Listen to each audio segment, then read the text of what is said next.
This is session 4 of your traffic and SEO training. In this session, you're going to learn about press release marketing and also WordPress SEO so you can have a fully optimized WordPress blog. So the first thing I'm going to touch on is online publicity benefits. So basically, publicity, it's an inexpensive way to promote your website and build your credibility. And that's one of the important factors that I love so much about press releases. It actually really builds up your business's credibility because a lot of people look at press releases as kind of an authoritative thing because they think that big businesses, are in the news, that kind of thing. It enables you when you're doing this kind of online PR to actually set yourself up as an authority type website, and gives you an authority, helps you build backlinks, which we'll touch on here in a bit. But press releases serve a lot of different purposes for you, and it's one of these, I guess you could consider it almost an offline marketing technique, but we're actually going to be focusing on online. But using some of these strategies I'm sharing you with press releases, I've actually been featured in newspapers a couple different times, in newspapers and radio shows for just a standard affiliate website, believe it or not, because of the way you can spin the press release to your media, and you can get some great traffic that way through newspapers.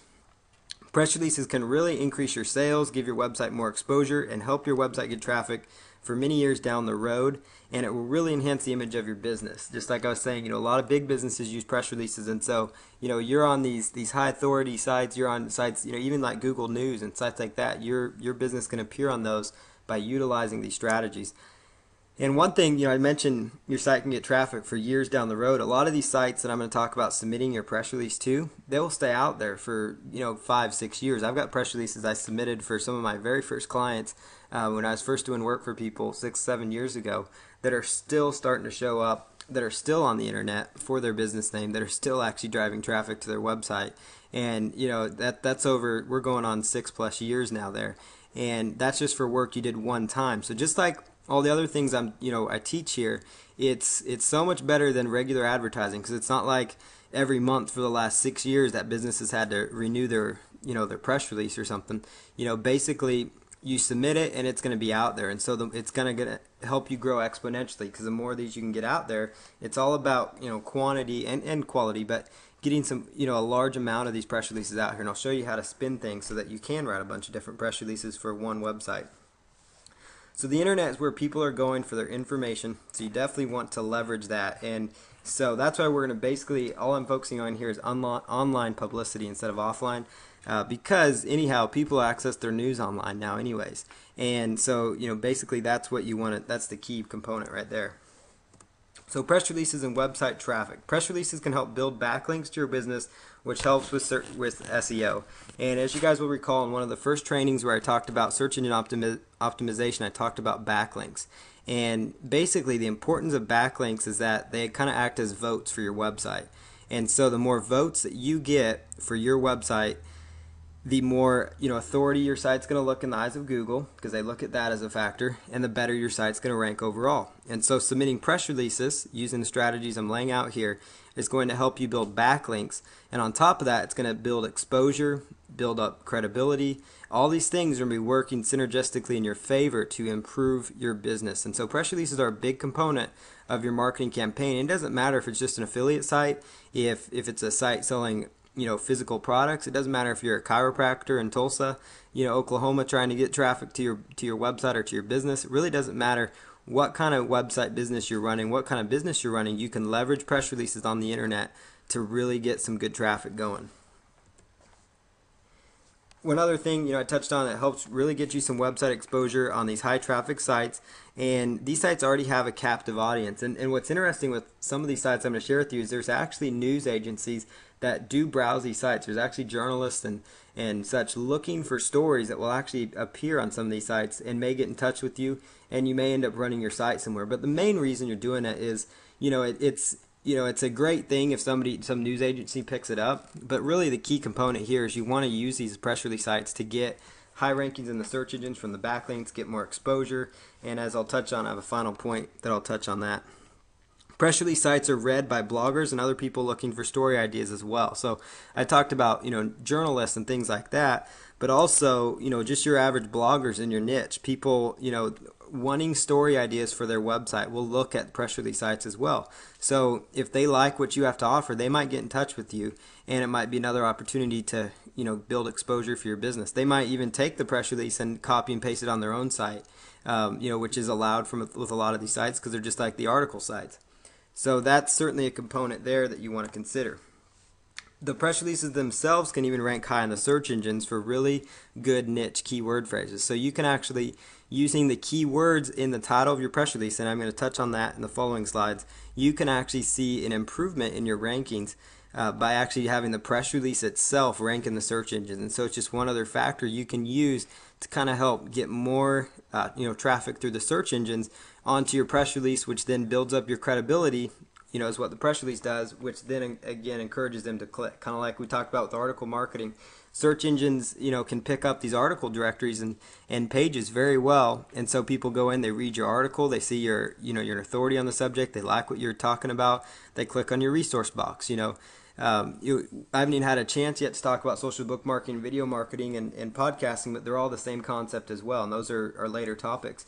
And the same thing, applies as if they were to find your website through the search engine, if they find your press release. And so I hope you guys are starting to see how this all kind of works together for you in a good circle. So what is a press release? A press release is an announcement of an event, performance, or other newsworthy item that is issued publicly. So basically, it's a way, and I grabbed this, canned response online, just so you guys know. So basically it's an announcement of an event, performance, or other newsworthy item. That's really the best way to sum up a press release. I was trying to think of a better way to say it, and that pretty much sums it up right there. So that, hope kind of gives you an idea as to what we're talking about. So it's basically a short write-up talking about your company, website, and or services, again, talking about what you offer. It might even be something as far as talking about something within your niche. So let's say that you are in the pet supplies niche and you want to talk about, a new type of automatic pet feeder that's, that's becoming popular among pet owners. And so you want to do a press release on that. Or maybe it's maybe you're a golfer and you want to talk about a new brand of putter, that's coming into the industry. And so it gives you an excuse to write a press release to kind of, bring up a newsworthy topic. Maybe it's something that's actually going on in the news right now, and it's somewhat related to your niche, and you can write up about it. We've got a lot of talks about, poor economy, this, bad investments, blah, blah. You could come up with, my affiliate marketing business is thriving in tough economy, whatever. So you kind of get the idea. You can spin news angles as well. So some ideas, for a press release. Let's say you just redesign your website, you even redesign your logo. Believe it or not, that could warrant a press release. Now, I'm not saying you're going to go take these press releases and you want to blast them out to your local newspaper, because they could really care less, honestly, about your new logo. But the reason I'm telling you to use these kind of deals is because these press release sites will pick it up, and it's just another excuse for you to get yourself out there with the press release, to get yourself a little more exposure. So the more of these you can do, and I'm not saying just spit out a bunch of junk, but I mean literally the more of these press releases you can get out there based on your niche, it's going to help you. It's going to help build backlinks, but also that authority, get you that exposure. And that's really what it's about. It's all about exposure and getting as much content in as many places as possible, and that's really what traffic's about. It could be, that you just posted a new product review. I've done press releases where I actually was reviewing an affiliate product, and it worked quite well for me. And basically, I just basically said, name of the product review reveals interesting findings. That was like my title of my press release. So so depending on the product you're promoting, let's say it's the West program. West program review reveals incredible findings. Or Instant Form Pro reveals amazing findings. Traffic generation blueprint system review uncovers amazing secrets. Something like that, and that could be used as like a as your product review. If you're doing a press release on that and you wrote up a product review.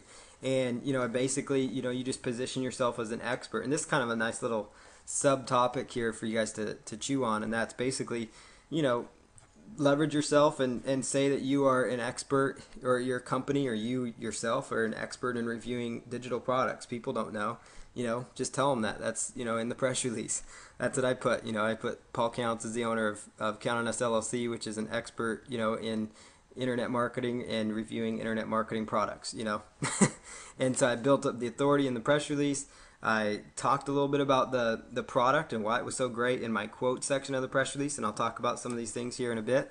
And basically just talked about why why this was a great product, and then said that on my website I give a detailed review and to go check out my site, and that got me a lot of traffic. So those are some ideas you can do. Maybe you made a new blog post, and I'm not saying do this on every blog post, but maybe you spent a lot of time on a really good blog post. Maybe it was like the top 10, maybe you spent a lot of time on 50 ways to promote your website. Maybe you put a lot of effort into that, and so you launch a press release that you put out an article or a free blog about 50 ways to increase website traffic. So that might be something that I could do to get more people into my program, for example. Something you could do, maybe it's maybe you have a pet website again, so you're going to talk about 25 ways to to comb your dog's hair, whatever it is that you decide to write on. You could do a press release, so and so, whatever.com announces or launches an article, or hot article on 25 ways to groom your dog. Whatever it is, you could even angle that article into a press release, basically, is where I'm getting at. And then it might be just an opinion you have, so it might be kind of what you're feeling. You kind of put out some quotes out there, so I could do something like, people are, Paul Counts says economists are crazy, that might get people some attention. And then I talk about how, people are still buying things online and people are still spending money online. I don't know what they're talking about. And I could talk in that manner, so I kind of give an opinion about, something big in the news like I talked about, but spin it for your niche, that kind of thing. So kind of be like a kind of a rebel, but, don't, obviously say something stupid, but, just kind of be kind of a rebel in a way if you want to, kind of stand out from the crowd, because they're going to be like, well, that's interesting. This guy says economists are crazy. Why does he say that? Why does he think that? And, give your opinions that way. So there's some ideas for press release topics, very basic. I mean, really, you can spin just about anything into a press release. So keep that in mind. And a press release, all it just needs is to have an angle. So it just needs an angle of some sort. And an angle is basically the direction that you're writing your press release. So it's the purpose for your press release, so to speak. So how do you write a press release? So first thing I talked about is you want to develop your angle first. So basically the angle is going to be the topic of your story. So before you start writing your press release, you need to come up with, okay, what is a subject that I'm going to write about concerning my niche?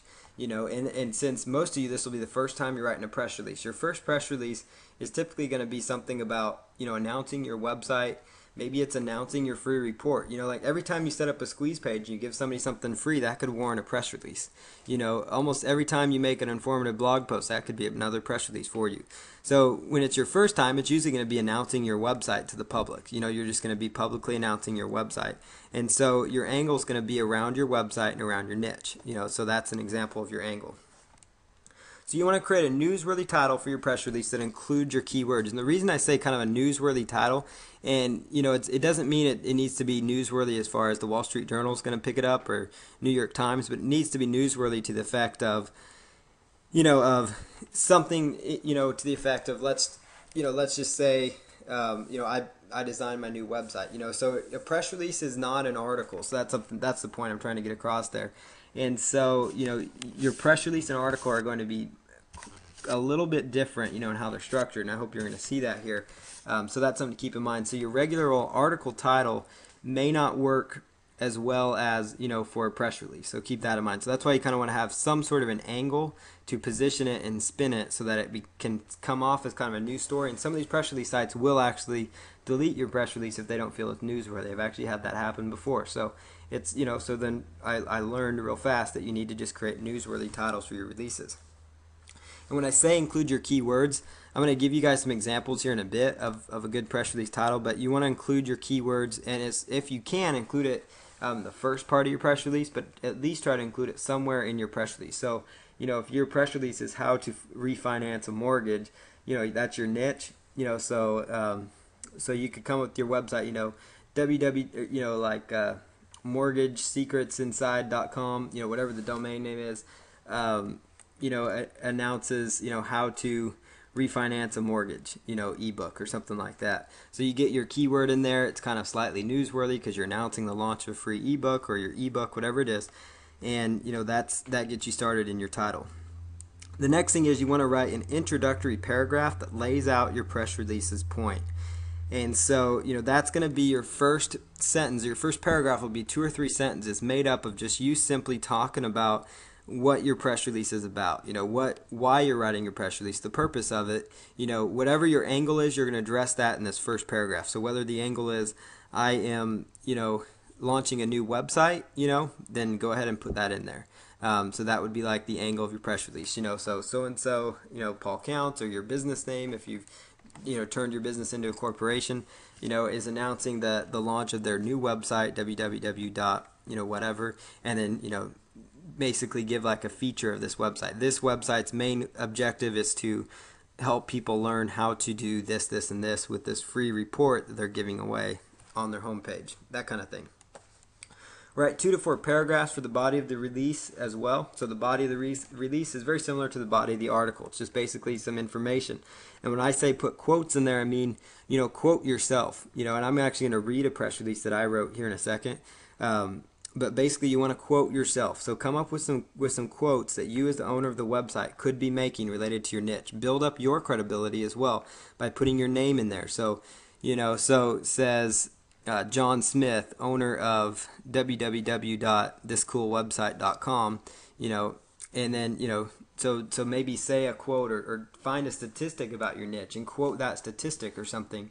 And and basically say, we're striving to be customer oriented with our great review website, says John Smith, owner of coolwebsitereviews.com. John added, there's a big need in the golf niche to have great golf review ebook review websites. Just come up with some quotes for yourself. Use that to kind of excite people about going to your site, so maybe talk about your free report, because what's interesting with press releases that I found, and this is an important point I'm about to make, is that with press releases, they don't want you just to be advertising your business based. Yes, you are kind of advertising your business. That is kind of the purpose. Let me rephrase that. But they don't want you to be pitching throughout your press release, because that's not a good press release anyways. But in the quote part, I found that it's a great way that you can actually pitch what your ideas and feelings are, because a quote is different than like just the written part of the press release. The press release has got the core details, the who, what, why, and where. And those are important things to know. Who, what, why, and where. Kind of the main keys of journalism.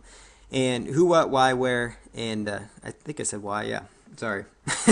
So basically, those would be the kind of the written part of it, or the text based, the article, almost the article style of it, so to speak, where you have the details, the detail area. And then the quote part, where you're quoting yourself, that's where you really sell people on why your site's the best, why you have a great review site, why you created your site, why you have a passion behind your business, or whatever it is.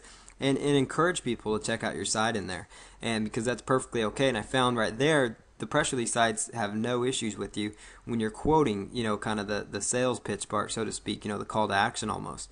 So there's no issues there. And so definitely want to put quotes in there, because it'll build your credibility, give you a chance to maybe pitch a little bit more about your business. And not that you should just, tell people your site's the best around, but just tell people, different components you have that kind of set you apart from the competition, maybe, that makes your site better in a way, so don't just say my site's cool, but add some value in there about why your site's better, or why you did what you did with your site, and kind of use that in the quotes if you can. And I found quotes are a great way to kind of expand a press release, because sometimes the details are kind of small, and you want to try to have around 200, at least 200 and some words. 250 is the best way to go, and if you can get it above 300, you're going to be in really good shape. But above 200 for sure. You want to try to strive for at least 250 if you can. So sometimes if I'm short on words, I can come up with a good couple of quotes that I'm going to say about this website or whatever I'm writing about for my client, and you can really fill in some gaps right there. So that's how you go ahead and write your press release. And then you want to include at the end of it just a short closing paragraph. And in that short closing paragraph, that's where you just say, for further information, call your phone number if you want people to call you, or excuse me, don't put in your email, because then you'll get all sorts of spam deals. But check out my website. Now, I made the mistake once of silly me, but I submitted a press release online with my cell phone number for my pet niche, and you guys are probably gonna all go run out there and find it. But anyways, in the pet niche I was in, and I had all sorts of phone calls, coming in, like just from customers and just different things, requests, or just even just random calls, and just stuff like basically stuff that my number shouldn't have been used for, kind of thing. And that was a mistake I made. And so one of the best things you can do if you really want to have a phone number, make sure it's like your office line that you aren't going to always have on you, kind of thing. So but in your closing paragraph, include your phone number, include your website link right in there. It just basically, it's not like you're saying check out the site for great information, because that sounds a little salesy, but just say for further information www. Because that's how most press releases end anyways. Basically, think of your press releases as like a news story, and you're going to be just fine. If read the newspaper. If you don't read the newspaper, then go ahead and go online and look at like usatoday.com or something like that, and see how they structure their news articles. And that's kind of how you should write and position your press releases. And it's also not a bad idea to check out those news sites, because you can see what kind of topics they're writing about, and you might be able to spin a lot of those topics for your niche. So keep that in mind as you go about writing your press release.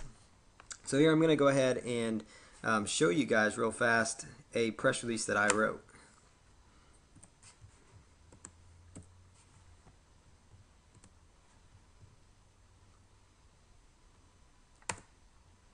Alright, so here on the screen here I've got a press release that I have written, and this press release is about Tulsa, Oklahoma chiropractors, because as you will recall, that's the little website that I'm promoting for this example, which this site still ranks on the first page, even though I have what's funny about it, and I don't recommend you do this, but I launched the site without any relevant content, but it's still on the first page for its keyword phrase, so it shows you how easy it is to rank for a lot of these local terms. And this site's like number 2 or something in Google with the site with no content on there. I just launched the site. I have a good domain. I have title tags placed correctly, and we did like a ping on it or something. But that site's still ranking on the first page. But this is a press release I wrote up about this website. I'm gonna actually add a few pages of content, because what I'm actually gonna do with this website, and this is a model you guys are actually gonna learn at the end of this course, but I'm gonna actually take this website. Once it's got some rankings, I'm gonna be contacting some local chiropractors in Tulsa, Oklahoma, and offer them, to buy the website for a certain price. And so we'll see how that goes. I'll report back to you, but that's basically the strategy there of what I'm doing this for as an example for you guys. But basically, to go back to the press release, this is a short press release that I wrote related to this business. I'm actually going to expand the font a little bit so you guys can read it if you want. This will also be available in the back end of the website, so you guys can actually take it, use it as a swipe file if you want to. Whatever you want to do, take it and submit it yourself with my URL in there. That's fine too, but it'll be there as a swipe file if you guys want it. So basically, Tulsa, Oklahoma chiropractors are hard at work adjusting the city of Tulsa. Notice I kind of used a play on words there, because chiropractors do adjusting, So, if you want to try to be kind of creative.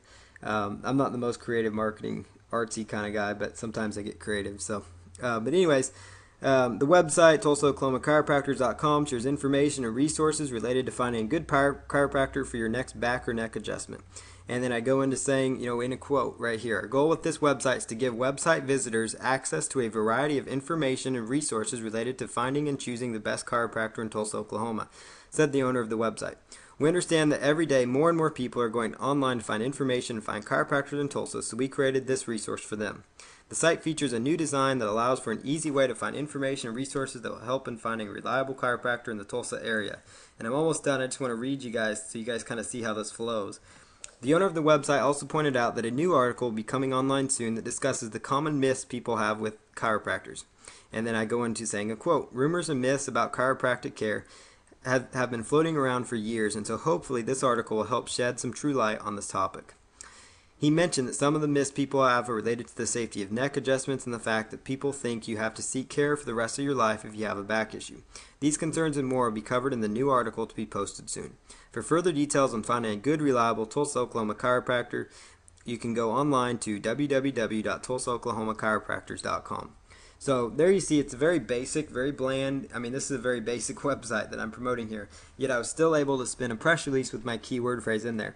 Now, what I did in there that you guys should do, and that's include your name. I kept saying the owner of the website, and there's a reason I did that for this example, and that's because I do not want the name Paul Counts in this case associated with Tulsa, Oklahoma chiropractors, because for one, that's not my niche. Two, I'm not a chiropractor. And three, I'm going to be selling this business to chiropractors, so I don't want my name. I don't want a fake name. I don't really want any kind of name on this press release unless it's that chiropractor's name. And so that's why I went ahead and did that, just so you guys are aware of the logic there. So if you're going to do this, eventually, like, take everything I'm teaching you and set up little mini niche websites for different local businesses to sell, and you're doing the press release, don't really include your name in there, because you're not really going to be the owner of that site for long if your intention is to sell it. So that's why I did not put my name in there. But in your case, wherever I said the owner of the website, that would be right where you would insert, says so-and-so, so-and-so, your name, John Smith, owner of, or John Smith, president and founder of, whatever it is. So there is a brief press release for you to look at. And that will be available in the back end again for everybody that wants to see it.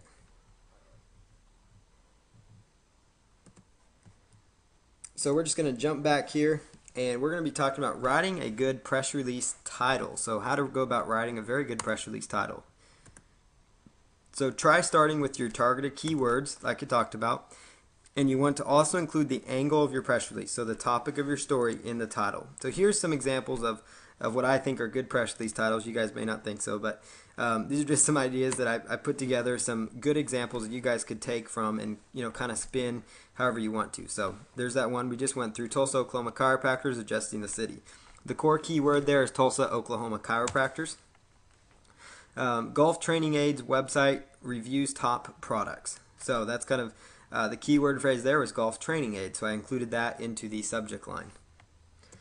And if you're wondering if this is Black Hat, this is not Black Hat or anything at all. This is just basically, you're helping the search engines. This is the content they want to give. They want to deliver that content. You're going to put it on these different websites. They rank these websites. So you're just being smart about how you are positioning your press release and your information. Because what a lot of people make the mistake of, and I used to do this a lot, where you put the business name first in the press release, or you put just your business name and you don't have any keywords up there. Well, that doesn't do you much good unless they're looking up your business name. And in some cases, you want to have kind of your business name up there because it's a good way to kind of because sometimes as people become more famous in an industry, people there's always a hater for every I've always go by the rule of thumb: a third of the people love you, a third hate you, and a third could care less about you. And that's a philosophy I've gone on, and that's usually true out there. And so the third that hates you sometimes will go out there and say stuff bad about your business or who you are as a person or whatever it is. And so you can kind of cover that up with press releases. So it's a great way to kind of blanket yourself. And another way to brand yourself and use that in a beneficial way, with your name up there, your business name kind of thing. So so basically, with your press release title is put in your core keywords there up there, because the press release sites are, again, considered authority sites and search engines rank them well. And the reason goes right back to title tags. Remember I talked about title tags being so important. I talked about it during the article marketing series, during even the first, where I talked about the 24-hour traffic plan. And in the SEO call, obviously, I talked all about title tags. I'll probably, every single call, probably bring up title tags because they're so important. Well, these press release sites naturally will take your title of your press release, most of them, and they will automatically put that in as their title tag when they publish your press release. And so that's why you want to include your keywords up there, because they're going right up there in your title tags. So here's a few more press release titles for you to look at using, using the title or the keyword in the title. Now, you want to get it as far to the left, the keyword phrase, and the reason is because Google reads left to right, and they'll put authority on it, more authority if it's to the left. But if it won't flow to the left, put it in the middle, put it at the end, whatever the case might be. So like, bird watching binoculars, that's a keyword phrase that this press release could be targeting. So I just took the subject, best bird watching binoculars revealed online. That's kind of a catchy press release that'll get people to read probably if they're into bird watching. Dogtra training collars on sale today. The Dogtra training collars, they're a brand of dog collar, so there's the brand name Dogtra training collars. That's the keyword phrase. Weight loss tips website fights back against obesity. So weight loss tips, there's the core keyword phrase in your title of your press release. So hope this kind of gives you guys some ideas, when you're writing about your niche. And use what I've talked about with keyword research tools. I brought them up now, I think on 2 or 3 calls now. The AdWords keyword tool, just the various keyword tools that I keep addressing. There's a reason I keep going back to those. And so I'm not going to cover that in this call because we've covered that 2 or 3 times now. but use those keyword tools to come up with your core keyword phrases to use within the titles of your press release. Here's another one. We fit in stock online at wefitavailability.com. That's my website if you guys want to check it out and buy We Fit. But basically, we fit in stock. That's the keyword. We fit in stock online. Those are two actually keyword phrases in one right there. So notice how I got the keyword phrase. Plus, I was able to brand my domain name. So that's another idea you could do. So you could do, bird watching binoculars online at online at birdwatchingbinoculars.com. Whatever the case might be. Golf training aids online at golftrainingaids.com. So you kind of brand your website. So you can kind of see how you can take these options, pause this slide, when you're on it, and just start watching this again so you understand some good titles to use. Here's a good example, of your press release introduction paragraph. I'm going to just let you guys read this again. I'll read it one last time. This is what I actually just read when I addressed the entire press release, but I just want to show you guys for your introduction because it's such an important part, and it's an easy part for you. But basically, Tulsa, Oklahoma chiropractors are hard at work adjusting the city of Tulsa, and a new website has been launched to highlight a Tulsa, Oklahoma chiropractor. The website, then I give the URL, shares information and resources related to finding a good chiropractor for your next back or next adjustment. Very basic, 2 to 3 sentences will do the trick. You just give them the main points of your press release, the main points of your topic, and you just go to town. So, 2 or 3 sentences, and then you just easily just go in giving details of your website, giving details of maybe, what you have going on. So maybe you're launching an ebook, maybe you're launching a freebie giveaway. Maybe you inserted a product into some special giveaway event, or maybe, whatever it is, you can spin a press release about it for your niche. Maybe again it's the blog post idea. So I hope you guys just get the ideas going. Maybe you have a special webinar coming up, or a teleseminar, or free training, or whatever it is. You get the idea there. So the next thing we're going to talk about is submitting your press release online. So I'm actually going to go through and submit my press release online to one of these sites. Now, a great one to submit your press release to is prweb.com. But I want to caution you on that one. You probably aren't going to want to submit every press release there unless you have a big budget. They do cost some good money. If you do like their $80 option, and that's kind of like their $80 option is good. They have a $200 option that's really good to get you a lot of places. But this site really gets your press release out there. It's a really high authority site. It really gets it out there, I will say, because it will mass distribute it to a whole bunch of other sites that you can't really submit to on your own, that only they can submit to. So they have a good network, but it's really best served for whenever you launch a new, maybe it's a new product or a new training platform, and you want to spend $80 or even up to $200. They even have a $360 option. They'll go out to the Associated Press. And if you're going to do that, I just want to caution you so you guys don't come back and say, and yell at me because you felt like you got ripped off. I'm cautioning you, don't do it unless you have the money, for one. But also, only do this if it's something that's really newsworthy that you're really going to get some benefit from. And by that effect, I'm meaning, if it's you giving an opinion that might become kind of a newsworthy thing that might go viral, submit that. If it's like the launch of your entire training system, maybe that's a good opportunity to submit it. And you probably won't want to do the AP release unless you, the AP release unless you really have something that you feel is newsworthy. Then you would consider that. But it will get you a lot of traffic. I'm not going to lie there. It'll get you a lot of traffic. It's just a matter of a budget thing, So just like, pay-per-click, that'll get you a lot of traffic. But, only use it if you have money, So, but that's prweb.com. I included that one because how could I not include it? Because it's so authoritative as far as press releases go. But all the other ones I'm sharing with you are free. Some of these do have an upgrade option, and you can kind of leave it up to you if you want to choose to upgrade them. I've actually found some of them give you some really good benefits for like a $20 upgrade. You can actually get some really phenomenal benefits that you can get from PRWeb.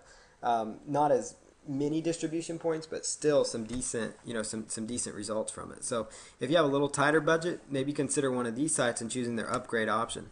Now this site right here, it's the worst domain ever, but it's actually a great site. I've talked about it before. It's got dashes all over the place, but it's a very high authority site.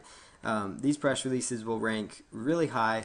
Like in fact, this is the one I recommend in the 24-hour traffic plan that we first went over. And the reason I recommend you submit to them is just because they get picked up so fast. I mean, and I'm actually going to submit to them right here. So I'm actually going to go ahead and open up this press release and show you guys how to submit a press release. So we are here on free-press-release.com. Now I want to let you guys know that all press release sites, they all don't look the same, but they look very similar. So what you're going to be looking for when you first get to a site, you're either going to be looking for a register button or a submit press release, submit release option. And most of the ones will have like a submit release or submit option, and it will tell you if you're not logged in, so therefore you know that you need to have an account. So in this case, I'm just going to log in to this particular account. Let's choose a different one. Okay, so we're going to go ahead and log in here. And you're just going to choose on the left side here, submit a press release. And this is just a test account I have. So you've got here a free press release option, or you have a premier release option. Now, the premier release, it's only $1, so it's not that bad for you to do. And it gets you exposure on their homepage, so it's not a bad idea. So if you do want to invest some money, you could go with the premier release, plus it will give you an active link to your site. Because I will say though, just because you're submitting a press release, not every single one of these sites will give you a live active backlink. The majority of them will, but it's also more or less just more to get your site more exposure, get your name more exposure, and that's why you still submit to all these press release sites. So for this example's sake, I'm just going to choose the free option. I can upgrade it later if I really want to, and just choose next. And almost every press release site is going to be laid out similar as far as when you submit it. They're going to have a title option, a summary option, and a news body option. So the title option here is, we're just going to take that and plug in, Tulsa, Oklahoma chiropractors adjusting the city. So there's our title. And then the summary, I usually just take the first sentence or so. First one or two sentences if you want for the summary. You could come up with your own unique summary if you really wanted to. It's not a bad idea to do that, but just for time's sake and ease, I just usually just take the first paragraph. And then the news body. Now, one thing I do with the news body, just like I do sometimes when I'm submitting, if I'm submitting articles manually or if somebody else is, I recommend that you open up a notepad file.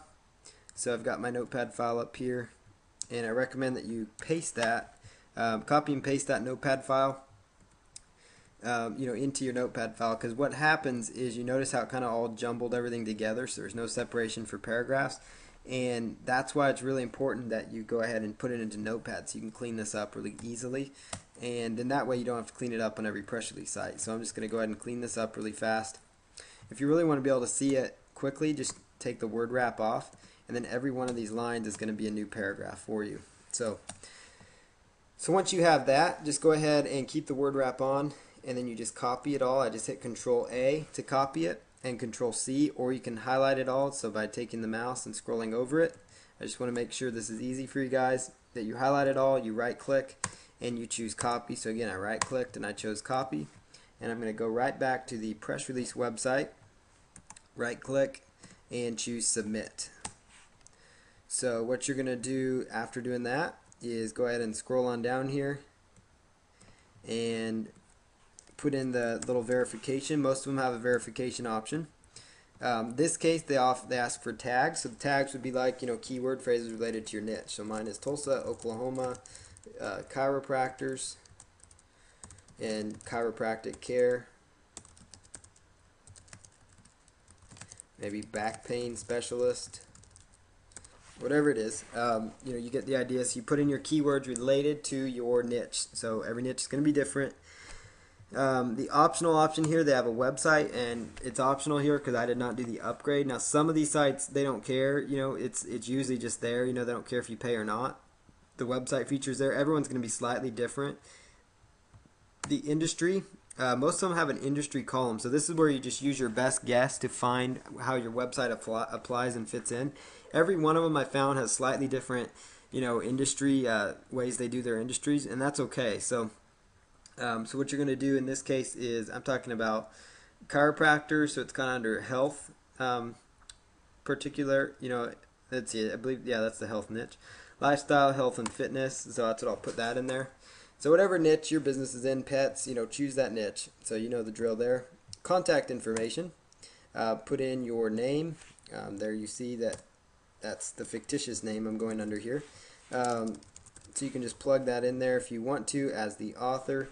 Now in this case, what's great about these sites, if you were to sell this business, you could go down and edit this information. You don't necessarily have to though, but they will publish some of these details. So if you do want to get your name out from under it, you can. Otherwise, you can just leave it out there.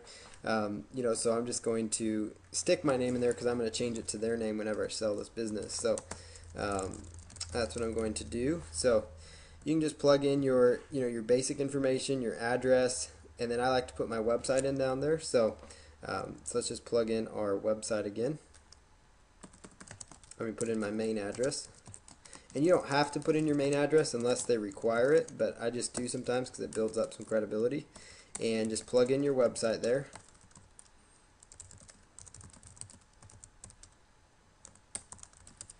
And the reason I'm putting it here instead of up above where it says website is because I didn't upgrade this particular press release, and they'll let you put in that information because they even tell you. So basically just fill out these forms just like, just read through these forms, so they're not rocket science. And when you're done, just choose submit press release. It's going to take just a moment. And notice this site has automatically now been submitted. So here's something that you guys can do right off the bat if you guys want to start getting some results. Now notice, obviously there's going to be ads around here. I was sharing this with somebody once and they were freaking out because there were advertisements around. Well, just like e-zine articles, that's how these sites make their money, so don't worry about it. Your main concern is, the content that people are going to read. So here's the press release right here. Now one thing I want to show you guys is take the the actual URL and go over and ping the website. So we're going to just go over to pingomatic.com. And we're just going to ping the website here. Now there's really not much of a need with free press release to ping it because they actually ping this thing so quick. Like they must have it set up with their site to already ping as well. So it's going to pick up this content really, really, really fast. And so I'm just pinging it really fast. And that was just at pingomatic.com. So here's our press release. And probably, sometime tomorrow or so, this will probably be indexed more than likely. It might even be indexed in the next, several hours. That's very common with this site. And I'm going to wager a guess that this press release will rank at the top of the search engines. And so you guys can apply the same exact strategy when you're out there submitting press releases. So I'm going to just return to the show here and show you a few more sites to write down and take a look at. So here's a few more sites. Boy, that was really nice of me. Okay, so here's a few more sites to write down. prlog.org, pagerelease.com. That's a new one I actually just came across today. So it looks really good. i-newswire.com, 888 press release, 1-888pressrelease.com, pressreleasespider.com. Those are all really good press release sites to submit to for you. They're free, all of them except for PR Web, but some of them do have a paid option that you could consider. And you can run a Google search for the following phrases to find more PR sites. And that's really how I come across my list of press release sites. Now, I will say I'm going to add in another little deal back there when I stream this video. I'll include for you a list of press release sites so you don't have to bother with going through this mess. So there will be a resource available to you when this video gets posted in the next 24 to 48 hours, just so you guys are aware of that. So type in keywords like free press release distribution, submit press release submission, free press release website, submit press release free. Those kind of keywords are going to give you the best opportunity, to find a great number of free press release sites. And there's a core, 50 really good ones. There's literally hundreds of them out there. There's some good ones. What I usually gauge is if I see them on the first 2 or 3 pages of the search engines, and I know that if they're all competing for kind of the press release site term, they're sometimes the more high traffic ones anyways because they rank at the top. Same thing with like article directories like I shared with you. If you really want to find more article directories, type that in and see what kind of results you get because they're usually the bigger players when they're starting to show up anyways. Those are your big dogs. So same thing with press release sites. And the ones that I gave you on this page over here, those are some good ones for you to consider as well. So we're just going to jump over here to doing WordPress on SEO. I'm going to take a quick break here, take a quick drink, and let you guys kind of settle your brain and settle all that in. While I get my drink, I am going to pause it on this slide so you guys can actually see, write down this list of press release sites.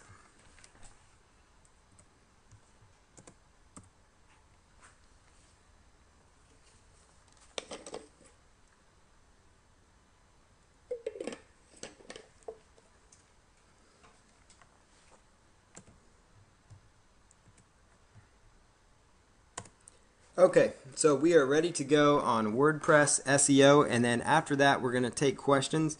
We're actually doing really good on time. It's here at 9:20 or 10:20 Eastern, so this part won't take as long, but we're just going to cover doing some basic SEO things with your WordPress so that you can have a search engine friendly WordPress page. Now I recommend WordPress that you install WordPress for really either as your blog platform or as your main website platform. I really don't do any project without using WordPress in some way, and that's because search engines love it. I personally steer clear of Joomla just for the fact that out of the box it's a mess to deal with.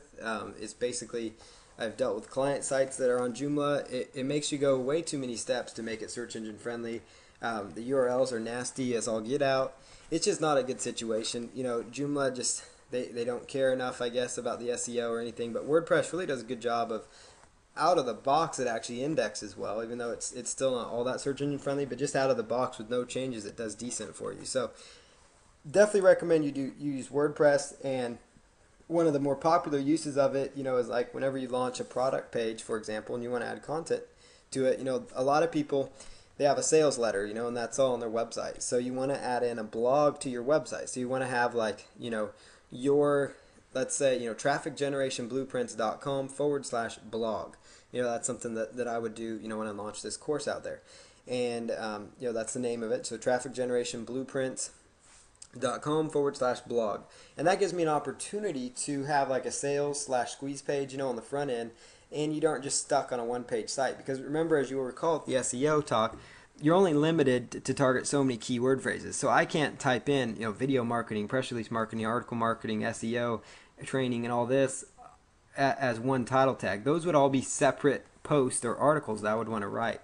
Well, as far as managing the content, WordPress is great, and it acts as what's called a CMS, or content management system. So I just recommend just using WordPress, attaching it to your sales page, and it's a great way that you can get some good organic traffic to come to your website. And then on the right hand side, just put a banner to your homepage or sales page or squeeze page, whatever it is, and encourage them, you know, to go there. So if somebody finds my blog, let's say I do a post on video marketing online or something, you know, that's the keyword phrase, and somebody types in video marketing online, they come through to trafficgenerationblueprint.com/blog. Now that's not up there, so don't rush out and look at it, but that's how I'm going. I do have the domain, so don't try to buy it. But anyhow, since, you know, I have the domain, you know, I just put in the /blog on there, and somebody finds my blog that way, and I have a little banner on the right side because I did good SEO and they find me for video marketing online. It's just another avenue somebody can come to my website, and it will actually help you out with Alexa, as I've seen with another guy on this call. It gives you a lot of benefits there, and so you definitely want to use WordPress in your business somehow.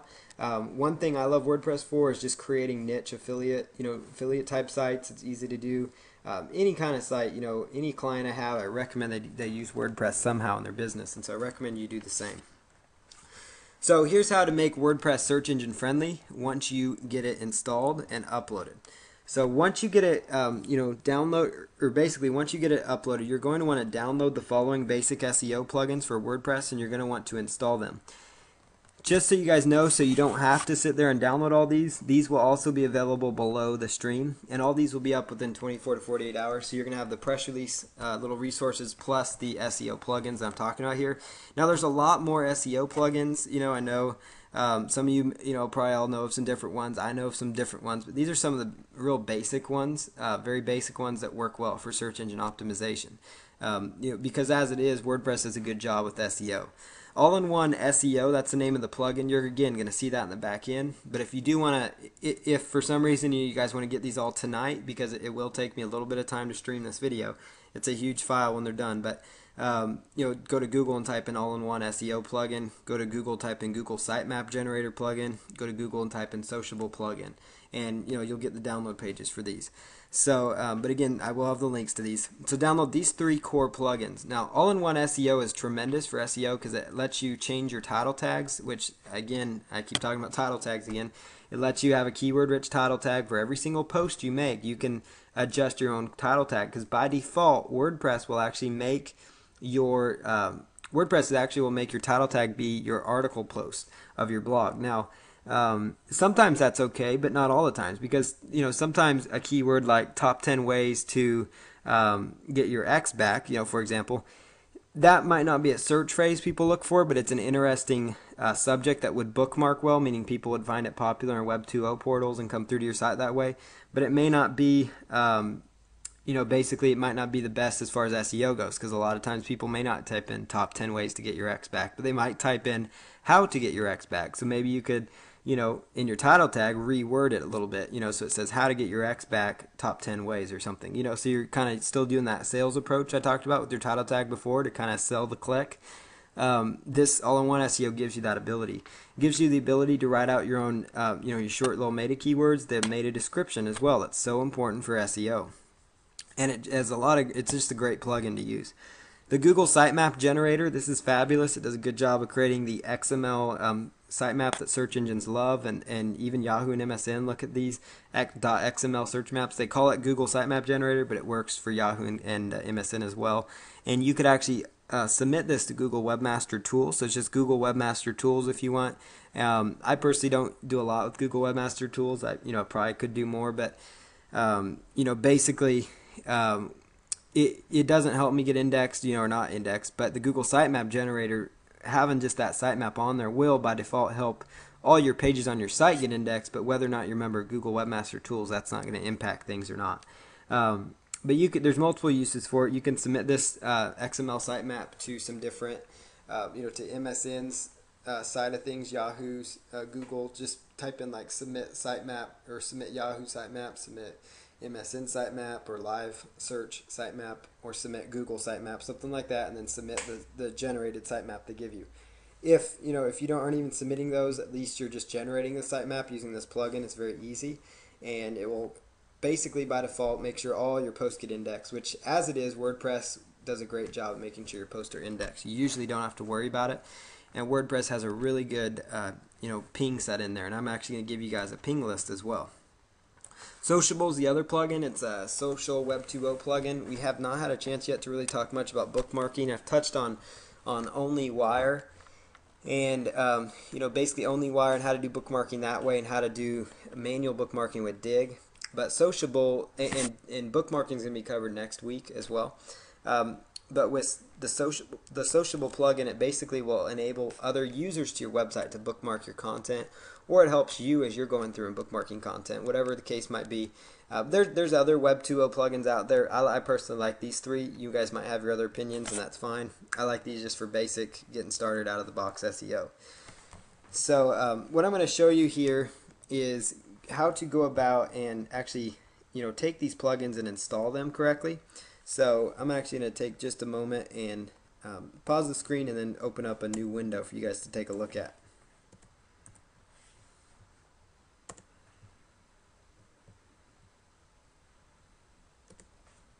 Okay guys, so what I've got up here on my screen is I've got FileZilla open, and FileZilla is called it's FTP client, which stands for File Transfer Protocol. I'm sure many of you are familiar with FTP by now, but if you're not, if you're just starting out, getting into the web stuff, you can do some research on FTP clients. I could give you more of an overview of that, but this is more of a traffic course than technical training at this point. But if you guys do have questions on how to use this, feel free to submit a support desk ticket. But I am going to show you live how to use this tool. It's a free FTP client. FileZilla is. I do almost everything free. I love the free applications. There's no use paying for something. I'd rather spend $70 putting towards a press release on PR Web than I would spending on another FTP client kind of deal. So this one's free. Type in FileZilla into Google, and you will find it. Find the download page for it. So once you download FileZilla, you're just going to install it just like you would install Microsoft Word or any other program on your computer. You just download it, click on the executable file, go through the on-screen instructions, and it's set up. And what you're going to do then, once you're inside there, it's going to ask you for your host name, your username, your password, and your port. And all this data is typically going to be provided by your hosting company. I know, especially if you have HostGator is hosting your site, or Bluehost or one of them, they do a good job of emailing you your information or making it easily accessible. Typically, it'll be like the password you use to log into your cPanel control panel. If you are hosted with them, you'll know what I mean by cPanel. When you're logged into your cPanel, that's usually the password that works right here. So, but if you need to call them, I know HostGator, Bluehost have 24-hour support. Some other hosting companies have support tickets. You can submit to them and say, I need my FTP information. Can you help me with that? Most of this data could also be found inside your control panel, which most hosting companies should have under the FTP area. So you're just going to put in that information. And you should have downloaded at this point, downloaded the plugins that I actually am going to give you guys, or that you found online. You should have downloaded them to your actual computer. And what you're going to do then is they're going to come to you looking kind of like this. They're going to be a zip file with a little zipper on it. And so you can just right click and choose extract all. And again, I just use what my computer gives me. There's no need to have a special extracting program or something. You don't even need WinZip. Contrary to popular demand, you can just right click and extract these files. And that's what I prefer to do, because again, it's free and I don't have to install software. So I just right click and choose extract all, and it extracts the plugin. So what you're going to do when it extracts them is sometimes it will, depending on where you download the plugin from, but it's going to actually give you the plugin. It might put the plugin to what's called, what I call a subfolder. So for example, like this plugin right here that I just did, notice how if I click here, notice how it brings up another folder, and puts it right there. You're going to want to actually take it out of the subfolder. So you're going to want to take this little folder and move it, so I just like to highlight it and I copy it, and I'll just move it out over here to this one. Copy and paste it out of there and replace that one. And the reason you do that is because WordPress typically won't read that internal folder. And so, so that's the best bet, especially with these three plugins, so that in case you run into that, that's what the issue is. And again, if you have questions on these plugins, just let me know. But once you've extracted the plugins, you're just going to log into your hosting account. So I'm going to go ahead and log in here. And we're going to go right on over to the website that we're working on, the Tulsa, Oklahoma chiropractor site. So let's just jump right down here.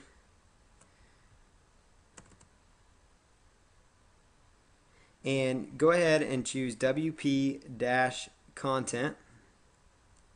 WP-content, that's the folder you're going to go for your WordPress. So you're going to go to WP-content, and you are going to choose plugins. Once you've selected plugins, you're going to notice I've already uploaded these three basic ones, but I'll show you the process just so you guys know how it works. Basically, you just take this. You want to just make sure that the files are all there. But you just highlight it. You can right click and choose upload. Or you could take this file and you could actually drag it over here if you wanted to. That's another option. Or you could highlight using the control key, highlight whichever ones you want to upload. So notice how I just did that. Or you could just do control A, and that'll highlight all of them. And then you could right click and upload all of those if you wanted to. So that's an idea. I'm just going to take another one here and just plug it in.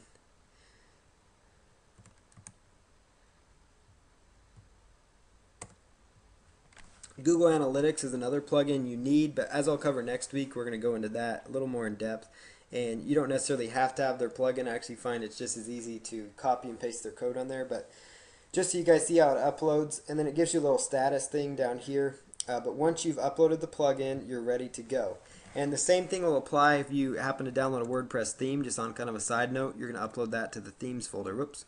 So you're actually going to upload that to the themes folder by double clicking on themes. So that's how you go about doing that. And then I just hit that red X to clear out of there. And we're going to minimize this screen. And we're going to just jump right into the website now. So I'm going to go right on over here to the website. So you see on my screen now, I'm in the WP-admin is where I went to. So it's your website, wherever your blog is. So in most cases, it's yourwebsite.com/blog/WP-admin, depending on how you set up your blog. And you're just going to go there and you're just going to log in. Now, I'm using RoboForm. It really helps me speed up the process. It's a tool I recommend you guys get for a lot of this SEO and link building and submission type work. It really will help you out a ton. So go ahead, once you log in here, you're going to be looking for the plugins folder in particular. So in this example, I'm going to be looking for plugins over here on the left hand side. And what you're going to notice here is, let me just deactivate these for you guys so you guys see exactly how it's going to look for you. So okay, so you're over here and yours is going to say, recently active, or it'll just say, your plugin options when you first install them. And you're just going to choose activate your plugin. So just click on activate right there. It's very easy, very basic process. So what you're going to do, you first upload the plugins. If the plugins show up here, it means they were installed correctly. And then you just choose activate the plugins. And so that is that step. So you need to install and activate these 3 core plugins that I'm talking about. So the next step is you're going, and you guys kind of can sneak ahead there. So we're going to go right on to setting up your permalinks. So your permalinks is kind of how your URL structure is going to look, and that's an important search engine optimization factor.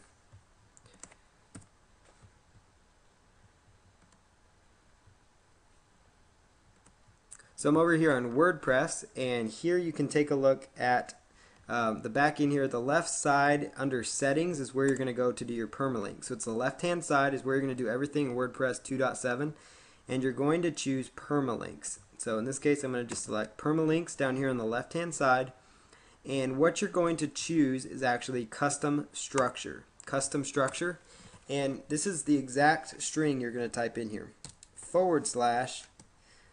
/% sign, which you get by hitting shift and the number 5 key at the top of your keyboard.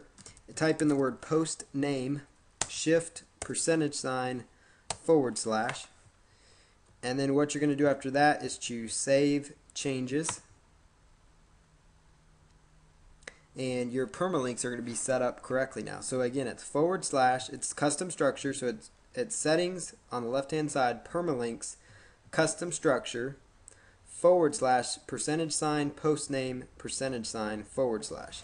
And what this is going to do for you, it's going to make your links, so it's going to take actually the title of your post, and it's going to actually turn them into what's called a permalink.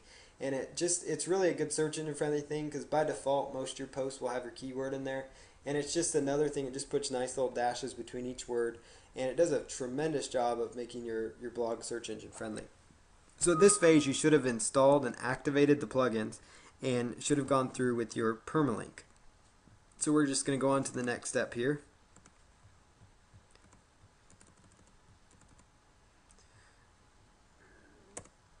So the next thing that you're going to do in this process is you want to set up what's called a ping list. So you want to set up so that every time you make a post, it will automatically do pinging for you. Now they automatically set up that site pingomatic.com that I was showing you. They automatically have that actually queued up. So whenever, I'm assuming that Pingomatic's the same way, but WordPress automatically has it queued up to where whenever you make a new post of any sort, it will automatically go out and ping that, ping the website so that it tells those blog and ping places that your site has been updated and modified. So they'll go in and update their little databases.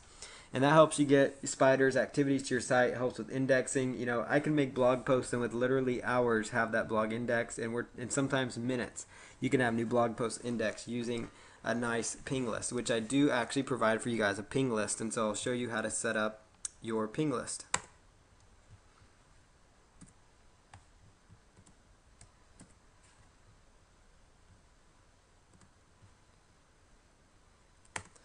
So what you're going to do right back over here under settings, you're going to choose writing, and then you're going to scroll down under writing to where it says update services, and you're going to see here it's going to say Pingomatic.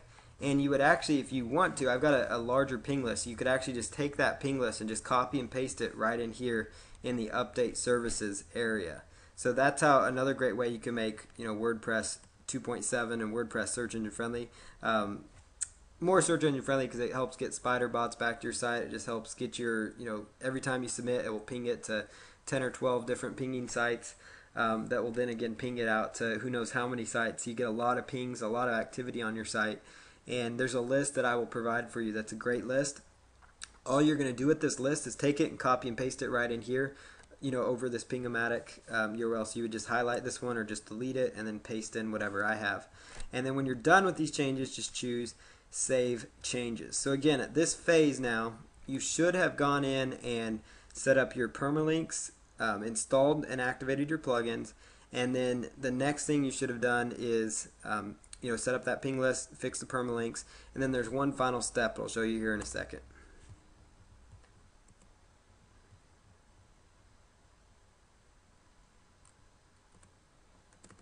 Okay, so the final step, and I'm just going to make you come back here to take a look at it, is to set up your all-in-one SEO plugin. This is and your other plugins. So you want to now set up your other plugins. So downloading them and installing them by uploading them, that's one thing. Now, if you're going to be doing several WordPress sites, I just like creating a folder called like WordPress plugins and themes, just so you know it. So then you can just automatically reference that folder and jump right in there. But basically, you want to set up your all-in-one SEO now. So what you're going to do that is go back to the blog. So I'm just going to head back there. And we're going to go back to the WordPress 2.7 view, and you're going to select under settings. You're actually going to see where it has your different blogs set up. So you're going to see all-in-one SEO right there. And in this case, what it's going to do is give you, it's going to tell you the home title. And this is where you type in your nice search engine friendly title tag, where you include your keywords there. And this is just for your home page. And then it's going to tell you your home description. So you're going to say, find a trusted Tulsa, Oklahoma chiropractor, and that's like your meta description. And then you plug in your meta keywords. You only need to do this once, or unless you decide to update your title tags, you can go back in here. And, I just keep their default settings where it says post title format. I usually take off where it says blog title. So there's a little dash in the middle, or a up and down line in the middle. I'll take that out and just leave post title, and I'll do the same for page title. And so that means that the post title, or basically whatever's set inside there for the post, is going to be the title tag. Now, basically all-in-one SEO, and I'll show you in a second, whenever you're making posts, will enable you to create your own unique title tags at the bottom of your post. So go ahead and choose update options after that, because I just leave everything else the same, and that's easy enough. Now, still going on about all-in-one SEO, when you're adding your new content to WordPress, what you're going to see back here is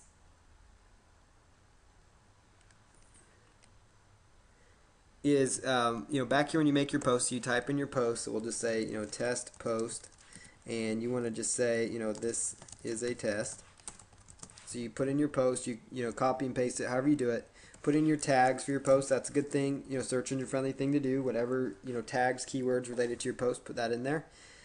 And then scroll down until you see, it say all-in-one SEO. Now, one thing you can do with WordPress 2.7 if you want to is you can actually take and grab this, and you could actually drag it up here so it's a little more accessible for you, which I would recommend doing because you're going to use it a lot.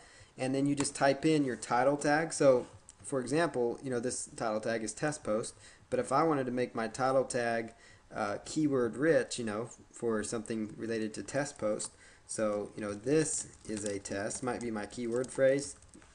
And I know that's a really poor example, so let's use something different, like weight loss tips. And so you kind of see the difference.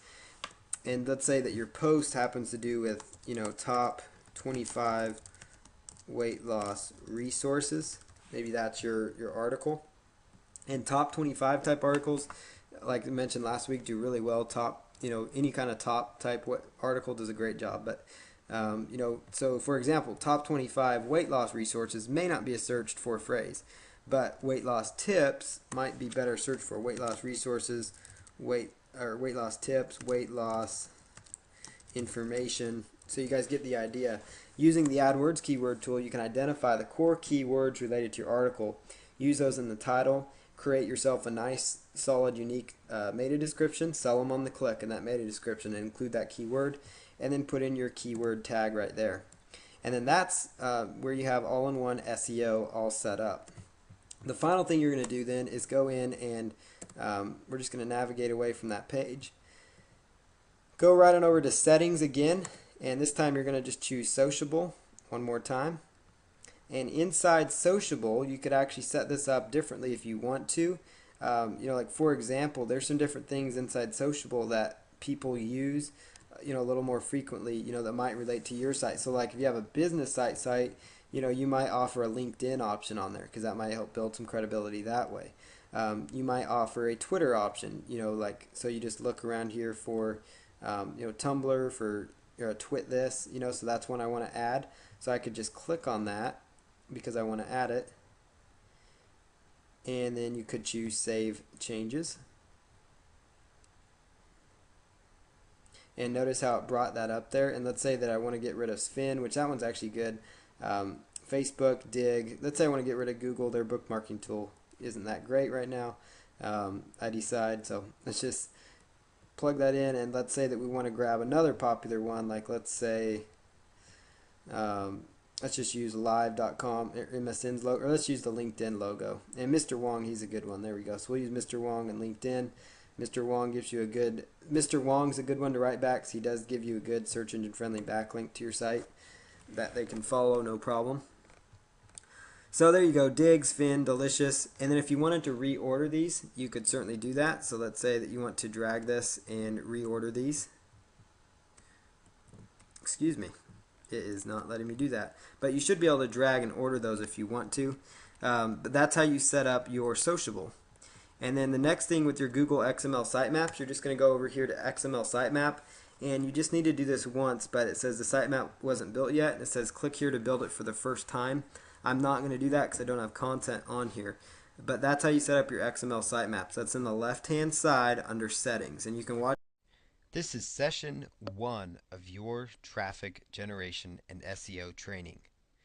This is the 24-hour traffic plan where you're going to discover how to drive traffic within 24 hours to your website. So inside the 24-hour traffic plan, the very first step that you need to do is choose a targeted buyer keyword phrase. And so what you do is I use the Google AdWords keyword tool, and I'm going to show you that in the next video where we basically go through and step by step help you identify a keyword phrase inside of your niche that people are looking for. Now, if you own a small business and maybe you are a chiropractor in Tulsa, Oklahoma, for example, your targeted keyword phrase would be Tulsa, Oklahoma chiropractors, or it might be Tulsa chiropractors or something of that nature, because that's what people are most likely going to look for to find your business. If you are selling weight loss information, your targeted keyword is not going to be a narrow keyword like weight loss. It's going to be a buyer, a focus keyword. So it might be something like weight loss diet information, because if they're typing in that kind of keyword phrase, there's not as many searches, but they're a very targeted buyer. Like if somebody's typing in weight loss diet information, they want to buy information. They want to find information on weight loss diet, so they might buy information if you offer. They might opt into your list. And let's say that you are a let's just say you are a lawyer in Chicago, Illinois. Your targeted keyword phrase would be Chicago, Illinois lawyer, or it's you happen to be a church in Stillwater, Oklahoma. It might be Stillwater, Oklahoma church, churches, Oklahoma, churches, Stillwater, Stillwater churches. That would be your targeted keyword phrase. And so the main focus here is to narrow down on a targeted buyer keyword phrase that's related to your niche. And I'm going to show you on the screen how to do that, but you can use the AdWords keyword tool. It's ADWORDS, AdWords keyword tool, and you just type in the root domain name. So for example, you are like a business in Tulsa, Oklahoma, you might say Tulsa chiropractors and see what kind of keyword options come up that way. And so that's the first step, because once you have this keyword, this is the keyword that you're going to target in this 24-hour plan, and you want it to be a keyword that has some search volume. And the AdWords keyword tool will identify different keyword phrases that have search volume, so you see ones that can potentially drive you traffic. And keep in mind as you go through the steps and this process that you can implement this as many times as you want on the same website and get great results. So you can, keep going through this step, for a different focus keyword phrase, for example.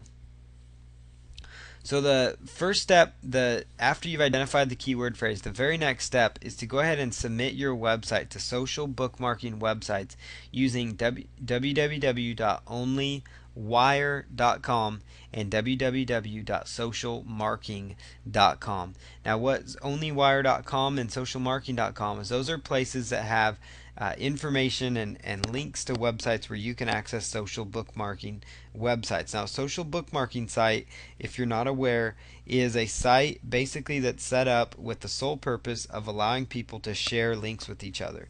And people will go to social bookmarking sites and they will share stories and say, I like this story, so I'm gonna submit it to this site and see if other people like it.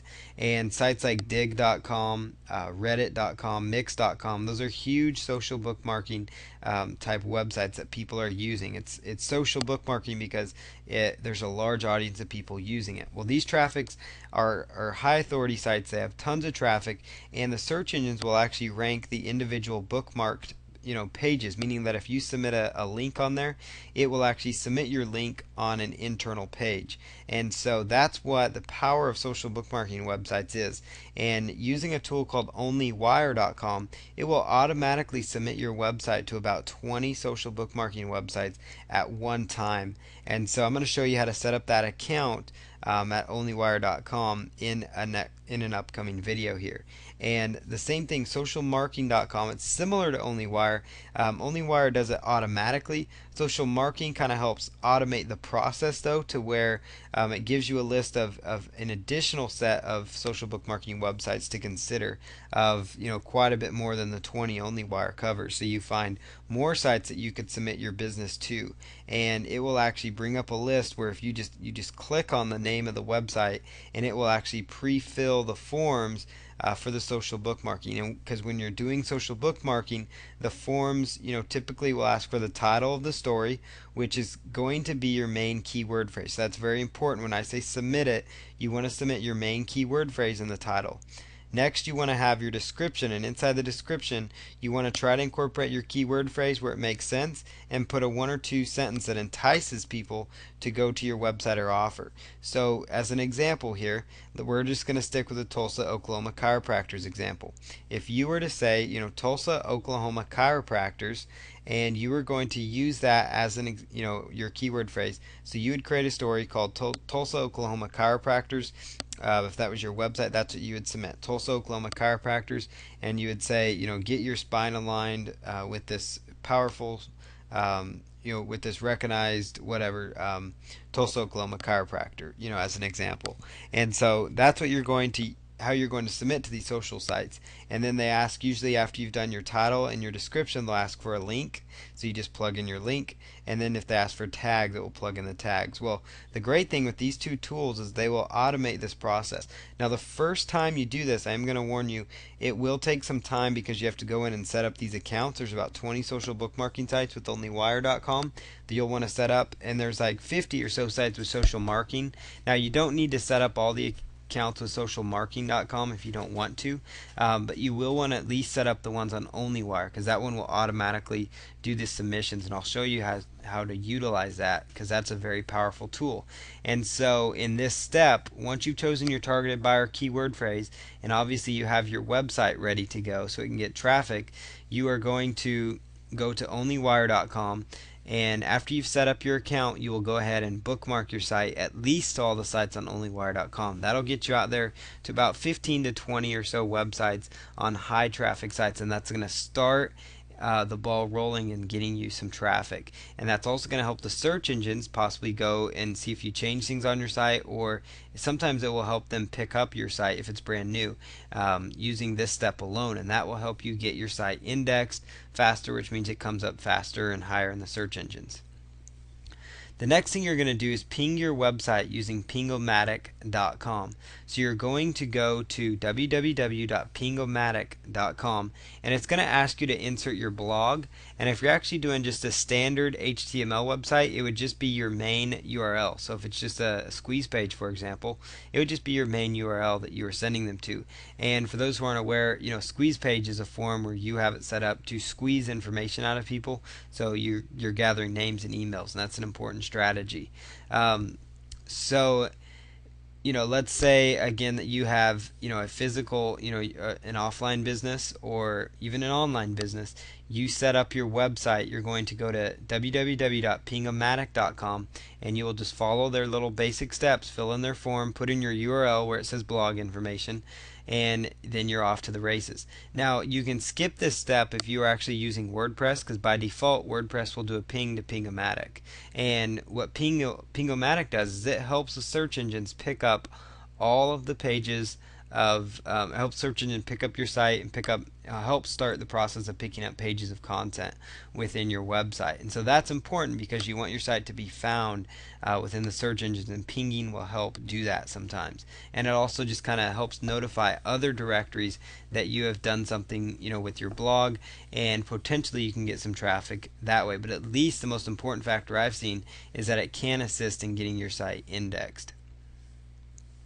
The next thing you're going to do is go to www.blogger.com, and you're going to create a blog and link to your website inside the first post on that blog. So for this step, you go to blogger.com and you set up your account, and to set up your account you just use your Google account information. And so you're just going to go ahead and set up your blogger.com account. If you already have Google Analytics, Google AdSense, Google AdWords, Google Gmail, any kind of Google account, you already have what you need to sign up for blogger.com. And if you don't, you can just set up your own Google account, and they will step you through the process of getting set up with Blogger. And so once you're set up, you just follow the instructions to get your blog set up. And again, we're going to have a video showing you how to set this up properly. But during that process, you're going to be asked to name your blog.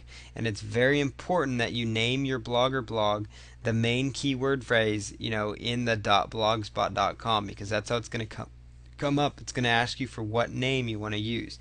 So for this example, I would use Tulsa, Oklahoma Chiropractors .blogspot.com, because Tulsa, Oklahoma Chiropractors is my main keyword phrase. So it'd be Tulsa, Oklahoma Chiropractors, all run together, .blogspot.com, and you'll see that on that form when you're filling it out. Now in the title of your blog, you obviously again use your keyword phrase, where it's going to ask you to name your blog or title your blog. You put in your main keyword phrase there, and what that's going to accomplish for you is it's get your keyword phrase in the right spot so the search engines can pick up your blog or blog. And it also helps basically tell the search engines that the content on that site is going to be relevant for that topic, and that will not only help that site come up in the search engines, but it also is going to help give that link that you're going to be sending to your website, because inside that first post on your blog or blog, which all it needs to be is a short article of about 250 words, talking about your niche, your keyword phrase.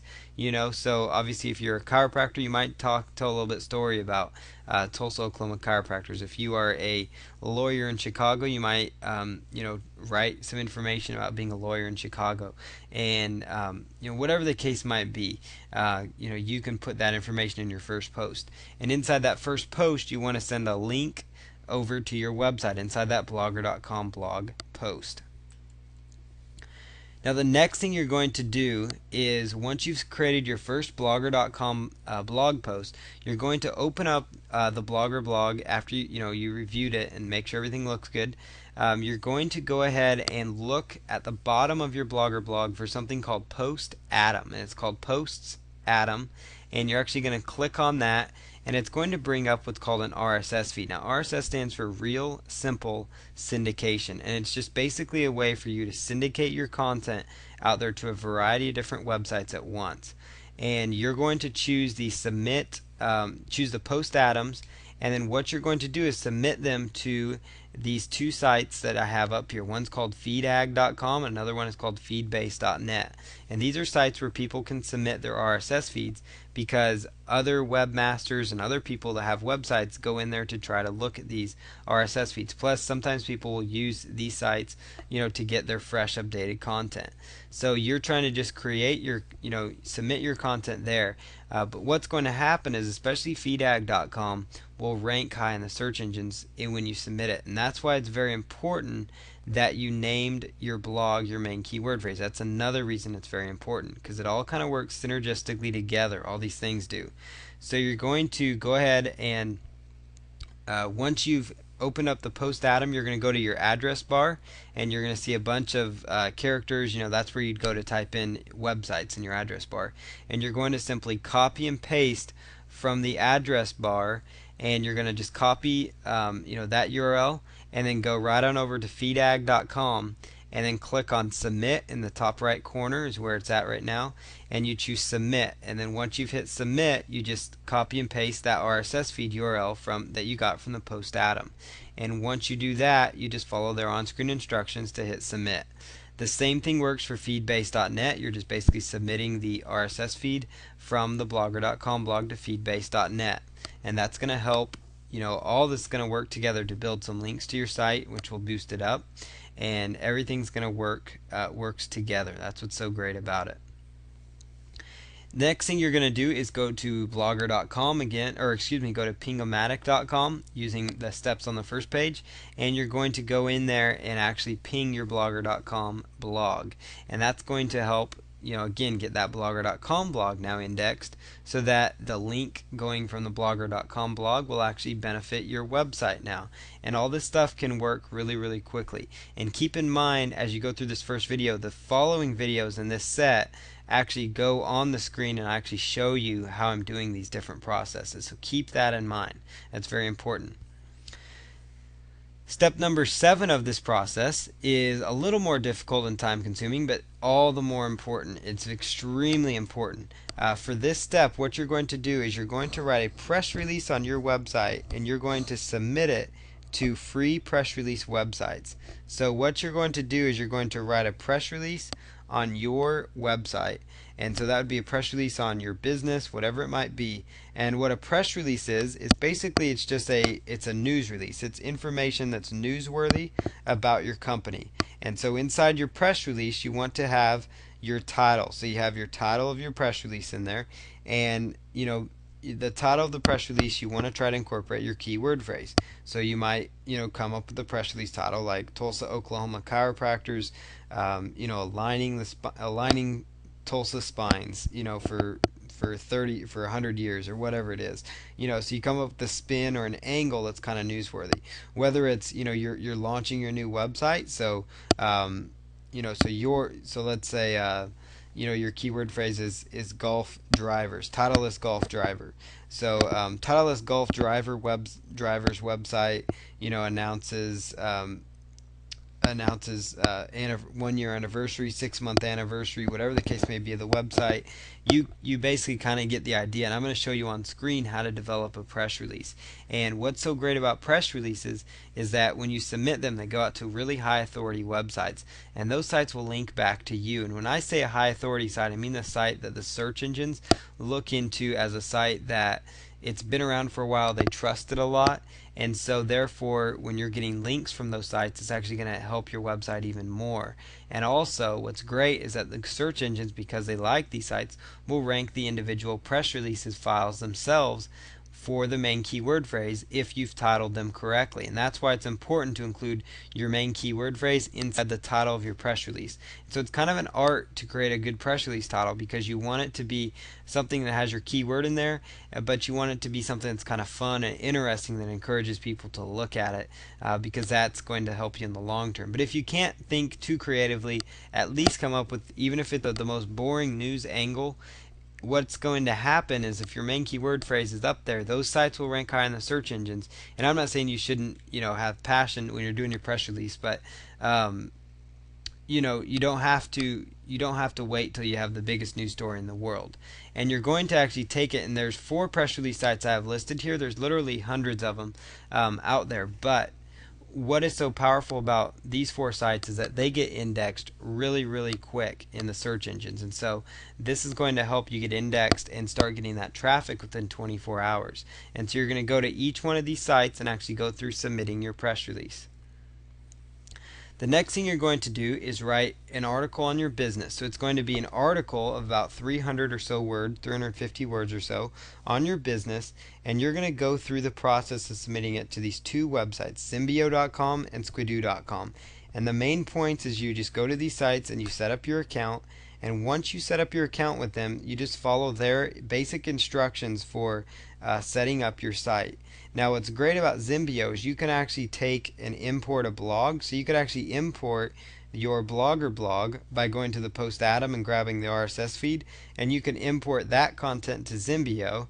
And also, when you're naming these sites and pages, use your main keyword phrase again when you're doing that.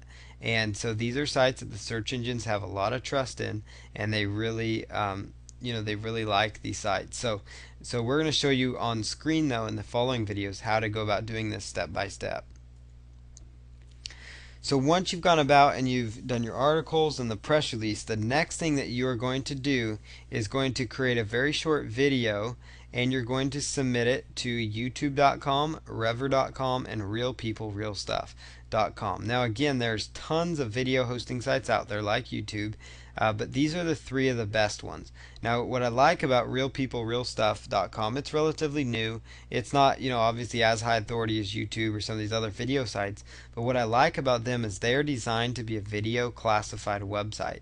So you can submit there, they intend to run advertisements on there. So with your 24-hour traffic plan, how this fits in is that the search engines will actually index the video pages themselves individually. Plus, an interesting statistic now is that YouTube has a large part of the search market, believe it or not. Like people using the YouTube search feature are starting to use that about as many times as Yahoo and MSN search engines themselves are getting searches. So it shows you how powerful online video is, and that number just continues to rise and grow and grow and grow. So it's very important that you have a video of some sort for your business on these sites. And so to create this video, basically I'm gonna show you in the process, but how to grab pictures. Video consists of pictures, and it consists of of pictures and sometimes audio. It doesn't have to have audio, but it certainly helps. And so there's 3 sites you can go to. One is called sxc.hu. X is in xylophone, C is in cat, H is in hungry, U is in ugly. So sxc.hu, and it's a site that has a bunch of pictures in different niches. And so you can grab these pictures from this site by just using their search features, and they are royalty-free images. They offer royalty-free images and also quite a few free images that you can use for commercial purposes, so it doesn't cost you a dime. And all you're going to do is just get these into a little folder on your computer, these images. And then the next thing you're going to do is you're going to go use a program called audacity.com, audacity.com. Just go to Audacity into Google. And once you go to Audacity, you're going to follow the instructions, get a USB headset, or sit close to your microphone on your computer, which all computers now come equipped with a microphone. And what you're going to do then is actually record your video and record the audio of you reading the article. So you're actually going to use Audacity to record the article that you wrote in the previous step. And so what's going to happen there is now you're creating a podcast type file. And so you're creating an MP3 file. And once you've created that file and you have your pictures, you're going to go right on over to Windows Movie Maker if you're using a PC, and if you're using a Mac, they have their own Windows Movie application.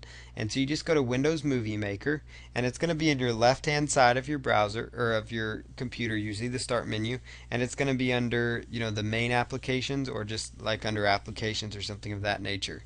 And so once you found Windows Movie Maker, go ahead and open it up, and then you're going to see a feature that says File Import Media, and you're just going to basically import your pictures, and you're going to import actually your images, and or excuse me, the images that you took from sxe.hu related to your niche, and then it's going to take the actual audio that you created, and then you're just going to follow their instructions. They give you really good instructions for dragging and dropping the pictures and the audio, and then when you're done, you just choose produce video.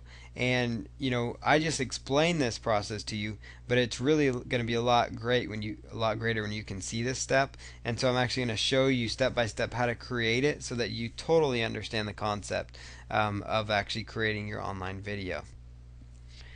The next thing that you need to do is submit a classified advertisement to usfreeads.com and www.oodle.com. These are two powerful classified websites that are very similar to like Craigslist, and Craigslist.com is another site that you should be using for your marketing efforts some. And all you're doing is submitting a 1 or 2 sentence, classified that encourages people to take some sort of action on your site. If it's a free report you have, if it's a coupon for them calling you, whatever the case might be, get some sort of angle, to get them there. And then try to use your main keyword phrase in the title. And I want to jump back to number 9 on the videos. When you're actually submitting your videos, try to include your keyword phrase somewhere in the titles there of those. The next step here, and we're almost done, is you need to go ahead and join a forum within your niche, and you want to use the cPanel option and add the link to your website, add it in the signature part. And then you're going to go inside that forum and you're going to choose the welcome area. And inside that forum, you're going to notice the welcome section, which is where people will go when they're first introduced. And that's usually a fairly high traffic part of the forum. People are just saying hello to each other, they're meeting each other. But what's so great is that it's got eyeballs from a targeted audience, and inside your signature you've got a link back to your site. What also will happen is that signature will give you some benefit in the search engines most likely, because it's another backlink. And so it's all, again, as you can see, working together. And what's great is that these links you're building here are going to be there with your website for quite a long time. And it's going to stick with your site longer than just after we've done this work. And so it goes beyond just a 24-hour traffic plan. It helps you maintain and get a more solid search engine ranking. But inside this forum, it's a great way to just start getting some traffic that way. It's important to go around to these forums, ask questions of people, make comments where it makes sense to you, and that will impress them, and they will go visit your website typically from that signature. So it gives you more of a long-term traffic option as well. One other strategy that you want to do is create a radio show on blogtalkradio.com related to your niche. So, if you're related to your niche or your business and you want to name the show, try to name the show your targeted buyer keyword phrase. So if, for example, you're in the tire business, it might be, the Stillwater, Oklahoma Tire Radio Show, or, Tires Stillwater Radio or something like that. So you come up with your main keyword phrase somehow, inside there. And you're going to create yourself a little radio show on Blog Talk Radio, and we'll again show you how to do that. And what's powerful is that these pages themselves will link back to your site, but they get indexed really quickly. And finally, the process that you go through in this 24-hour plan is you're going to create a Twitter account. So you just go to www.twitter.com, Twitter,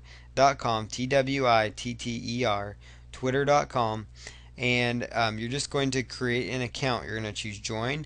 And so if you do not have a Twitter account, you'll want to get one. And you're going to want to include in that Twitter account name, try to include your main keyword phrase somewhere inside of there. And what's so powerful about Twitter is that it will link back to your site, because you want to set up your profile so it links into your website. And then, you can make a few Twitter posts that mention your site as well. And then what you're going to do within Twitter is you want to go out and you want to follow people inside of your niche, because that's going to help you get a targeted following rather quickly. And again, all these strategies I just laid out verbally are going to be shown to you in step-by-step video format coming up here next.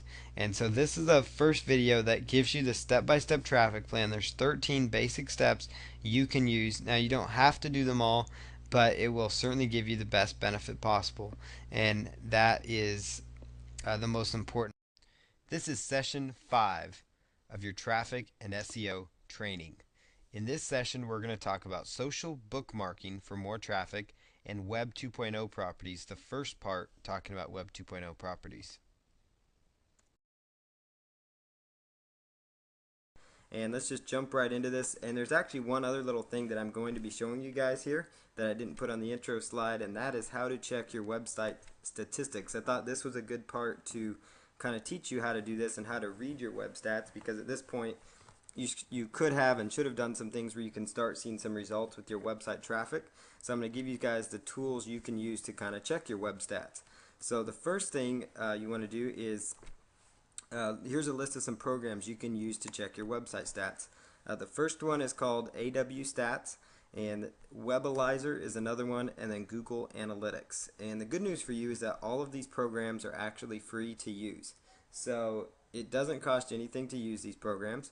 And what's so great about them, AW Stats and Webalizer actually come installed with your hosting account about 90% of the time, if you're using a hosting company that's using cPanel, which in most cases your website host will, and that is if your website's hosted with Google, or excuse me, I'm sorry, not Google, with HostGator or Bluehost or something like IX Web Hosting. A lot of the major ones use cPanel. GoDaddy does not, by the way. That's one complaint I have with GoDaddy, is that with their hosting, they do make you pay a monthly fee if you want it. So for people on GoDaddy, I'd recommend you use Google Analytics. And if you are using, a site or a website hosting company that has cPanel, which has AW Stats and Webalizer, then I would still look at using Google Analytics, because it's kind of nice to be able to track your website statistics all around. So at least that way you can kind of get a rough idea as to all the different options you have for traffic. So and basically the core thing here is the web host offering cPanel give you stat tracking software that you need, and that's AW Stats and Webalizer. And some of the important stats that you want to look for are the unique visitors and the length of time they stay on your website. And those are some important things to look at, among other things. Those are the core things to look at. You will see typically with website things, people will talk about hits. Oh, your website hits are up, or website hits, and hits are really actually kind of meaningless when it comes to tracking website stats. And that's why the tool that GoDaddy gives you to track stats is pretty much worthless, unless they've changed it since I last saw it in there. But they have a tool that tells you, basically how many hits you're getting. Well, basically what they count a hit as is let's say you have a squeeze or a website that has 5 images on it. Well, every time that page loads, they're going to count that as like 5 or 6 times, however many images you have. Every time it loads and calls a file, which when your websites load in the background, they're pulling up images and such. So every time it hits your server, that counts as a hit. And so hits are really inaccurate, because if you have a site with 100 images on it, little images or something, then there's 100 hits every time somebody pulls up the site. So hits are really pretty much inaccurate. The best things you want to be looking for are visitors and unique visitors. And unique visitors is most important, just because a visitor, that could be somebody that comes to your site multiple times. So that's one person from the same household, or basically the same household in that basically it comes from the same household. So it's pretty much like one customer to your website. And also it's like if you go to your website, you probably hit your website every single day. And so that would count as a visit to your website, but it's not going to count as a unique visitor unless you've completely, cleared your cookies, which a lot of people don't. So, so that's something to keep in mind. So you want to make sure you're differentiating between unique visitors and regular visitors. And length of time on site, that's kind of an important stat to look at overall. And the main reason is just because the longer people stay on your site, the better results you're going to tend to receive. Now, in all examples, this isn't 100% accurate, just because if you're using like a landing page, for example, like a squeeze page, where you have an opt-in box where people grab their name and email, you don't really want them to be on that page for 5 minutes because they're going to be thinking too long about filling out the form. But 90% of the time with your website, or you've got pages you're trying to sell people, you've got a sales page, a sales video, you might have materials about your company, your services, your products.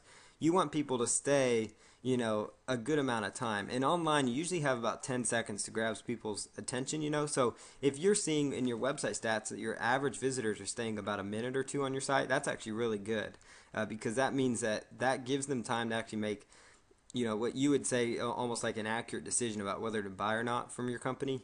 And that really will help you, because what you want to watch for is people getting to your site and all of a sudden the stats showing you that within 30 seconds they're leaving your site or something, because it takes longer than 30 seconds to read a sales page.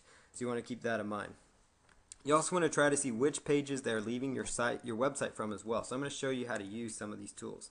And another thing you can do is look up the various keyword phrases that people are finding you for. So these website tracking tools will actually tell you that certain, people are finding you for different keyword phrases. So, it'll actually give you some ideas of some additional keyword phrases that you might consider targeting, because these are keywords that by accident you might be ranking for, by accident you're getting traffic from. And sometimes it's amazing because there are people that will browse through to page 6 and 16, and so you might see, wow, I'm getting a lot of visitors for this certain phrase.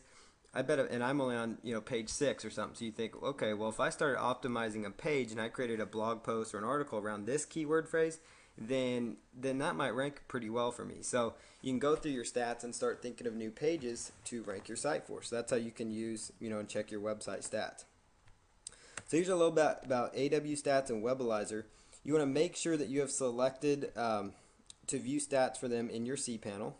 And so I'm going to show you how to set that up. And these are provided by your website hosting companies that offer cPanel.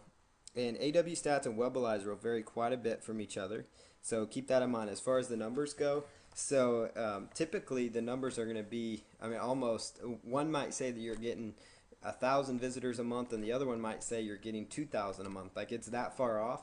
But I like to use them as a gauge. It's kind of a trend almost, to kind of see, okay, how's my traffic doing, or is the traffic increasing, is it decreasing? What kind of things are causing it. That's kind of the thing you want to look for with these tracking programs. So let's look at an example of each of these programs. So I'm going to log into a cPanel here really quick. So let me pull that up here.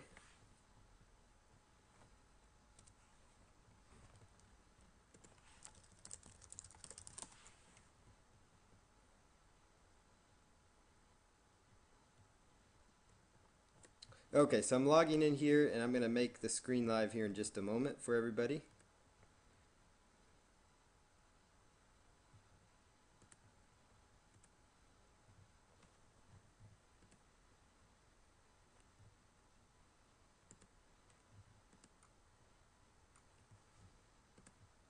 Okay, so what you guys should see on my screen right now is me logging into my control panel. So you'll see here my website. I'm hosted with Bluehost. It's a great hosting company, and if any of you guys want to sign up with them, let me know. They have excellent deals. I've had no issues at all as far as bandwidth goes.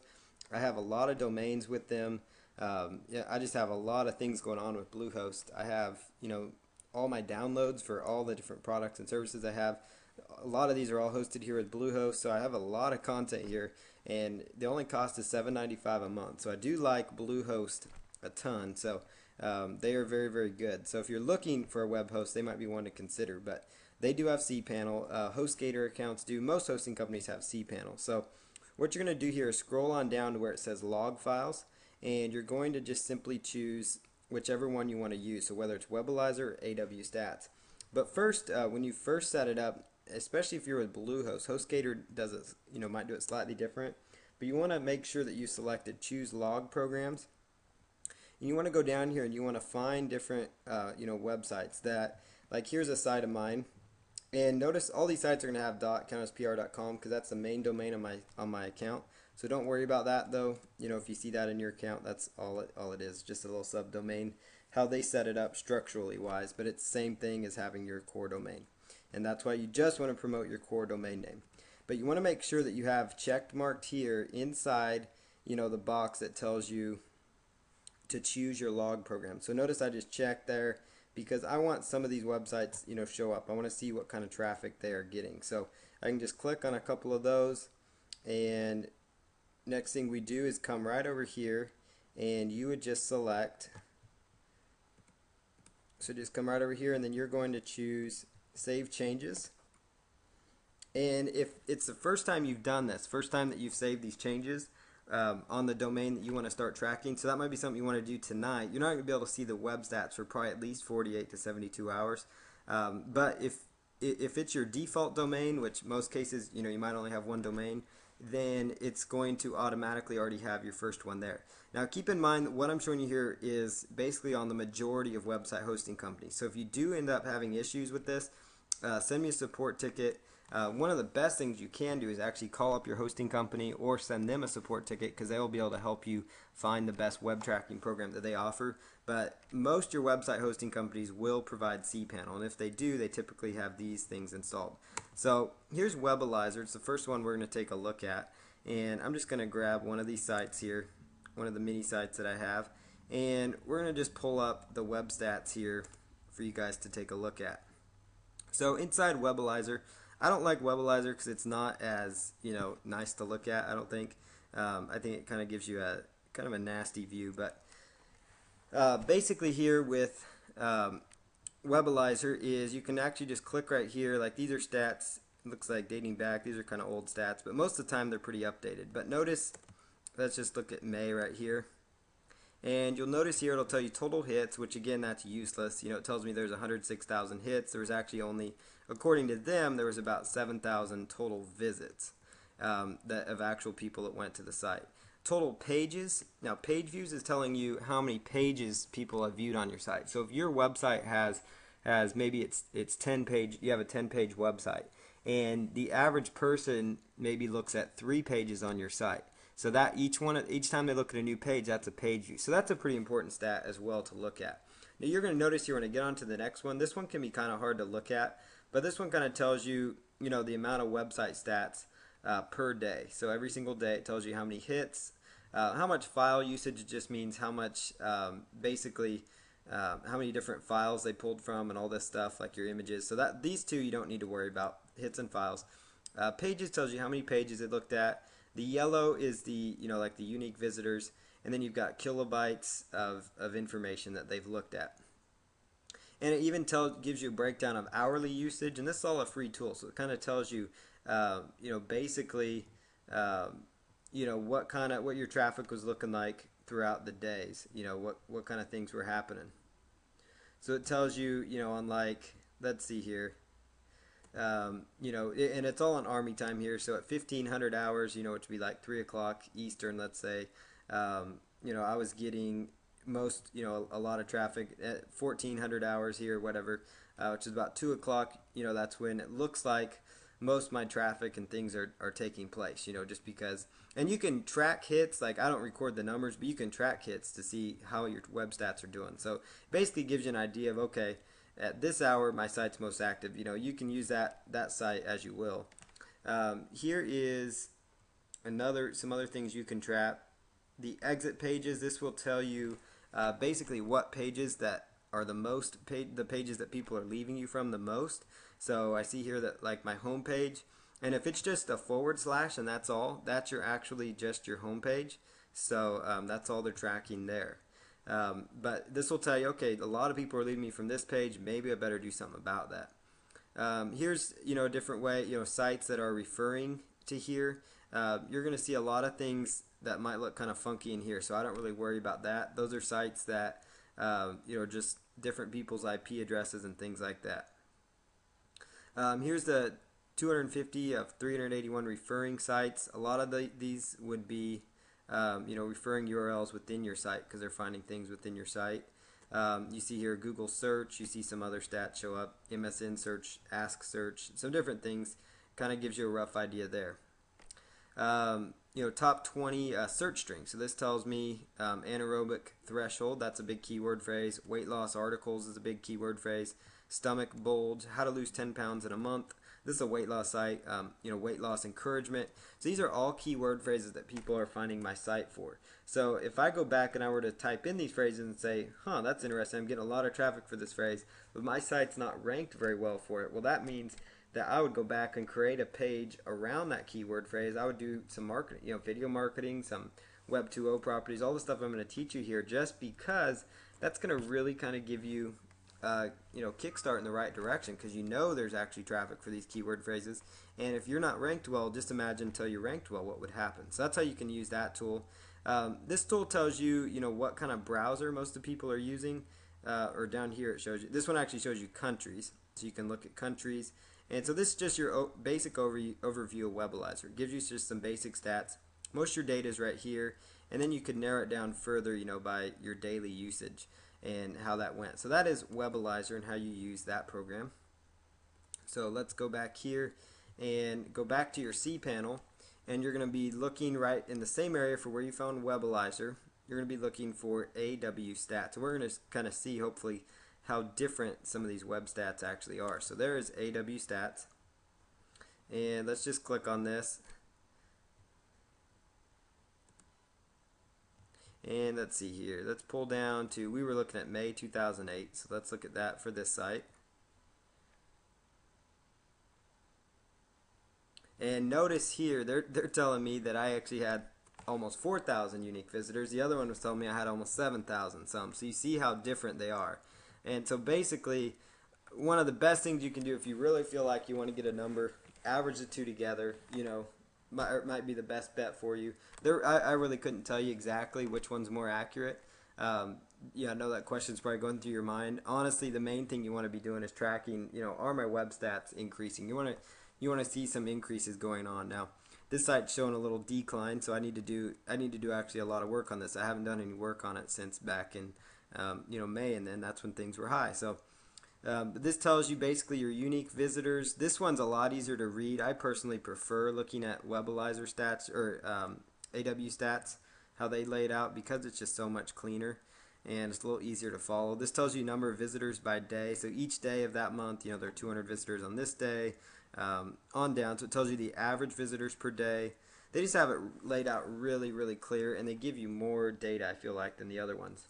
This one also tells you, on each day what kind of your average visitors were, and this one kind of shows me that it's pretty average throughout the week, and it tends to tail off on the weekend, which is pretty normal.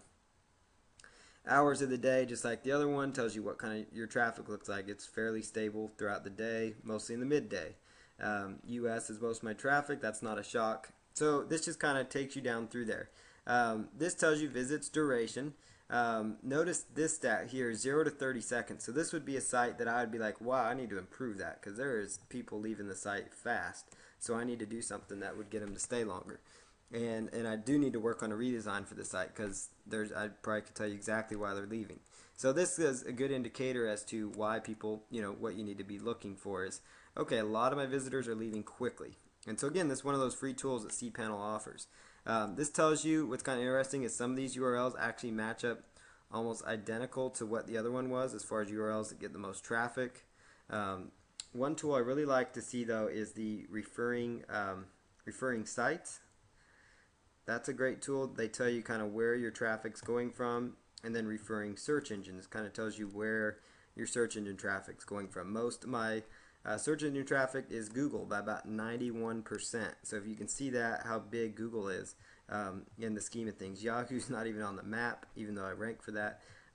In Yahoo, Google is just dominating for this site. So you definitely want to focus most of your attention on Google anyways. Search key phrases will tell you some different keywords that people are finding you for. So here's kind of something interesting. Unbalanced diet, anaerobic threshold, weight loss articles, lose 10 pounds in 1 month. So these are kind of similar articles to what people were finding me before. So there's a whole slew of potential keyword phrases. And this number tells you how many people found you each and every month. Or basically each and every month, how many people came to your site for this keyword. So 215 people came to my site for the word unbalanced diet. So that would tell me, okay, maybe I should focus some things on that core keyword phrase. So these tools are active. If you have questions using them, let me know. Your web host might be the best as far as helping you making sure that it's set up on your server. So it's AW Stats and Webalizer, and those are the best ones that you can go ahead and use. So I'm going to go ahead and log out of my cPanel here, and we're going to jump on over to Google Analytics, and I'm going to show you guys how to set up a Google Analytics account. So it's just google.com/analytics. But let's, in the meantime, jump over to the presentation here.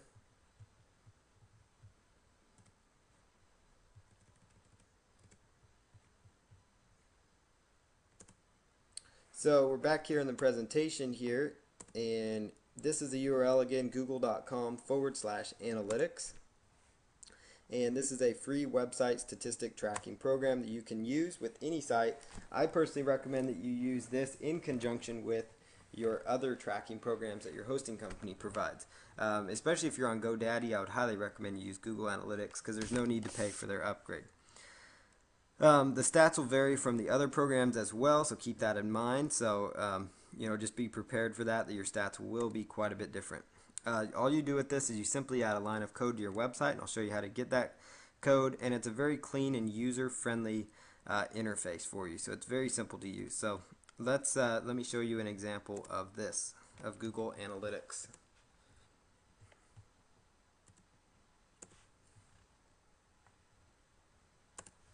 Okay, so when you first want to set up your Google Analytics account, I'm going to show you how to set up your account, and then we'll get on with our presentation here. So first thing you want to do is choose Access Analytics,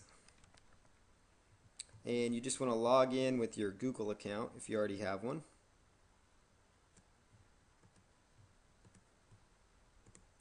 So I'm just going to sign in here.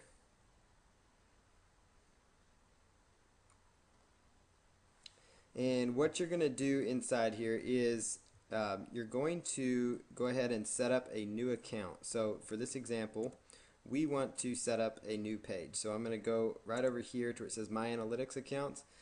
This account I just deleted. It was a test blog I had. So you can just go right over here down the right side and choose Create New Account. When you first log in, it's going to ask you to create your new account. So you want to go right here and choose Sign Up for Google Analytics. And website's URL, very self-explanatory, www.yourwebsite.com. I'm going to use the Tulsa chiropractor site as the example here. Account name, I just leave it at the domain name. Time zone, you can set it to where you are located. I'm on Central Time. You can set it to whatever time zone you happen to be on, or whichever one works best. Most of the time it might be Eastern, Central, Pacific, whatever works best for you, so you kind of know when the day's ending on these statistical reports. So that's kind of a cool feature. This is, again, basic information, your last name, your first name, and your phone number. And then please select the country, that's self-explanatory, and then go ahead and choose Create Account. I've gone through their terms of service before, but when you're first there, you might want to read through that. Choose Yes, I agree, and then select Create New Account. And once you've created your new account, what you're going to get is this really nasty looking code. So before you panic and throw your arms up in the air, it's really actually very basic to install this. So what you need to do is just click your mouse one time on there. So you just click your mouse one time, right click, and choose copy. So click your mouse one time, right click, and choose copy. So again, I clicked my mouse once, I right clicked, and I did copy. And now you're going to go right back over here to wherever your website is hosted. So in this example, I've got this website hosted with WordPress. So I'm going to go right on over to WordPress, and I'm just going to simply log into WordPress here. And this would be slightly different if your website, is just a static HTML site, which a lot of sites are, and that's okay if they are. So if you have just a static type HTML website, then that's how you're going to, you're going to access it with like Microsoft Expressions Web Design or Dreamweaver or something of that nature. But it's going to be the same thing. You're going to do all this stuff that I'm showing you here inside what's called the code view, inside the code view. WordPress makes it very, very convenient. They do have a plugin for it, but I personally like to just do it manually because I've had issues with getting their plugin to go in correctly. So I just do it the old-fashioned way, and it's very easy. So all you do is come right down here and you choose Appearance and you choose Editor. And what you're going to look for is Footer. And when you're actually doing this in your own HTML code, you're going to be looking for the footer of the code. So you're going to be looking for like the code that comes up right before the body tag ends. So you notice here where the body tag is actually going to be ending. Notice that. And what you're going to do here is you want to just install your Google Analytics code right in here. So you want to highlight right here. So highlight your Google Analytics. So I've already got it kind of installed here, but let's just show you the example here. You can just highlight it and copy and paste it. So you're just going to copy and paste it directly before the caret to the left and the body tag. So just copy and paste it right in there and then choose Update File. And that's how you do it on WordPress. It's going to be the exact same thing. You're going to go into the code view of your static HTML site. So it's going to be the code view of your web editor. Or you could also outsource this or submit a support ticket if you are running into problems. But you're going to just go right until you see the body. There's always going to be a closed body tag, or in most there should be, on your website. And right before it, you're going to paste in your Google Analytics. And then you're going to just save that file and re-upload it to your server. Now, if you're using a static HTML site, and you happen to have, when I say static HTML site, I mean like a site that is not built on WordPress, so it's a site you manually go in and edit, which is fine. Those sites do great. So I'm not knocking those sites or anything. I'm just showing you as an example with WordPress. But if you are using a site like that and you don't have what's called an includes file, and if you have to ask what that is, chances are you don't have one. So just assume you don't have it. And what you're going to have to do is go to all the pages of your website, and you're going to have to manually copy and paste in the Google Analytics code. And the reason you're doing that is because Google Analytics will read all the pages on your site that code is installed on, and you want them to be able to read that kind of information. So, the only pages you may not have it on there would be like your download pages. You don't really need to be tracking stats there, but your sales page, your article pages, and all that. Now, if you're using WordPress, you just do it one time and it automatically goes in the footer because they have what's called the includes file. So that HTML code that I just did is included on every single page. So without getting further into HTML things, but that's how you go ahead and do Google Analytics. So it's very simple. And once you've installed the code, you just choose Finish. And it's going to load the page here. And basically you just come right over here to where it says status, and the tracking's unknown, and then I would check back and give it a few minutes and then check and make sure that the web stat is uploaded correctly. So now you can go ahead and log out of your Google Analytics account, and let's just go right back over here to the presentation.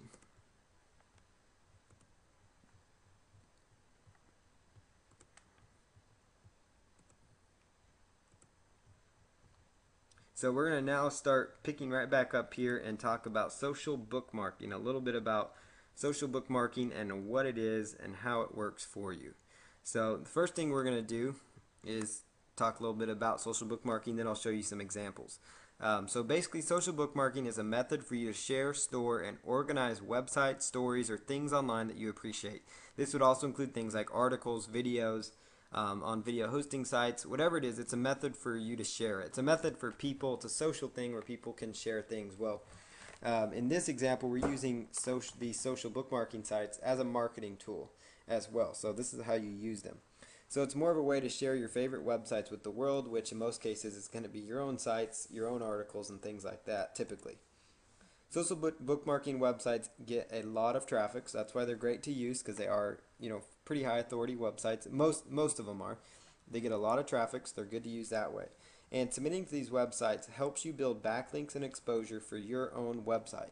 And even if it doesn't give you a direct backlink, which Dig doesn't give you a direct backlink like it used to, but what it does is it gives you exposure, it gives you more exposure. And what I found with Dig and some of these other sites is if you use your core keyword phrases when submitting to them, most of the time your site could actually start ranking high in the search engines for the particular keyword phrases that you're trying to rank for. So that actual page on Dig, because when you dig something or you socially bookmark something, most of the time they create a separate page for that particular bookmarking action that you just did.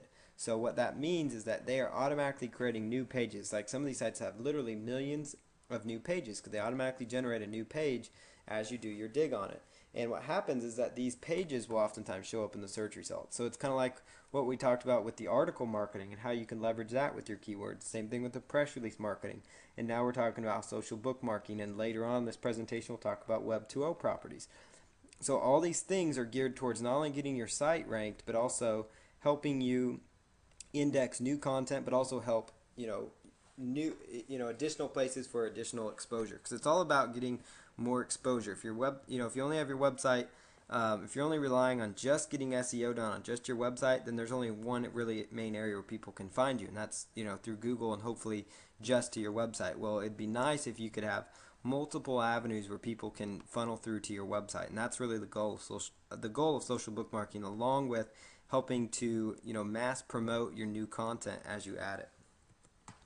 So here's some social bookmarking tips. You want to bookmark both your home page and your internal pages as well. You will also bookmark your blog page and other Web 2.0 properties like Squidoo pages or online videos.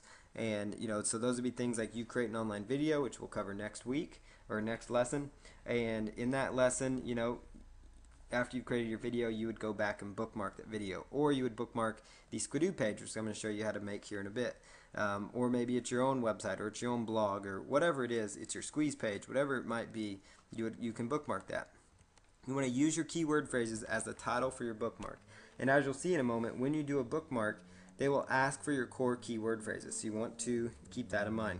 You might consider setting up several social bookmarking profiles as well with each website. So basically, you might consider setting up several bookmarking profiles. So that means there's literally hundreds of these sites, but there's a core 30 to 50 that are really good to submit to. So one thing you want to do is you want to consider setting up several social bookmarking profiles. So that means you have several accounts created for each one of these sites, and you want to just use like a spreadsheet to kind of keep track of the different logins for each and every one.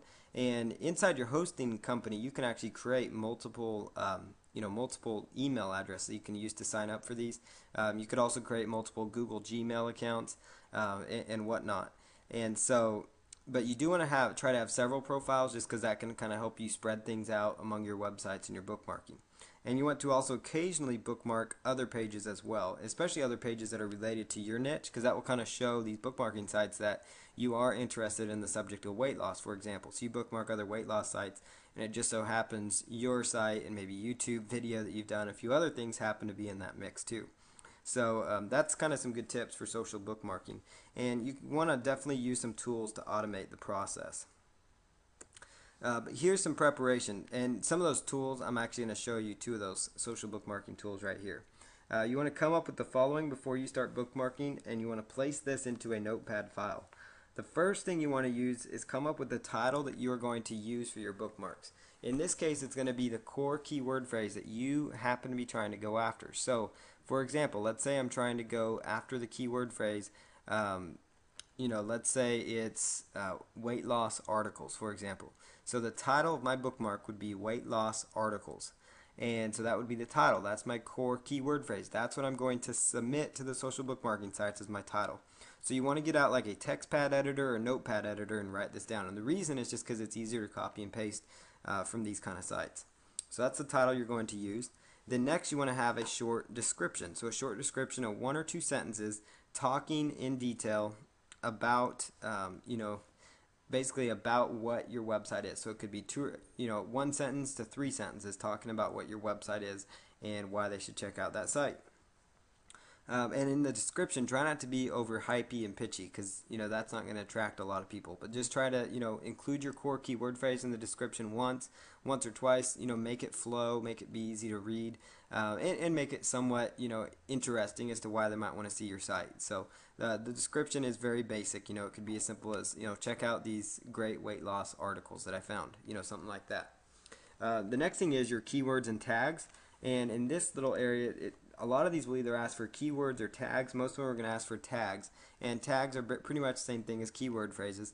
So you come up with keyword phrases related to the niche, related to the website that you are promoting. So again, weight loss articles, weight loss. I like to use the title and the main keyword that I'm going after as one of the keywords, just because it gets it on that page additionally another time, because they oftentimes display their tags there.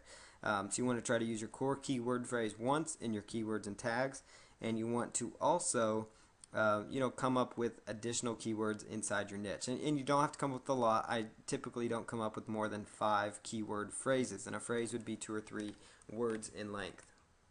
And then you obviously want to put in your URL into this sheet. And the reason I'm having you create this is because it's going to make your life much easier when you start going in and bookmarking these sites, because you're just going to be copying and pasting. So okay, title, okay, boom.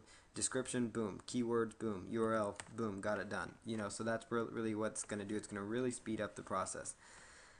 So one thing, as far as preparation goes, is you want to go over to socialmarketing.com and sign up for the sites you see on the page after you put in your title and URL. So I'm going to show you how that works here in a moment. But let me jump back here and show you another site. Socialmarker.com has another list of sites, and Social Marketing, like I said, has more. And then onlywire.com has a list of sites, but it also helps you automate the process. And then here's another couple of social bookmarking sites to consider. So I'm going to come back to this slide here, so don't worry about writing this too fast. I'm going to actually show you right now live how you guys can go ahead and start bookmarking.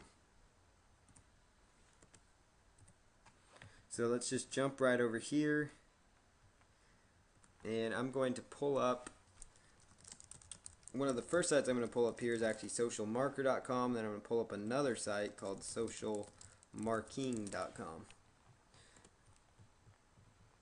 Okay, so right up here on my site is socialmarker.com. That is just SOCIAL marker.com, just like you see on your screen here. And basically what socialmarker.com is, they do have a tool that kind of helps you automate the social bookmarking process a little bit to 160 bookmarking sites. So they do help you automate the process a little bit. So now I tend to like social marketing service a little bit better. I know some people might disagree there, but I like how social marketing does it. But what I like about Social Marker is that in a nice clear area they give you a variety of different websites to check out. And I typically go with all these sites, but you notice here if you go to their icons, you can actually click on each one of their logos here, and you could actually go right on over to the website and actually do a bookmark of it. So just so you guys know how basically the social bookmarking process works, I'm going to show you how that functions. So I'm over here on a site called propeller.com. It's one of the sites that I clicked on from Social Marker. And what I want to point out to you is you want to try to set up an account with each and every one of these. Obviously, you guys could avoid Twitter because that's not really a platform for social bookmarking. Technorati's one you guys could avoid as well. So Technorati and Twitter you could kind of do without for this process. The other ones you could go ahead and set up accounts with each and every one of these. So all you're doing is just clicking on the logo, going through the process, choosing register, and you just basically are putting in your name, your email, and make sure that I like to have like a spreadsheet open so you're recording all these usernames and passwords so you know exactly where you can go to find all these various passwords. And I like what they offer here on Social Marker as far as giving you a good glimpse of all these sites. They have some options too where they say just the best sites, just the best social bookmarking sites, and they bring them all to the top. That's kind of up to them because I still like a lot of these other ones. They also have one that says do follow, and these are sites that only pass a direct link onto your website. So those are ones that you could consider as well if you were just trying to do this from a link building perspective. So you could just sign up for those ones. But I like to do them all just because Propeller, Dig, Delicious, Reddit, all those are really high traffic and high authority, so they rank well. So I like to do them all. Same concept as with article marketing and press release marketing. The more you do, the more results that you're going to get and the more beneficial that it is going to be for you. So let me just jump back here to propeller.com, and I'm going to kind of go through the steps here of submitting a site. So we're going to go right over here to where it says submit. Most social bookmarking sites will say submit news or submit information, and whatever the case might be. So I'm going to first sign into my account though. So let me go ahead and do that really quick.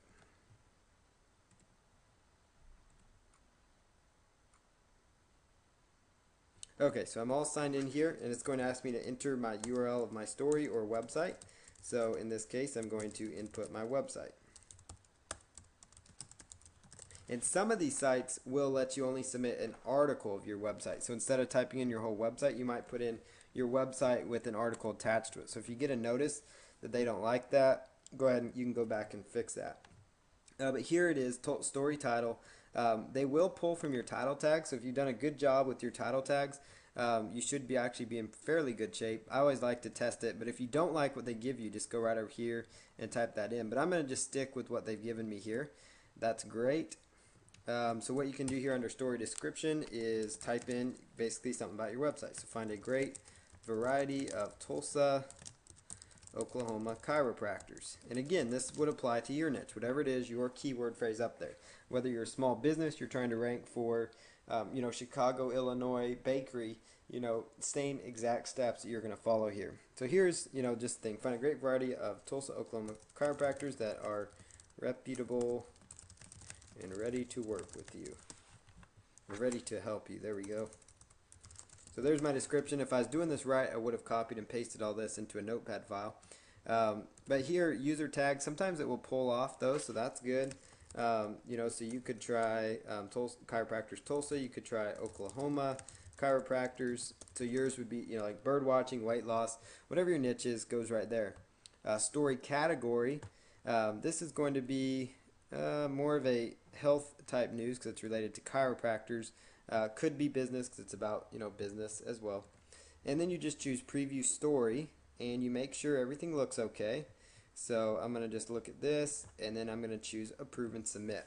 And the reason I like Propeller is they're not going to pass a direct on link directly to your site, but what they're going to do is actually this site gets a pile of traffic and they rank well in the search engines for their various keyword phrases, and so they do a fabulous job of it. So I personally like using them when bookmarking. So here, when your bookmark is done, this is what it looks like. So Tulsa, Oklahoma chiropractors, find a Tulsa chiropractor today. So it has my core keyword phrases up there. And if you click right there to read the full story, it would take them directly over to my website in a new window so they could take a look at what I have to offer there. So there's the website. So, so there's that. There's how that functions. So now you can just sign out of that and go on to your next site. So it's really easy, especially you can see if you've copied and pasted the data. It shouldn't take you very long on each and every website. I'm going to show you Dig one, as just another example here because they're all kind of different, but they're very much the same. Dig.com is going to function in a very similar fashion. You're just going to, first log into your account or choose join since it might be your first time there. And so we're just going to log in here. And then you would just choose submit new. And so we could come over here and we could find an article that we are going to submit. Let's just go over to my blog here and grab an article that looks good.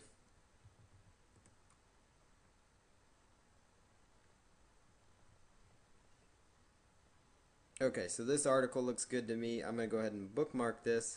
I might have already submitted it to them, so they will let me know. You just notice their URL there. Whoops. So you just enter the URL. News and articles most of the time is what it's going to be, or video. In this case, I'm actually got 2 links to videos that they could actually watch. And if it's like a YouTube link, obviously that would be a video as well. So it's digging through my submission for a title. I would come up with the keyword phrase. So my keyword phrase is, niche research, find a profitable niche market.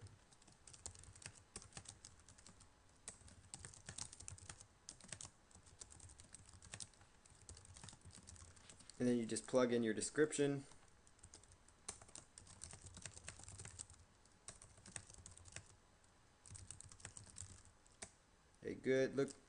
Learn how to find a good, profitable niche market in these 2 short and powerful videos.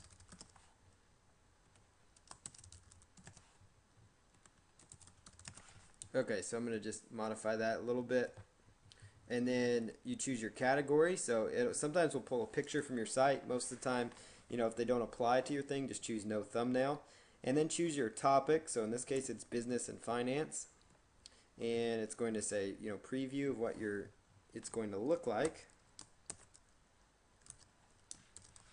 So I'm just put in the keywords that they have there. And now they're checking for duplicates. Now Dig, sometimes won't ask, does not ask for tags, but some of them will, so keep that in mind.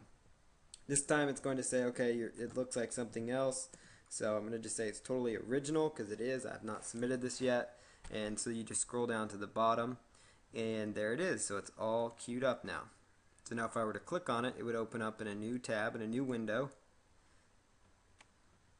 and there it is. So now, they're on my website. So that is how, and that actual dig page itself can actually rank within the search engines. So you would see somebody typed in, free niche research or niche research videos, they might come across this actual dig page, which would link them right into my site. So that's kind of how the power of social bookmarking works. That's why it's one of the avenues that I really, really appreciate and like to use online. So that's how you use those tools. Now let's talk a little bit about the automation process here. So we're over here, and I've mentioned social marking already. But what's great about them, let's just type in here our core keyword phrase. So Tulsa, Oklahoma chiropractors.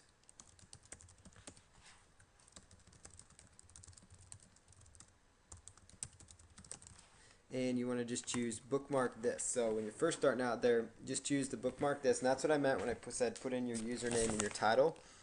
And what's going to happen here is it's going to actually bring up a list of various social bookmarking websites, and they rank them by what they consider the top sites, and then a whole list of other sites. And so you can go to socialmarking.com to find a huge list of other websites to consider submitting to. So you can just open up these projects or open up these sites, follow the instructions, and go through and set up your account. So but notice what it did when I actually clicked on that link right there. This is one of those tools that kind of helps you automate the process. Notice how it pre-filled my title and my URL, and then you can just copy and paste your description in there if you wanted to. So that's how that would function. So if you find another one that you want to submit to, so let's say we're going to use furl, maybe.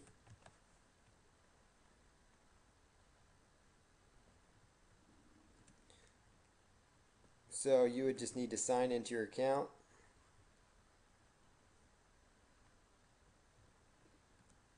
And I may have clicked on the wrong one. Okay. And sometimes these companies merge here and there, so that's something to keep in mind too. So when that happens, sometimes these automatic tools, which I'm glad that happened because it looks like furl is redirecting over to digo.com, which is similar to Dig. Mr. Wong is another one that works well. So all these sites work really, really great. So it kind of gives you an idea of where to find the top ones. I've already actually submitted this site, so this actually already has been submitted. But all you would do is just log in, and it would pre-fill with your name and email.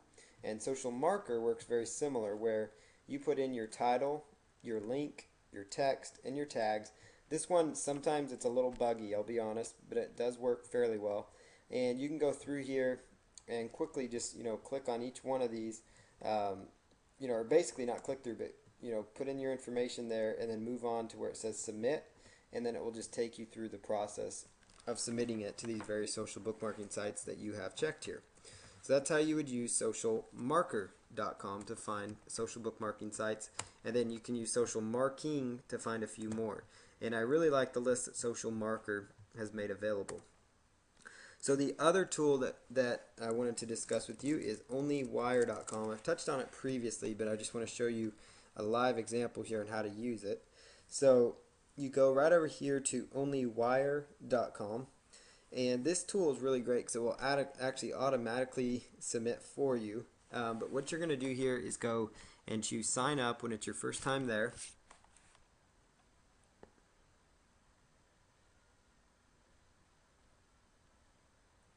And it will take just a moment here. So you're just going to sign up with your username, with your password, and with your email address, and just put in that information. And you want to choose the free promote option. So you do not want to do the paid option unless you feel like paying. But the free promote option is very simple. It's basically you just copying and pasting a code onto your site that would basically make your basically all it's going to do is you just need to add a line of code, just like I did with Google Analytics, to the footer of your website, to somewhere on your website, so that the bookmark and share icon like this displays, and it actually can be beneficial because people can go to your site and potentially bookmark and share. So then read through the terms and conditions and then choose start only wire. And so I'm going to just log in though because I already have an account with them. So we're just going to go over here to log in, which is what you would do when you come back to them. And so I'm going to just log in here to my account. And I'm using Internet Explorer for this example just so you guys are aware. Okay, so what you're going to do here is go right on over to set up your bookmarking sites. So when you first log in, and what you're going to find here is a huge list, or a good sized list, of social bookmarking sites to consider submitting to. And so it gives you an opportunity to put in your username right here and your password. So that's my username right there, is Fast Cash Counts. And if you don't have accounts with these sites, you would just click right there, and it's going to, for some reason, open up in two windows. It's just how they set it up, but you only need the one window open. So it's taking me over here to bebo.com, and I would just choose, when you're ready to set up your account, just go through the steps to setting up your new account, which is, right here, sign up now. So put in your full name, your email, your password, and your date of birth. So I'm going to just do that right here because they just added that to that site. So let's just do that.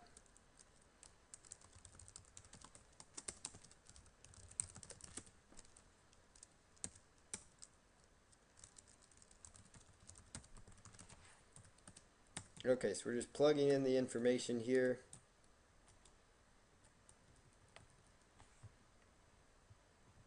And I just had a birthday just last weekend. So, alright, so we're just going to plug in the information.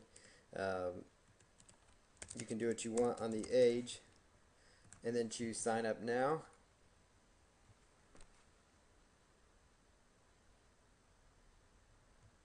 And I usually skip this next process. Most of them will try to get you to invite your friends. This is the basics, information about who you are and what you do. And if they give you a chance to have a website, I would try to put it in there if you can. But that's just me, so try to put in your website if you can at all possible. And then just choose save, and you can always change your profile later.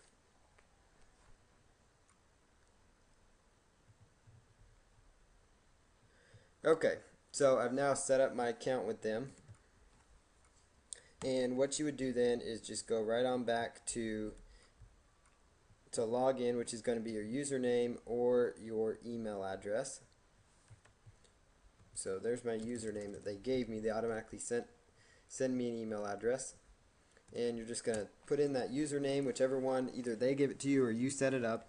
And then you put in your password. So there's my password, very basic. And when you hit save, it's going to make these all ... So after you've set that up, just hit save my logins.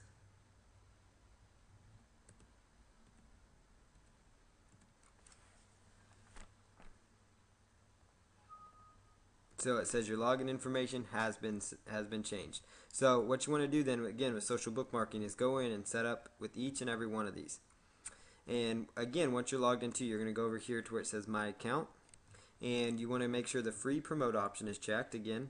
And what you want to do, it's going to say add the following HTML code to your website. So you're just going to right click and copy that code, and you're actually going to go to your WordPress site or the code view of your HTML site, and you're going to just copy and paste that in there. And again, if you have questions with that, let me know. Don't let that hold you up. But after you've put it in there to your site, you're just going to type in the URL of wherever you placed it, and you're going to choose click to check the status. And so I'll show you guys how that looks, how the code will show up once it's actually on your site, just so you know what to look for.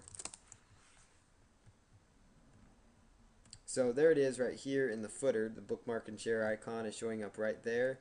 And you should see this little green check mark that says completed.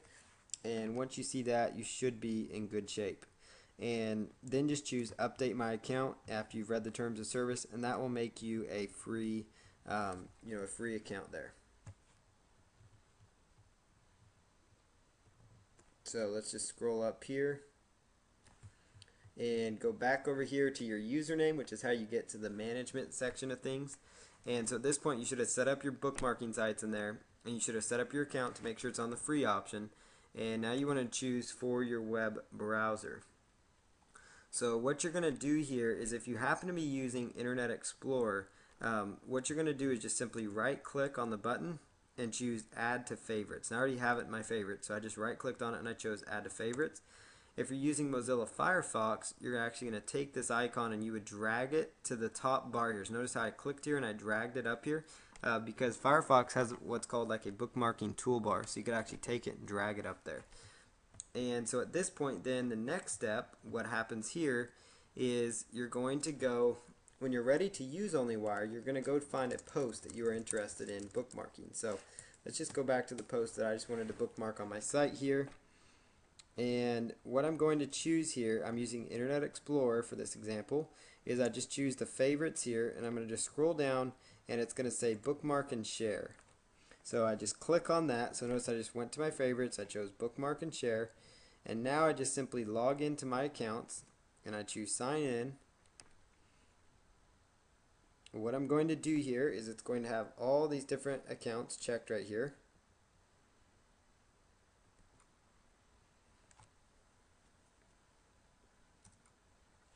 Okay, so all these accounts are checked, and I'm going to just put in my tag. I'm going to put in my notes, so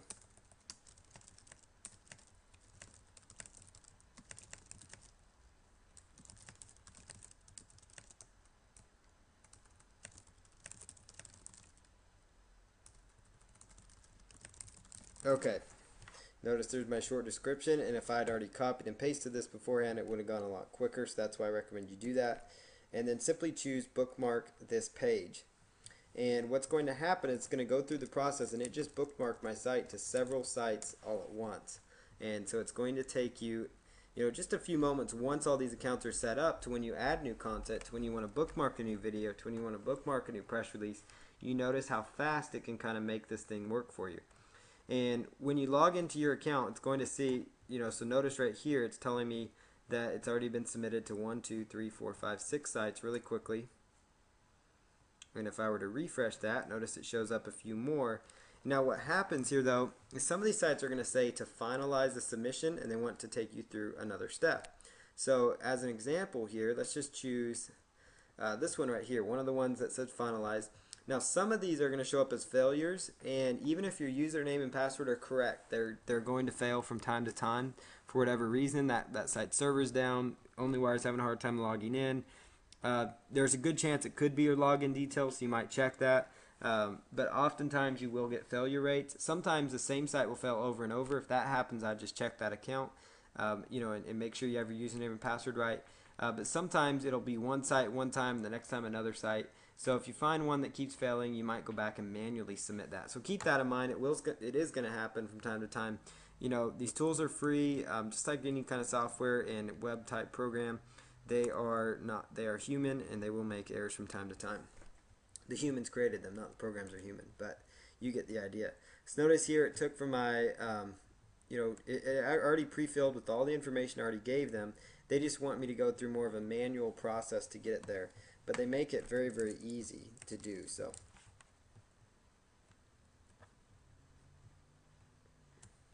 let's just choose submit. And let's make sure that internet is selected as well. Okay, so there's my categories. Now I just choose submit if I want to. And it's going through the process of submitting that, so it actually has been now submitted. And that was just by simply clicking on that little icon that asked me to finalize the link. So notice here, I've got some accounts that I should probably go in and take a look at because they keep failing throughout. But notice now that says success, so I would go back to dig, and I've already done this video to dig today, so we don't need to worry about that. We go through and choose, finalize if you have not already submitted there. So finalize will get you through the rest of the way. So now if I were to refresh again, notice here it'll pull in any more sites if any more of them have been submitted. So you're going to now see exactly how easy and simple that is. So now the next time you're ready to bookmark, you just either go to your top bar up here if you're in Firefox and click on it, or you go to your favorite tools. So that is step by step how you use the OnlyWire feature. So the next thing that we're going to do is move on to Web 2.0 properties, and we're going to spend about 30 minutes on that and then open up the lines for some more questions and answers. So let me just jump right back here to the presentation here for you guys. Here's a list of social bookmarking sites again, so you guys get these down. Oh, let me make sure I have these. I'm going to pause for a moment and get a quick drink and let you guys get a break from writing, but here are the URLs you guys can write down.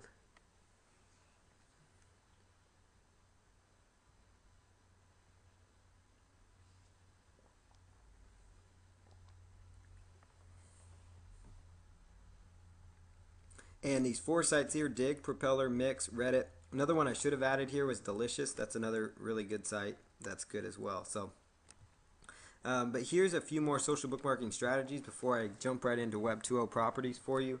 Again, you might consider setting up multiple social bookmarking profiles, and that's just because you want to be doing a lot of bookmarking, like as you add new articles and things like that, like I'll talk about. You might ask friends to bookmark pages for you, and maybe you do the same thing for them. So kind of I help you, you help me, that kind of thing. It kind of helps, makes bookmarking look slightly more accurate in things, or more a little more kosher, because you're not just bookmarking all your own sites. So you might filter in some different sites as well into your account. Same thing is, you want to also bookmark other sites as well. Maybe email your list if you happen to have a mailing list. Say, hey, I just wrote this great new article. If you like it, share it with your friends by bookmarking or something like that. Real casual. Don't ask them to. One thing to not do is don't do a competition. I've made that mistake.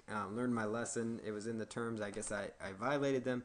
But don't do a competition where you say, well, for everybody that bookmarks this, I'm going to give you a free PDF or a free report or a free consultation or whatever, because that's going to a surefire way to get you in trouble. So, but basically you can ask people to, because sometimes what happens with these bookmarking sites is people will vote on them. And so the more votes they get, the higher they will rank within those high traffic social bookmarking sites, which can be good for you. And some article ideas that do well as far as this kind of format goes, just kind of a natural flow as far as a lot of people voting up content, is things like, top 10 list, top 50 list, top 25 list. Those things kind of look like people put a lot of effort into it. If you can even do like an odd number, like 76 ways to earn money online, that might grab people's attention. Things like that. You can come up with some ideas there. Bookmark videos you submit, things like press releases, videos again, articles, and new blog posts, articles that you submitted to sites like Easing Articles and Article Dashboard and stuff like that. Dig.com and a few other bookmarking sites won't accept Easing Articles links just because they've been spammed. So you might consider, okay, so I've submitted my site to Go Articles, so I'll submit my link from goarticles.com, as well. So, but use, set up multiple profiles and do a lot of bookmarking, because it can be really effective for you as far as getting the fresh content indexed really quick, as far as getting you more exposure. It can build a few links into different things, but it's also just another exposure tactic. That's really the core element there. And so when you have new keyword phrases to target and go after, do an additional bookmark. Bookmarking helps build backlinks, exposure, and helps get your new content indexed quickly. And building links to article, video sites, and Web 2.0 sites will help them rank as well, because what happens is a lot of these Web 2.0 properties, video sites, article directories, they're already considered high authority sites. And by you building a backlink into them from social bookmarking or another element, it will tell the search engines that there's more votes for that exact page, for that exact keyword phrase. And so that will potentially help your other Web 2.0 properties and things like that rank in the search engine. I've had this happen. I kind of coined the phrase, build links to your links. So you have backlinks going into your site, build links into the sites that are linking into your sites. So for example, if you create, let's say a great article and you have it posted on articledashboard.com or articlesbase.com, another article directory, and your article was done right, it has good keyword phrases, and you would go and bookmark that exact article, so do a bookmark on that exact article as an example. Or let's say you take example from the press release that you learned about in the previous lesson, and you do a bookmark on your actual press release. That's another great example of how you can make that function for yourself. So now we're going to jump right into Web 2.0 properties. This is actually part one of at least one other one about Web 2.0 properties because there are a lot of them to use, and I want to make sure I have time for questions at the end. So we're going to jump right into Web 2.0 properties here. So Web 2.0 sites are basically social type websites where most of the content is user generated, and you can leverage Web 2.0 properties for more backlinks, exposure, and traffic. There are many different Web 2.0 properties that you can leverage for more traffic. You simply add your content to them. And link to your website if applicable. So, a lot of these Web 2.0 sites, they're set up to where all their content is really user generated. So they don't have an in-house content development team, but they rely on people like yourself and a lot of other people that are out there creating content to submit, to these various sites. And a lot of them don't mind if you're adding backlinks back because you're actually helping them by adding content. They get a lot of traffic by having more content because really a basic thing of SEO, and just a quick SEO tip is, the more content, the good, more keyword-rich, relevant content you can add to your site, the better off you're going to do in the long run. It really comes down to being, simple in simple terms. That's kind of how it is. But you want to use your core keyword phrases as the title of these properties as well. Just like with everything else, focus on those core keyword phrases. So here is a few websites. 4 Web 2.0 sites I will show you and how to use include squidoo.com, hubpages.com, weebly.com, and issue.com. That's a new one. So issue.com you've probably never heard of before. So it's a really cool tool. But here's some 4 Web 2.0 properties I'll show you how to use right now. And I'm going to jump right in. It shouldn't take me too long, but we're going to just dive right in here and get to work. So first one we're going to go take a look at is squidoo.com. So let's just jump right in there. But you guys can take notes on these as I go over there to start working on Squidoo.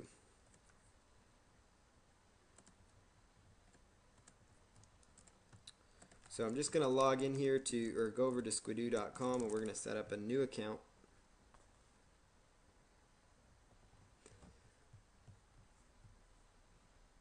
Okay, so I'm over here on squidoo.com. Now, before you're ready to do anything with Web 2.0 properties, and I should have mentioned this in the slide here, but I will say it right now, you need to have an article of some sort ready to go. So you need to have an article that you're ready to submit, because otherwise it won't do you any good to have these Web 2.0 properties if you don't already have an article that you're ready to submit. So what I'm going to do here is go in and I'm going to set up some Web 2.0 properties. So here is an example of an article. So I've already got an article up.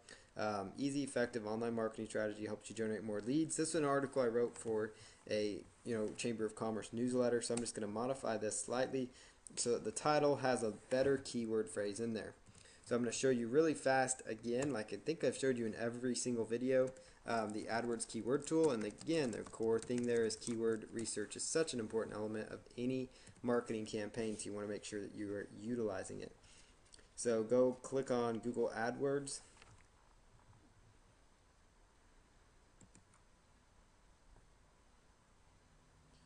So we're going to open up the AdWords keyword tool here and do a quick look on some keyword phrases that might be good ones to target.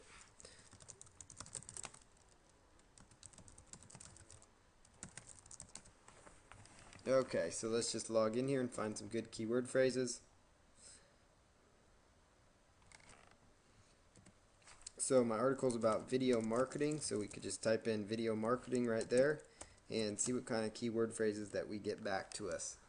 So I'm going to just do the get keyword ideas, look up real fast. I'm not really doing this one in depth, but here's some internet video marketing, music video marketing, videos marketing, business video marketing. Let's see here, online video marketing. That's a pretty good one. Video search marketing. So let's try just online video marketing, and then let's just quickly go on over to google.com and do an all-in title search like I've taught you before as well. And we're going to see, okay, so that's got some competition there. So it's under 100,000. It's not going to be a very, very easy one to rank for. But another one was video search marketing, so we can see how that one looks, video search. And that one had a decent amount of searches. So online video marketing is what we'll stick with. So let's just go with that one, online video marketing, because it had quite a bit more search volume. So I'm going to just jump right back over here to Squidoo now that we've determined the keyword phrase. So just choose now Start Building. When it's your first time there to squidoo.com, just choose Start Building.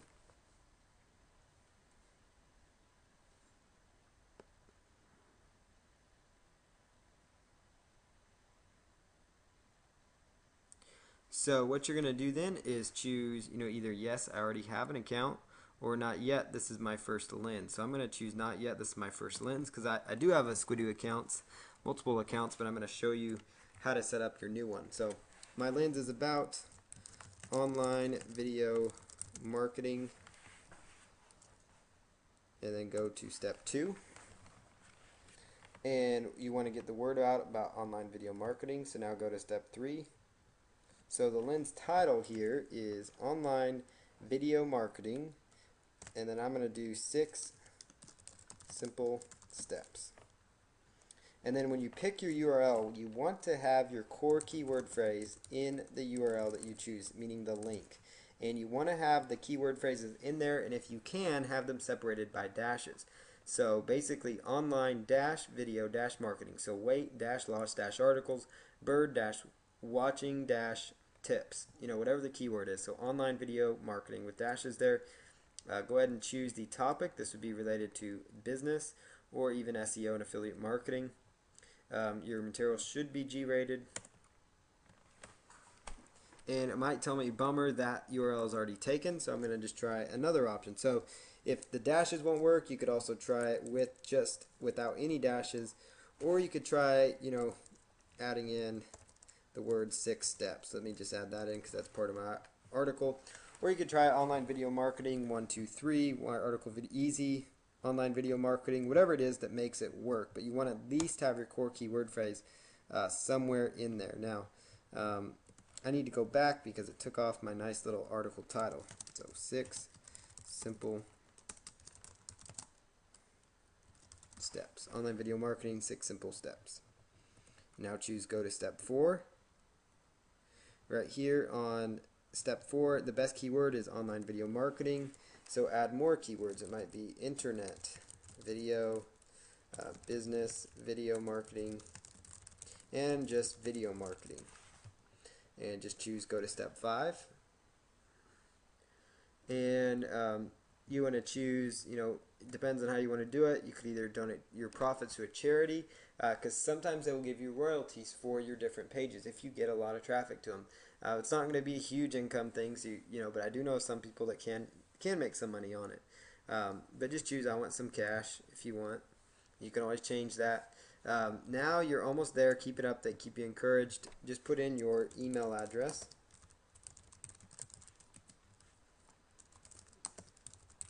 So put in your PayPal there, your username.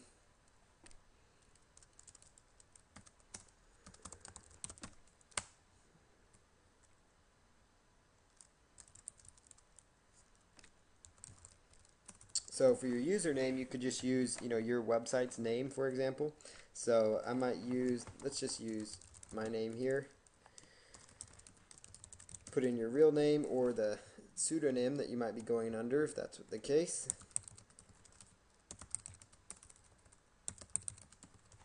Yes, you accept the terms of service after you've read them, of course. You don't have to get the lens of the day, but that's not a bad report to get, just because it could maybe tell you what some hot lenses are doing, so you maybe know what to do. Squidoo pages are called lenses, just so you know, in case you're wondering why they keep saying lens. You don't really need to worry about the newsletter unless you want to get it. They do have some good tips in there, so you might need that. So let me just put in that keyword and then choose done.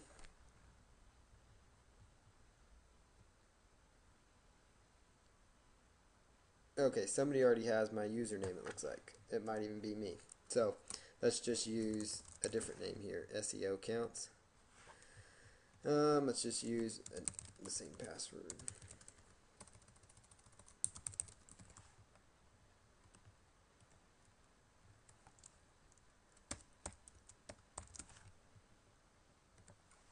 Okay, so just choose done at that point.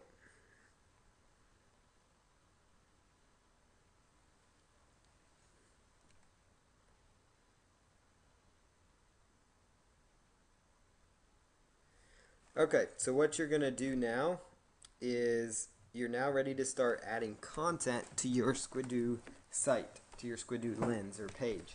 So what you're going to do then is under the introduction, what you want to do is go ahead and choose edit, and then your lens intro title is typically going to be something with your keyword phrase in it. It's kind of different. So 6 easy to follow video marketing strategies. And then the lens description, you could put in just a brief description, about your lens if you wanted to. So if you want to just type in, some core components of your lens, so you could just say just a brief summary of what you're going to cover. So the following is an easy to implement and simple strategy for getting more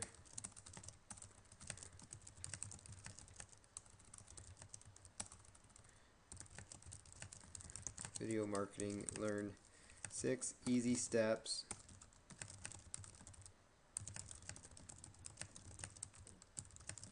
Okay, so there's my lens description. It's just a short little description. You could also put in more content there if you want. That's advised, not it's not necessary by any means. And then just choose save. It does help if you offset things with like an image.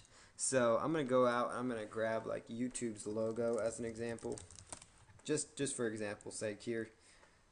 Or actually, I might, better yet, I'm gonna just use my own picture, because that's going to build my credibility up. So I'm just going to use my picture, Paul Counts of Count.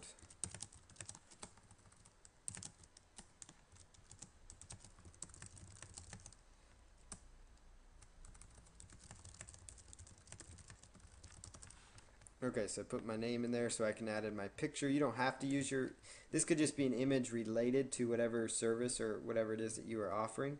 So I'm just going to go over to my pictures here.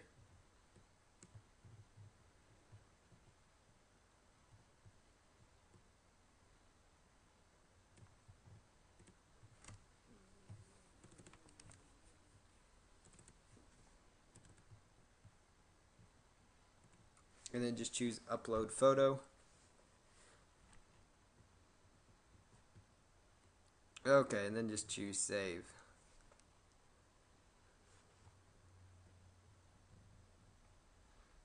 Okay, so there's the picture, there's the strategies. Okay, now the next thing that you want to do is you want to go to the text module, because you're going to be using an actual, what you're going to be using is an actual article. So you want to take the text module and we want to move that up.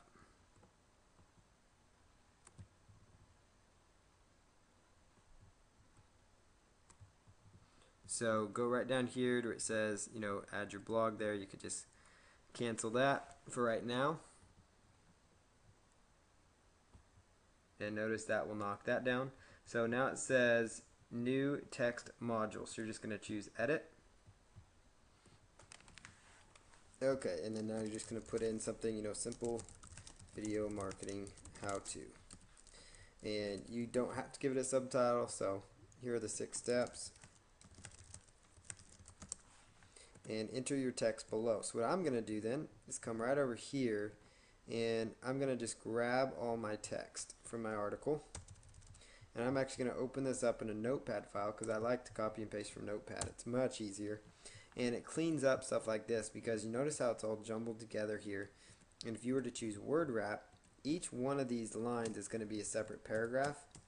So what I like to do is be able to easily break apart the paragraphs for people. So you're just going to highlight all that, copy it now, so it's gonna go in a lot smoother. Otherwise it would have gone in very jumbled like that. So notice how much cleaner it goes in here. And now you're just going to choose save. And so notice how that functions. Now couple other things that you do want to do for this exact process is you want to put in an HTML search engine friendly anchor text link. So you need to go over to Google and type in HTML link code. I don't have that code memorized. I probably should by now. I use it all the time, but I still use these sites out there. Quack, it's a good one, but you can just go to htmlcode.com and it will just highlight this. So basically you just highlight this code, so you can copy it and come right over here because you want to make your core keyword phrase, something that links off to your website. Plus, you want to have a good call to action, as well for your links. So you might do something like, marketing your business online um, is absolutely free to implement and can help you make money online. So that's the keyword phrase that I'm going to link to my website with. So right here, when you take this URL code, when you're doing a custom URL, you're taking right where it says href equals, and between the quotes, you're actually going to put in your website URL. So it's http:// whatever website you are trying to promote and send people to. So paulcounts.com. And then between the A, so you're going to notice there's an A that starts this off and an A that closes that off. And after the URL, there's actually another little pointer angling to the right. Now this is the same code that you use when you're doing article marketing in your resource box, so keep that in mind. So your keyword phrase would go right in there. Now if you want to do something a little more special too, you could also highlight and make that stand out in bold, so your link stands out in bold. And you do that by simply doing caret to the left, the letter B, shift, caret to the right, and then you go to the end of the A and you do caret to the left. You do a /, which is on the key right next to your shift, your right shift key, and then you bold it, and then you're just going to, we're just going to put in that other bolded key there. And then you can highlight that same URL string, and you could use it as kind of like a call to action to get people to go onto your website again. So you can copy that, and then we can come on down here and say, here are the steps, boom, boom, boom. Okay. And now we say, let's put in our link there, and then let's change out the clickable part that says, for more, click here for more internet marketing tutorials. And then I'm just going to save that, and notice now that my link is now clickable. So now I have an anchor text search engine friendly link up there. So now I've got that module in there. The next module is they might ask you for Amazon. So if you had something to sell on Amazon, you could put that in there. Otherwise, I don't really worry about that. Maybe you have a Flickr account, so you could do something there. Or you have a YouTube video. Well, I actually have a YouTube video that corresponds with this.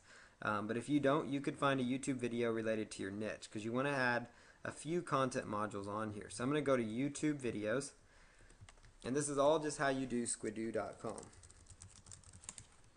So I'm just going to go over here to YouTube, and we're going to choose, video marketing YouTube.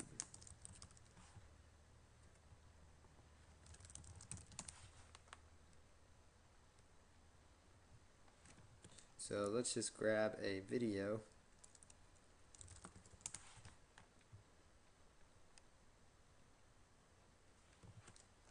I'm just looking under my username for a particular video that I was going to use.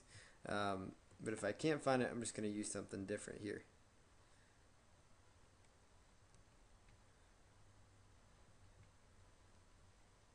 Okay, so let's just jump right over here to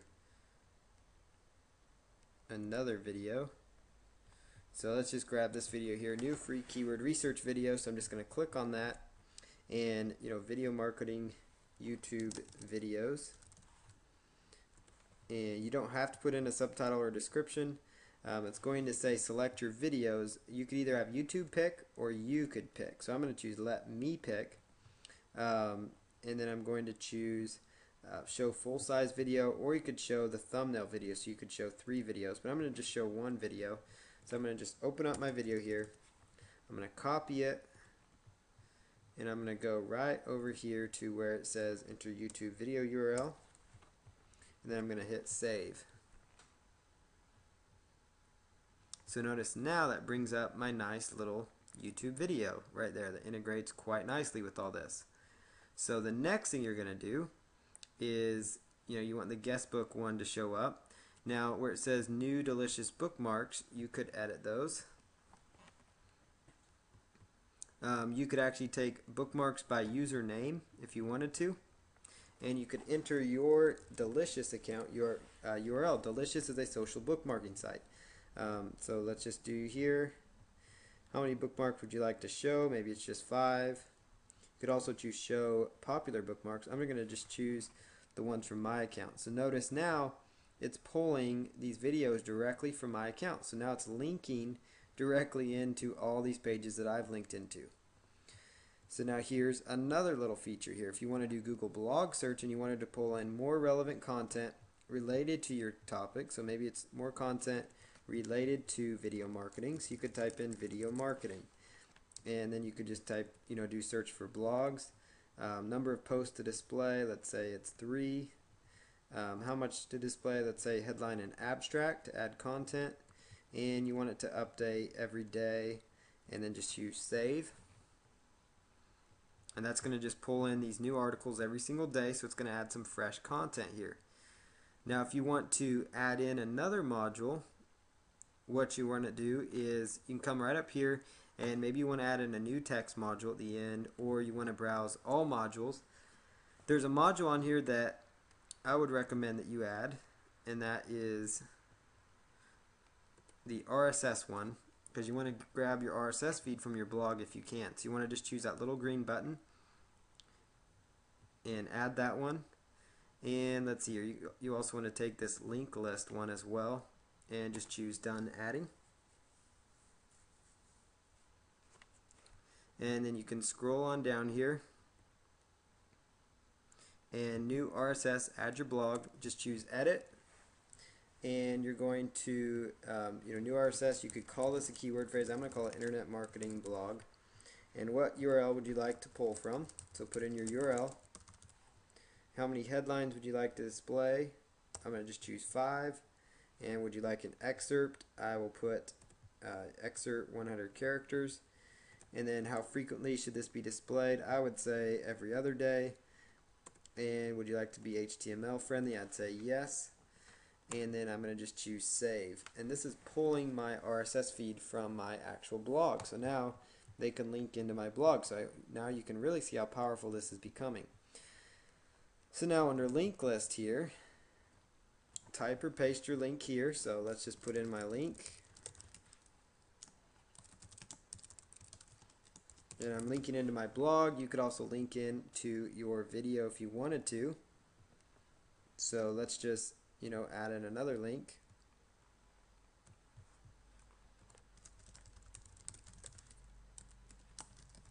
And name this link. That's where you want to put in your core keyword phrase. Okay, then we're going to just save both of those.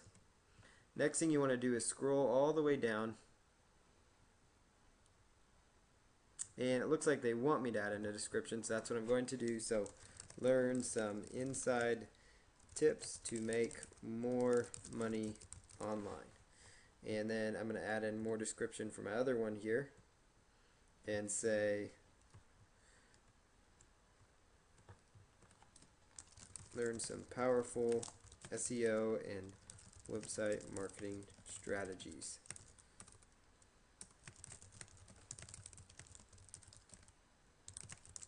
Okay, now I'm going to choose save and close out that module. And notice now, these are linking right into my sites with good core anchor text friendly links.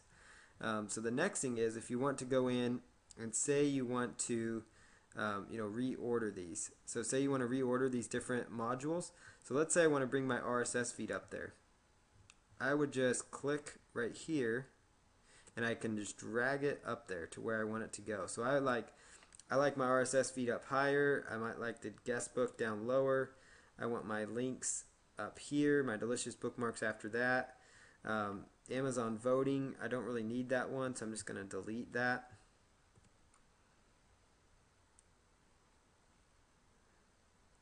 And so at this point, you should have a nice clean page set up with some good solid content on it that's fresh and that's upgrading.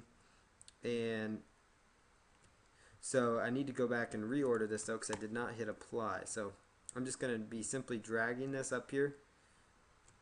So there's the RSS feed from my blog. And my link list, I want it up here.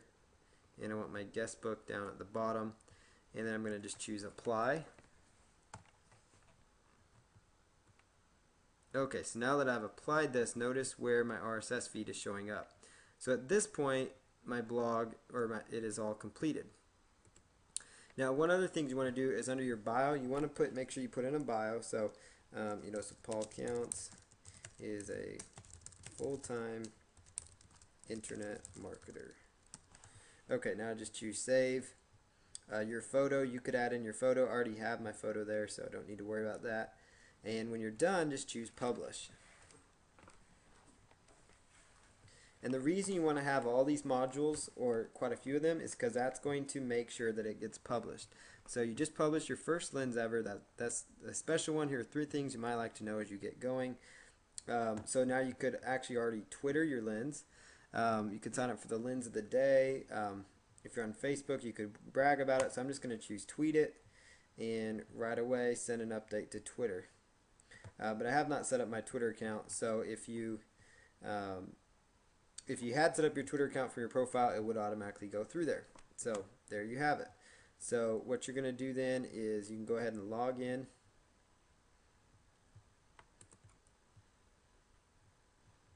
So you can just choose view this lens if you want to see it live. And now your lens is going to be live and ready to roll. So 6 easy video marketing strategies. There it all is. There's the links to my site. My RSS feed is actually pulling in. It might take it a little bit. So these are all articles people could go to on my site. If you don't have a blog, you could just feed in a blog from somebody else with a relevant blog, because that will help add relevant content. And you want to just try to keep your links at the top. And these Squidoo pages themselves can rank along with getting special backlinks to you. So that's the ins and outs of setting up a really good Squidoo lens. Now, one final little step that you could do is remember this little icon over here. I'm going to bookmark and share this. So I'm going to just log into my account right here.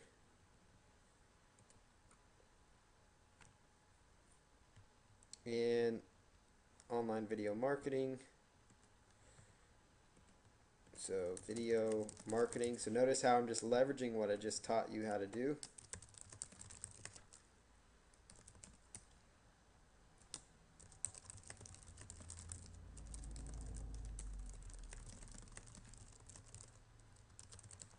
And then just choose bookmark this page, and it will allow just a few minutes for that. And the final thing to do is go over to pingomatic.com, and this is going to help the search engines pick up this content. So by bookmarking this and doing the Pingomatic thing, now I have the search engine spiders coming to this page really quickly. So for the page, you're just going to copy and paste the entire URL up here and ping that, paste that in there, and then choose check all services and choose send ping. So now I've created my Squidoo lens and I have pinged it out there for you to go see. So the next site that we're going to take a look at is hubpages.com, and just so you know, Squidoo.com takes the most time when you're first setting that one up. So I'm going to take you over to Squidoo.com, or excuse me, to hubpages.com. And I'm probably going to have to hold off on the other 2 sites, Weebly and Issue.com, until next week. So I'm actually going to show you those ones next week, just so you guys are aware of that. So you've successfully signed out of your account. Okay, so I'm logging into my account here. Here's Hub Pages. When you're new to Hub Pages, you just choose Sign Up Now, and you put in a username that you'd like to go with, an email, and a password, and then you just choose Create Your Account. But I already have an account here. Their process is not as complicated as as Social Squidoo, or it takes as long, I should say. We're going to just come right over here and say Start a New Hub. So choose your title. We're just going to select Online Video Marketing 6 Simple Steps. And what you're going to do here is just take that information. Now, we're not actually running the risk of duplicate content. I know that might be something going through your head right now. And that is basically because duplicate content is actually a myth. Duplicate content exists when you're putting the same article on the same topic on the same site over and over and over. So that basically means if you took this article and you submitted it on 5 different hubs hubs or 5 different Squidoo lenses or 5 times on your own blog, then that would be duplicate content. But when you're actually doing it on your own site, you would want to redo the article and rechange the article before you put it on your site. It will still add value to your blog or site, but it's oftentimes best to just have unique content. But you're just going to choose a category here, and you want to just choose a starting layout to work with. And I'm going to just choose text, and then you want to add 2 tags. So we're just going to choose video marketing and internet marketing, and we could choose online marketing and website marketing. And notice as you add them, it keeps adding more tabs. So you can just choose continue. They're going to say original content is rewarded with higher hub score. So if you do want to get a higher hub score by them, then you could use your own article, but you obviously want to use your own content there. No deception. So your title tags must match what is there. Make sure you're following these, and then put in the information here that because they're preventing spammers, and then choose continue.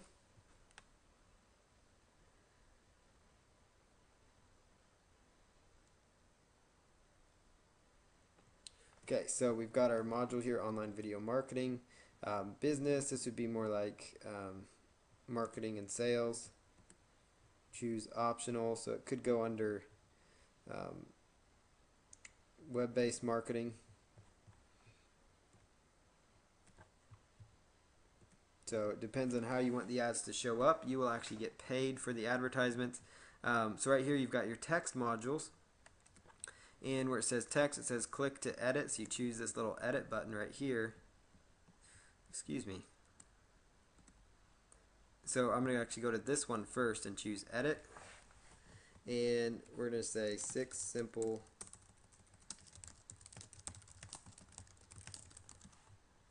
and what you're going to do here is come right over here to the content right here.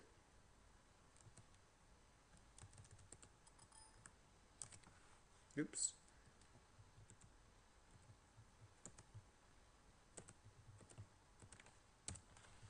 Okay, so here is our content. Here are the steps. Free to implement and a great way to make money online. So that's going to be our core keyword phrase again, make money online. So notice how this one's a little easier. You don't have to know HTML code. So you just highlight the code right there. You just highlight the word, and choose insert link. So choose that little link button and type in your link right there.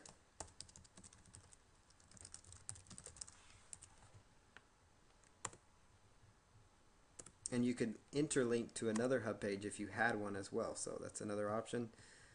So you could say,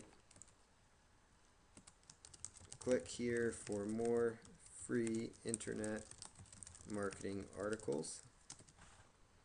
And if you want to bold anything, you just hit B, just like you're using like Microsoft Word. And so I'm just going to link up that word right to my blog again. And choose insert. And then just choose save changes. And notice how that all displays right in there. Now if I wanted to highlight the step 1 and all that so they stood out more, I would just go up here to edit, and I can just scroll on down here and highlight each and every one of those. So I'm going to just, step 1, we're going to make that bold. Step 2, let's make that bold. And you should start seeing the example here. So it's just hitting the B again, just like you're using Microsoft Word, just like your Outlook email program, whatever it is that you use. So we're just going to highlight each and every one of these and bold those, and let's bold that, and then choose save changes. Always make sure you save the changes for those modules. Okay, so now let's scroll on down here, and here is another module. If you wanted to add in a photo, you could do that. So just choose edit, and you could actually throw in your picture if you wanted to. I'm going to just choose discard changes, and you could just hit this little red X if you want to delete that capsule. Comments, you can keep that open as well. And if you want to add in more modules to the right side here, like let's say you want to add in the RSS module, and let's say you want to add in the links module. All you do is you just simply click on them, and let's say you want to add in a video. So let's just add in those core elements here. So here's the RSS module. Functions very similar to the Squidoo one. So we're just going to say internet marketing or make money online RSS feed. Let's say internet marketing RSS feed. And type in your feed URL, which if you're using WordPress, your RSS feed is going to be yourdomainname.com/feed. And just choose a maximum,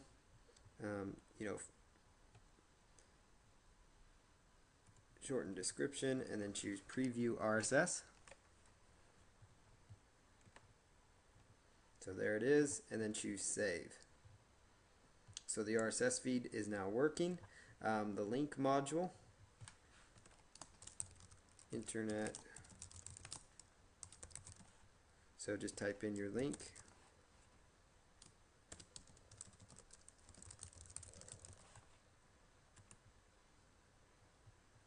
And it's going to say the title tag, so you could actually fix that to the core title tag that you want to work with.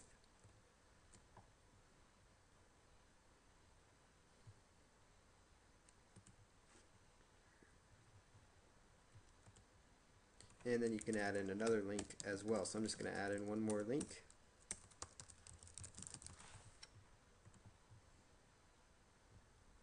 And it automatically is pulling from your title tag. So again, if you use good title tags, you shouldn't have a problem. So, but let's just choose this one, free private label rights ebook, and let's choose test link, and hit done, and then just choose save changes there.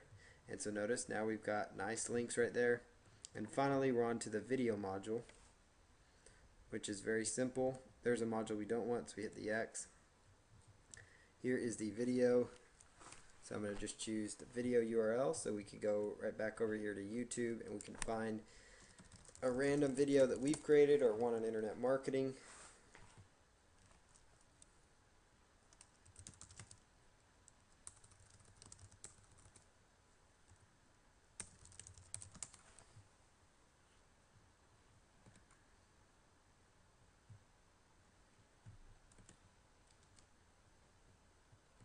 Okay, so there's our link, preview video,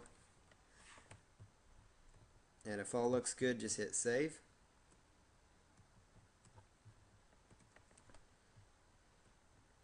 And then now the next thing you're going to do is come all the way up to the top here, and you're going to choose publish.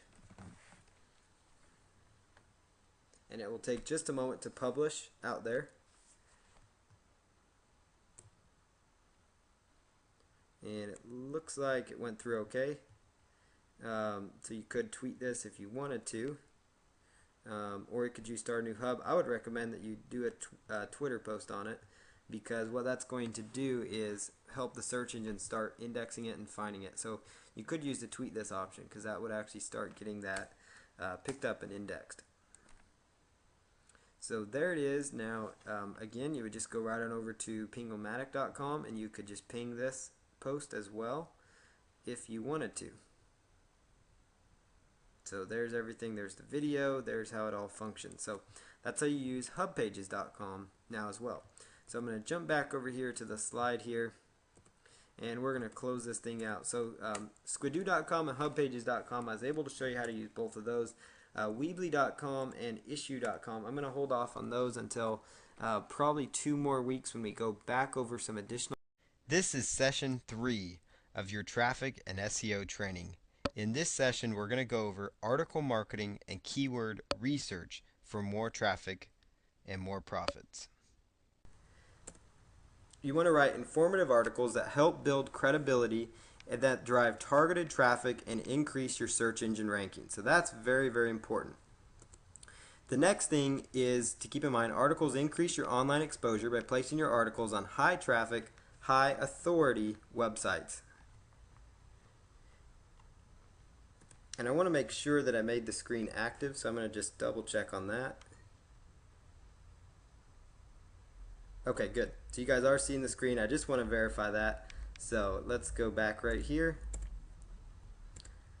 Okay, so obviously you want to be writing informative articles using that keyword research that we just went over. So When you're writing these informative articles, they will help you build credibility, drive targeted traffic, and increase search engine rankings. People will help see you as an expert, and that's why article marketing is so important to your business. Articles increase your online exposure by placing your articles on high traffic, high authority websites. You're simply providing information that people are seeking, and that's where you come up, and that's why you want to provide the information that people are seeking using those keyword research tools that I just went over briefly. And then at the end of the articles, you want to include a link to your websites. You want to include a call to action so that people will go right back to your website. So you want to have some sort of a call to action within that. So here's a little brief overview of how to write articles. You want to include a catchy, keyword-rich title for the article, and you want to try to write at least 3 and around 5 short paragraphs for your article. So shorter paragraphs will increase the chances of the article being read. It's really difficult to read articles, you've probably seen them that have 150, 200 some words in just one little article. It can be difficult, in one paragraph. It can be very difficult to follow along, and that's why a lot of sales pages and things like that you see online are broken down into a little more easier to manage bite-sized chunks. So you can even try to include some subheadings within your articles as well. So you want to include a catchy keyword-rich title for the article, and the keyword-rich title would be exactly what we just researched. And when I'm talking about keyword-rich title, you want to include your keyword somewhere in the article title, preferably at as far to the left, the beginning of it as possible. But if you can't include it to where it makes sense and it's catchy, you want to include it somewhere in there. Things like step by step, 5 steps to dog leash training success. That would be a great article title. 5 steps to dog leash training success. 5 steps to putting success. Things like that. Those would be huge for you. You want to provide good, solid content within your articles, within those 3 to 5 paragraphs or more of your article. Provide good, solid content to the readers, because by providing good content, people are going to want to purchase something from you. They're going to want to click to learn more, because they're going to say, wow, he's providing this kind of content for free. What's he got to offer me on his website? Does he have more of this great content? That kind of thing. People will respect you if you provide good, solid, and informative content. Some good subjects here, articles that do really well. How-to articles, I talked about that. Bulleted points, so articles with 5 bullet points, 5 step-by-step plans, things like that. They do really well as far as getting people interested, in reading the articles and getting them to draw their attention in. Article subjects, like I said, 5 steps to dog leash training success. That'd be huge, because people say, okay, I don't really have time to read a big, article that, sometimes they think of articles, they think of long, big, educational type articles that people write out a bunch, 5,000 word articles. These are just short, to the point, step-by-step articles. So they're like, okay, I can take 5 little steps, and each little step might be, a little paragraph or a little bullet point or something like that. So, dog leash training, 5 steps to success. And you could actually take that title I just said right here and apply it to your niche, weight loss secrets, 5 steps to success. Weight loss tips, 5 steps to success. Bird watching, bird watching success, or whatever. Bird watching, 5 steps to success. You get the idea. Mortgage, 5 steps to success. So there's a basic on how to write some articles, what you're trying to accomplish when you're writing articles. At the end of the articles, make sure you include an about the author, a bio, an about the author bio or biography, which also is also called a resource box from time to time. And it should be around 200 characters or 1 or 2 sentences, or even 150 characters, whatever it is. You don't really need to sit there and write out the characters. Try to keep it under 200 characters, because some article directories won't allow you to submit more than that. I know Easy Articles let you submit a little more than that, but I try to keep it around that level just to make sure that I get as many pickups on my articles as possible. Or a good rule of thumb, like I said, is 1 or 2 sentences. Inside your resource box, you want to include an offer or an enticing reason for them to visit your website. And you want to include an anchor text link going back to your website for maximum SEO benefit. Now, for those that maybe haven't watched week 2 video, or you missed last week, we talked about how important backlinks are and anchor text links, and that's actually another whole subject too. We're going to go more into backlinking because it's so huge for your success with search engine optimization and traffic. And getting backlinks to your site is really important if you're using anchor text link. When I talk about anchor text link, I mean the clickable part of the link. And hopefully in this example here, you can kind of see what I'm referring to. So you see here in my example of a good resource box, a decent one. This is my name. Paul Counts as an internet marketing consultant, small business coach. Discover how you can make money online as quickly as today by visiting fastcashaccounts.com, where you can download the free step-by-step video training series now. So what you've got here is with Make Money Online, that is my anchor text, or sometimes referred to as clickable text. That anchor text, Make Money Online, links to my blog, paulcounts.com. Oops, didn't mean to click on that, but there it is. So it links right over to my blog.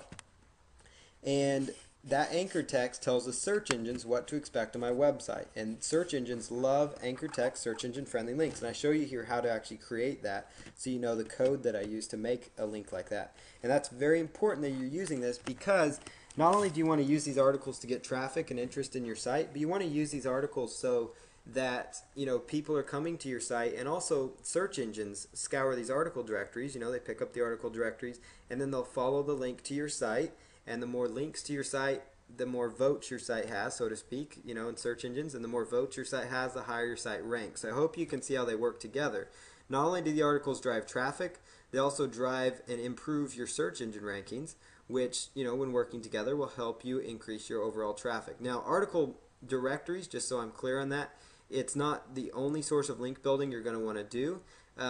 Article directories don't have as much authority as far as increased search engine rankings as they used to, but they still benefit you. So there's other link building alternatives for SEO link building that we talk about, again, more in depth. There's so many things to cover in this traffic course. But basically, as quickly as today, you can just go to fastcashaccounts.com, so basically this is my call to action. I have another site I'm directing them to. So I'm getting links into this site. It's just not an anchor text link. And the reason I didn't do an anchor text link on that is because you want to try to limit your resource box. This is really important, to one anchor text link, because you don't want to have too many of them, because the search engines, it'll kind of discount it. So I try to just focus on having one anchor text link, within the actual resource box. So that's what I try to focus on, just so they have a focus there. And then the website right there, I want to try to build up that brand name when I put in the website. So these could be the same website if you want them to. I just chose to make them separate. And so as quickly as today, visiting fastcashaccounts.com, and also do that too so it flows, because it doesn't look right to say as quickly as today by visiting Make Money Online. That won't flow. So you have to have your URL in there, but you want to try to use your anchor text before you give them the call to action on your URL, if that makes sense. So basically structure it very similar to how I've structured this resource box, and you'll be set to go. You obviously can see how you can include your name, so it builds your name's your credibility, and then your niche, whatever niche you is, whatever it is that you do, try to build up who you are and what you do, and then give them a reason to visit your site. Like I say, discover how you can make money online as quickly as today, and I have a 7-part video series where I teach people how they can start making money online as fast as today using Google Hot Trends, and I have a nice little 7-part training series, so I get them on my list. And so that gets them a reason to say, okay, he's got a great article here, so wow, this is really interesting. Where I want to download this free series. So basically they go right over and they'll click right on that resource box. And that's how you want your resource box structured. You want to give them a reason to go to your site. You want to give them a nice anchor text link so you get some search engine benefit, so you get some backlinking benefit from it. But again, I want to reiterate on the search engine linking part, don't just rely solely on article marketing when you're doing link building. Rely on some of the other things we've talked about so far and that we will talk about here in the future or in the next training. So keep that in mind. Now, article resource box, here's the HTML version of the resource box I use. Now, when I say HTML, that means the hypertext markup language, which is basically HTML is the coding. You're probably familiar with that, obviously by now, that sites are run on. And most of these sites, a lot of article directories have an HTML about the author section, and they also have one that's non-HTML. And the non-HTML one only allows you to have a link to your site, like this link right here, http fastcashaccounts.com. I chose to capitalize the different words in my name just because it kind of helps. It helps kind of stick out in people's mind. It doesn't affect your URL at all. You can type in, caps or no caps in your main URL, and it'll go where you want. And so basically, um, discover how you can make money online. And notice this is the code that I use. So this forward slash, you want to write down this one here at the bottom, right here. Whoops.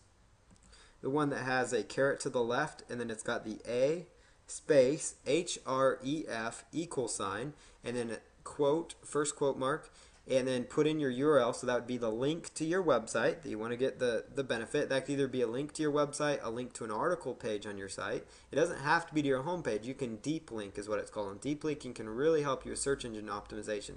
And we cover that in the future as well.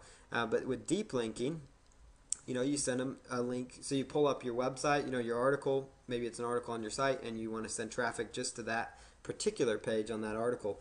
That would be, obviously your URL, that's where that goes. The link text, that's your main keyword phrase, is your link text. That's where your main keyword phrase is.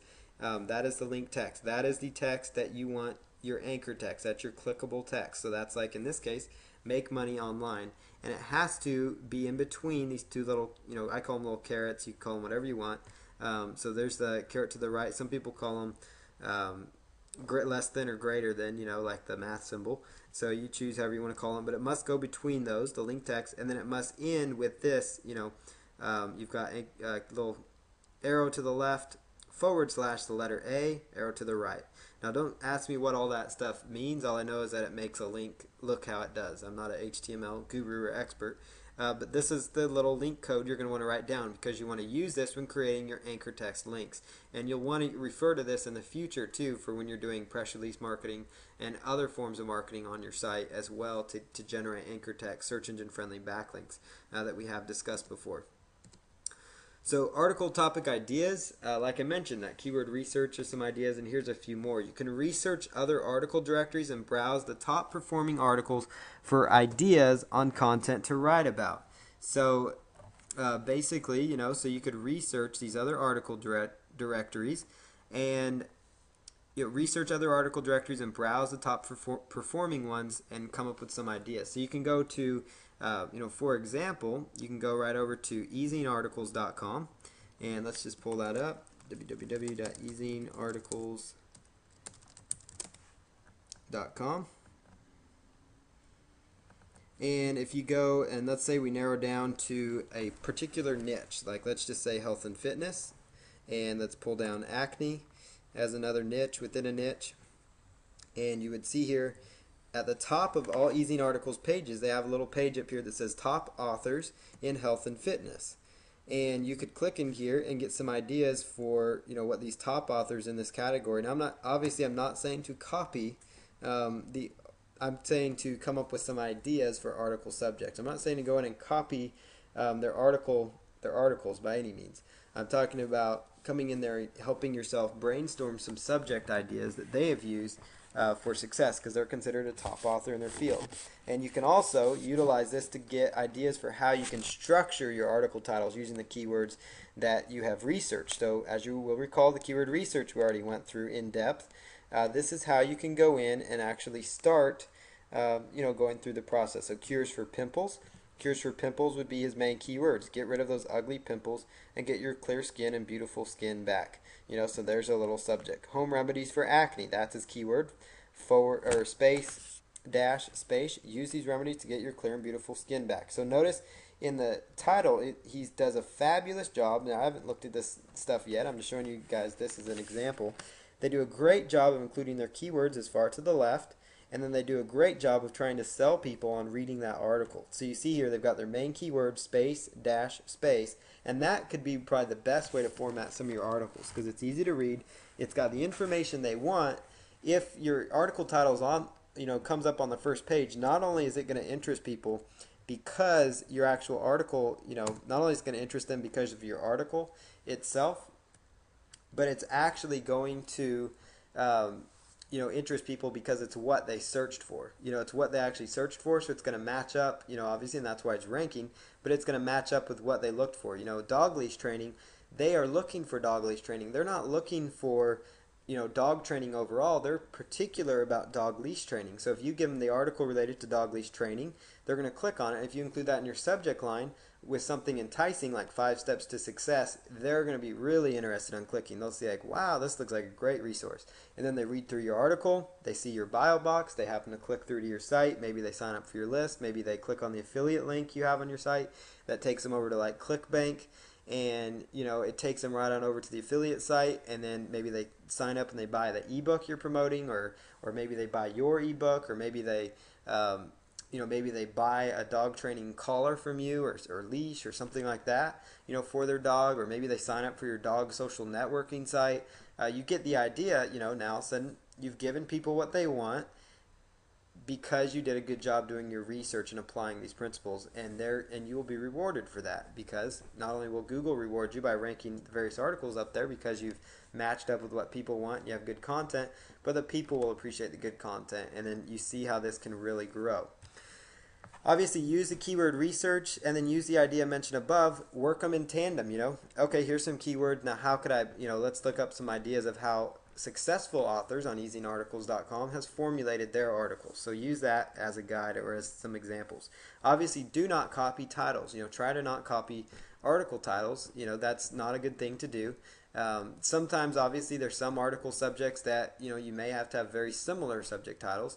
And that's just a hard fact, because there's search engine search engine optimization. There's only so many ways you can say the word search engine optimization.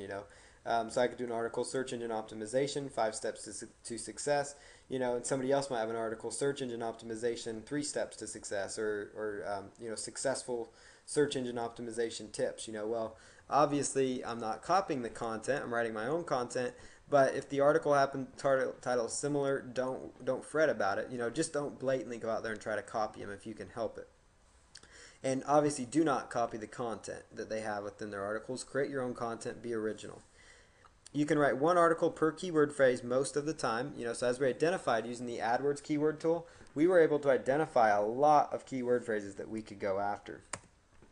So creating content for your articles, research other websites, books, and magazines in your niche. Now, books and magazines, that might be slightly extreme. But if you really want to get serious and write some good contents, go to the library or buy a book on your niche, or library is your best bet because it's free. Compile some research. Make sure you give, if you take some credit, if you're taking exact points from exact written text from books and stuff, try to put together a little resource sheet if you can help it, so you can say things like, according to this book by this author, blah, blah, blah is true about dog leash training, So I hope you guys get that idea there. So don't obviously plagiarize from books. I'm not encouraging that. Use it like you're writing a paper for college, Come up with some ideas, some subjects, things like that. Reference them in your article. It'll help give you some credibility, too. It's kind of using that, what we call borrowed credibility in this industry, They're like, wow, look at that. They're kind of writing an article, that this successful author's written. Wow, this must be good information, that kind of stuff. Plus, it helps that, it helps that author out because they helped you. It's just, good karma to do that.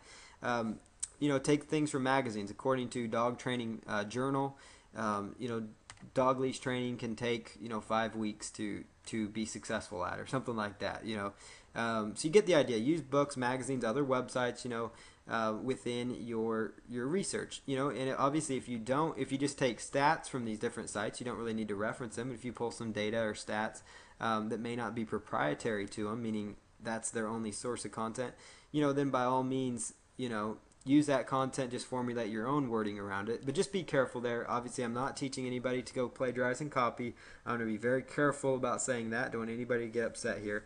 But you do need to do research if you're going to have good, solid articles. You need to research your niche market. You can use software to help you find the information you're looking for. And so this is a perfect segue to go right into the software that I am providing for you guys as a free little bonus. So this is a free bonus. It's an article ideas software, and it will help you really write articles really, really quick. So for example, how this little software works, and you guys get a copy of this. It will be available sometime in the next 24 to 48 hours on the same page where I post all the articles on. You're going to get a main topic. So you can just click here where it says main topic, and main topic, you type in your keyword phrase. So for example, dog leash training, and just choose go. And then what the software is going to do, it's going out to various websites and it's actually pulling down some information from these websites. It's grabbing uh, just some basic research information. So obviously you're not going to want to just go out there and swipe this content directly. It's so you don't want to just copy it verbatim, but you can take some of this wording, reword it for yourself, or you can go to these sites and find some more research. So notice how really pretty quickly, I got several sites that I could consider. So let me drag this down here. And there weren't a ton of sites for this particular niche keyword phrase, but you could use it for some more broad terms pretty quickly, to get some more ideas. But if I click here, pets, animals, oops. So that's a bad example. Okay, so you could actually click here and copy. Oops. You can open that link, and then you could go and read, here's a nice little article. You might be able to pull some ideas. You might be able to even, reference this person, the author of this article. They didn't really include a name in their author section, but you could go here and, okay, so that's a good source for, dog leash training. So I could go there and write up some information about it. You could take here and put in, keywords such as weight loss as an example. And notice weight loss and some broader niches will actually start pulling the results that I was hoping that would actually pull from. And you kind of get some ideas here. Now some of it, is kind of junky, but some of it is workable. So if I just stop that. Okay, and then notice here you can go right over here to the plain text view, and you could actually just take these various little segments and copy, like you could take this whole thing, copy to clipboard, and then you could open up a little notepad file, paste it right in there, format, word wrap, and then you could just go ahead and just start, clean out the junk that maybe comes in. But just, you've got right at your hand some research that you could start doing. Weight loss is about knowing which foods are healthy and eating more of the healthy foods. Okay, that's a good little sentence. So let me go and take another one, and so you go grab a few more sentences and then you take them and just start, rewording that. So really quickly here, you get your research done for you. So I'll give you guys access to the software. You can play around with it. I was pretty excited when I found out I was able to give this to you guys. So I'm going to enable you guys to use that software. It might help you guys some in your article writing. So you can use some software tools. You can also do your own research on Google itself. That's some other ideas. Google dog leash training and look up some other articles. dogleashtraining.net, and pull some data, information, or get some ideas. Have a little notepad next to you, or a little notepad text file, and write out, okay, maybe I should comment on, write something about this, or read the comments on these various articles and see if people had questions related to that. You can go into website forums, so like, dog training forums, and you could see big questions that people have about dog trainings, so, like there's inside this dog forum that I'm just clicking on,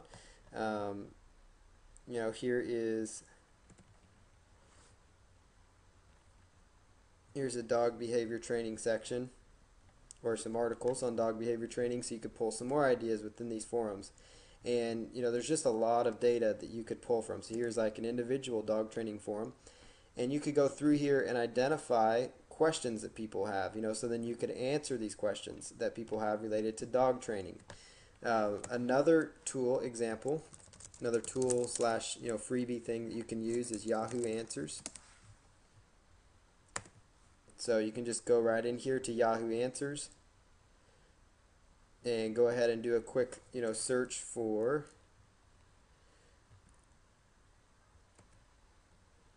your question. So let's say dog leash training. See if anybody has any questions about it. Where can I find a dog leash or dog training leash?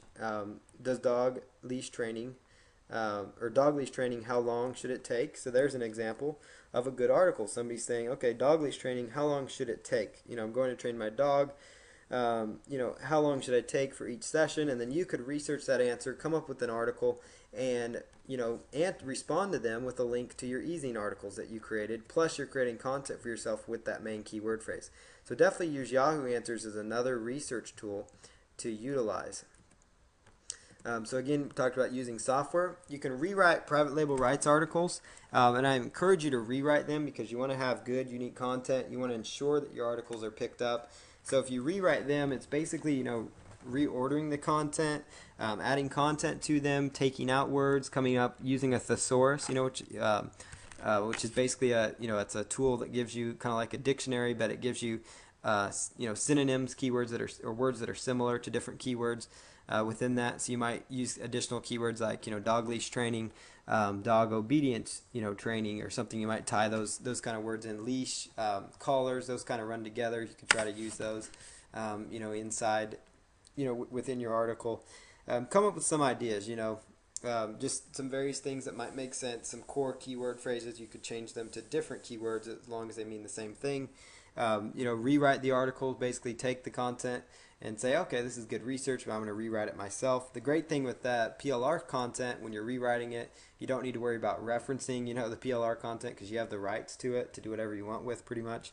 So you don't need to be sitting there and referencing people. It gives you some abilities, and you can find private label rights articles by just going to Google and typing in, dog training private label rights, dog leash training private label rights. You might find articles on even the most niche keyword phrases, but usually you're going to find it for broad keywords. But if you have private label rights articles and they already have good subjects that are already getting traffic, you could actually use those as subjects to start with. So a lot of times we get private label rights. Maybe you have 100 articles, PLR articles on the weight loss niche. Well, now all of a sudden you've got 100 articles that potentially have search volume that you could go in and rewrite or combine it. You could even take bits and pieces from private label rights articles, combine them to an original article that you're writing, or take half of a PLR article and combine it with half of an article you wrote. And there you go. You've got yourself some good unique content. Use PLR ebooks that give you the rights to use as articles, because some private label rights ebooks, and I'm not talking about articles, I'm talking about ebooks, so you don't think I'm repeating myself. But private label rights ebooks, typically, an ebook is like 50 or so pages of content, and you could actually take a private label rights ebook. So let's say an ebook's got 50 pages of content, then each one of those pages could be around 50 articles for you. And what I like about using ebooks for is because it gives you a chance to kind of have a slightly more unique content, because most of the people that get private label rights ebooks, they just think about selling the ebook if they do anything with it. Most of the time they won't even do anything with it. But if they don't worry about, most of the time they're just worried about using it as an entire ebook. They're not really thinking about using it as an article now, and so it gives you a little chance to actually, have some good unique content pretty quick. And, to make sure it's even more unique, maybe take one page of content, cut it in half, combine it with maybe something you found on page 3 that was interesting, and, maybe add in your own first paragraph. So you get the idea is that you don't need to write all this content up front. You can also obviously outsource article writing if you want to. You can go to elance.com and put up an article writing project, but outsourcing for traffic, that's going to be, again, another topic that we have to go over. But creating content for articles is something you can do on your own. You could have somebody else do for you. You can pay about $5 an article and have them written for you, or you can take one PLR ebook and turn those into articles. And so you get the ideas of some things you can do. Some other great ideas for creating content for your articles is record yourself creating your articles using a free program like Audacity, and then transcribe the free content. So you can go download a tool, type into Google Audacity, hook it up to your USB headset, and then what you're going to do is go ahead and read the, talk about your article. You can speak faster than you can type, And so you could basically take the research that you found on your niche, or even what you know off the top of your head, because most of you have expertise within your niche. Take what you know on top of your head after you've done some keyword research, and say, okay, I'm doing this example on golf ball training. I'm doing this, or golf ball or driving. Be a better driving a golf ball further. So you say, okay, that's my subject, golf ball driving, and then you go sit there and you just start spouting off everything you know about being a better driver. Driving the golf ball further, faster, whatever it is you're trying to do with it more accurately. Curing your slice in your golf swing. So you're talking about curing your golf swing slice. You give some tips. You're just speaking it, and Audacity's recording yourself. And what's great about it is you're going to be able to apply it to podcasting, some other marketing forms, video marketing, the MP3 that you get after this. And so you can actually take that file that's created, so you're actually kind of doing dual purpose marketing there. And you can speak faster and you can type, as I mentioned. And a good tip also, if you want to have unique PLR articles, is to take private label rights articles and then read them in your own words. So read the PLR articles in your very own words into Audacity. And then once you have, have done this in Audacity, just stop the recording and then go ahead and save it to your computer, and then open it up in like Windows Media Player, open up the file, and then sit there and actually, type out the articles. You can transcribe it yourself. If, a lot of times people are on a budget when they're doing their marketing, or they just find it's easier to just do it themselves, or they have a spouse or a family member or something that could transcribe, the audio. So you just basically take the audio and you just type out, what you're doing as you speak, and all of a sudden now you've written an article, and you'll find that in a very short amount of time, just literally like a few minutes, you've said enough to actually create an article or two even. Sometimes within 10 minutes, you could actually write 5 or 6 articles, 4 or 5 articles in just a short time by speaking it. And then obviously you have to go back in and transcribe it, which takes a little bit of time, and then edit it, but it really will speed up the content creation part and make your life much easier. And transcribing audios is something else that you can outsource. And you could outsource it to relatives, spouse, whatever it is, children, whoever you're outsourcing stuff to, outsource to freelance sites like elance.com, guru.com, getafreelancer.com. Use those sites to outsource transcribing of the content for.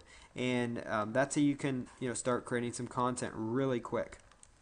You could also use a text-to-speech program called Dragon Naturally Speaking that will actually type what you say. And one thing to use in tandem with it is Audacity, because as you're actually saying what you want to say, it's actually recording that into an audio file, which again you can use for video and podcast marketing, which is a whole nother training set that we will be covering again as well. So we've got a lot of things in store again.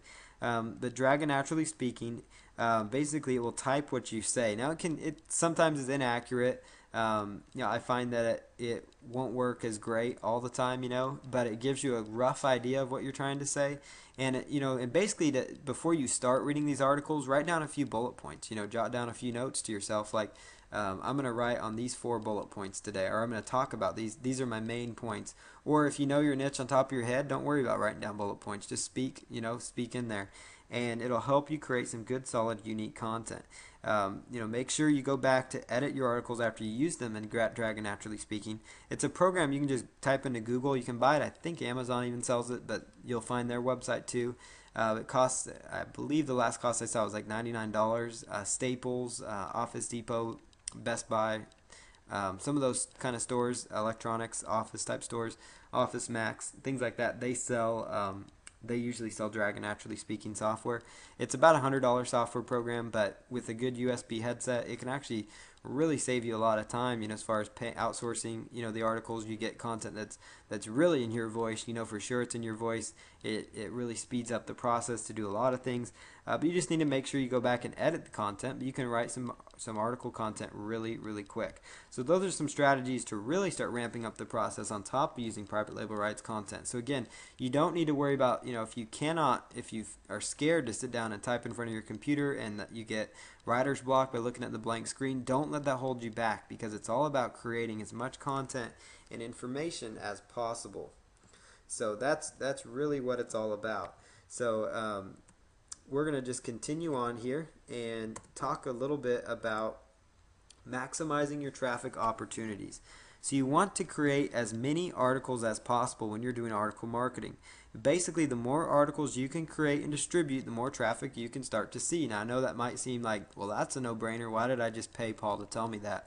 Well, it's because you need to be reminded that it takes effort, and it takes, a little bit of time, but effort.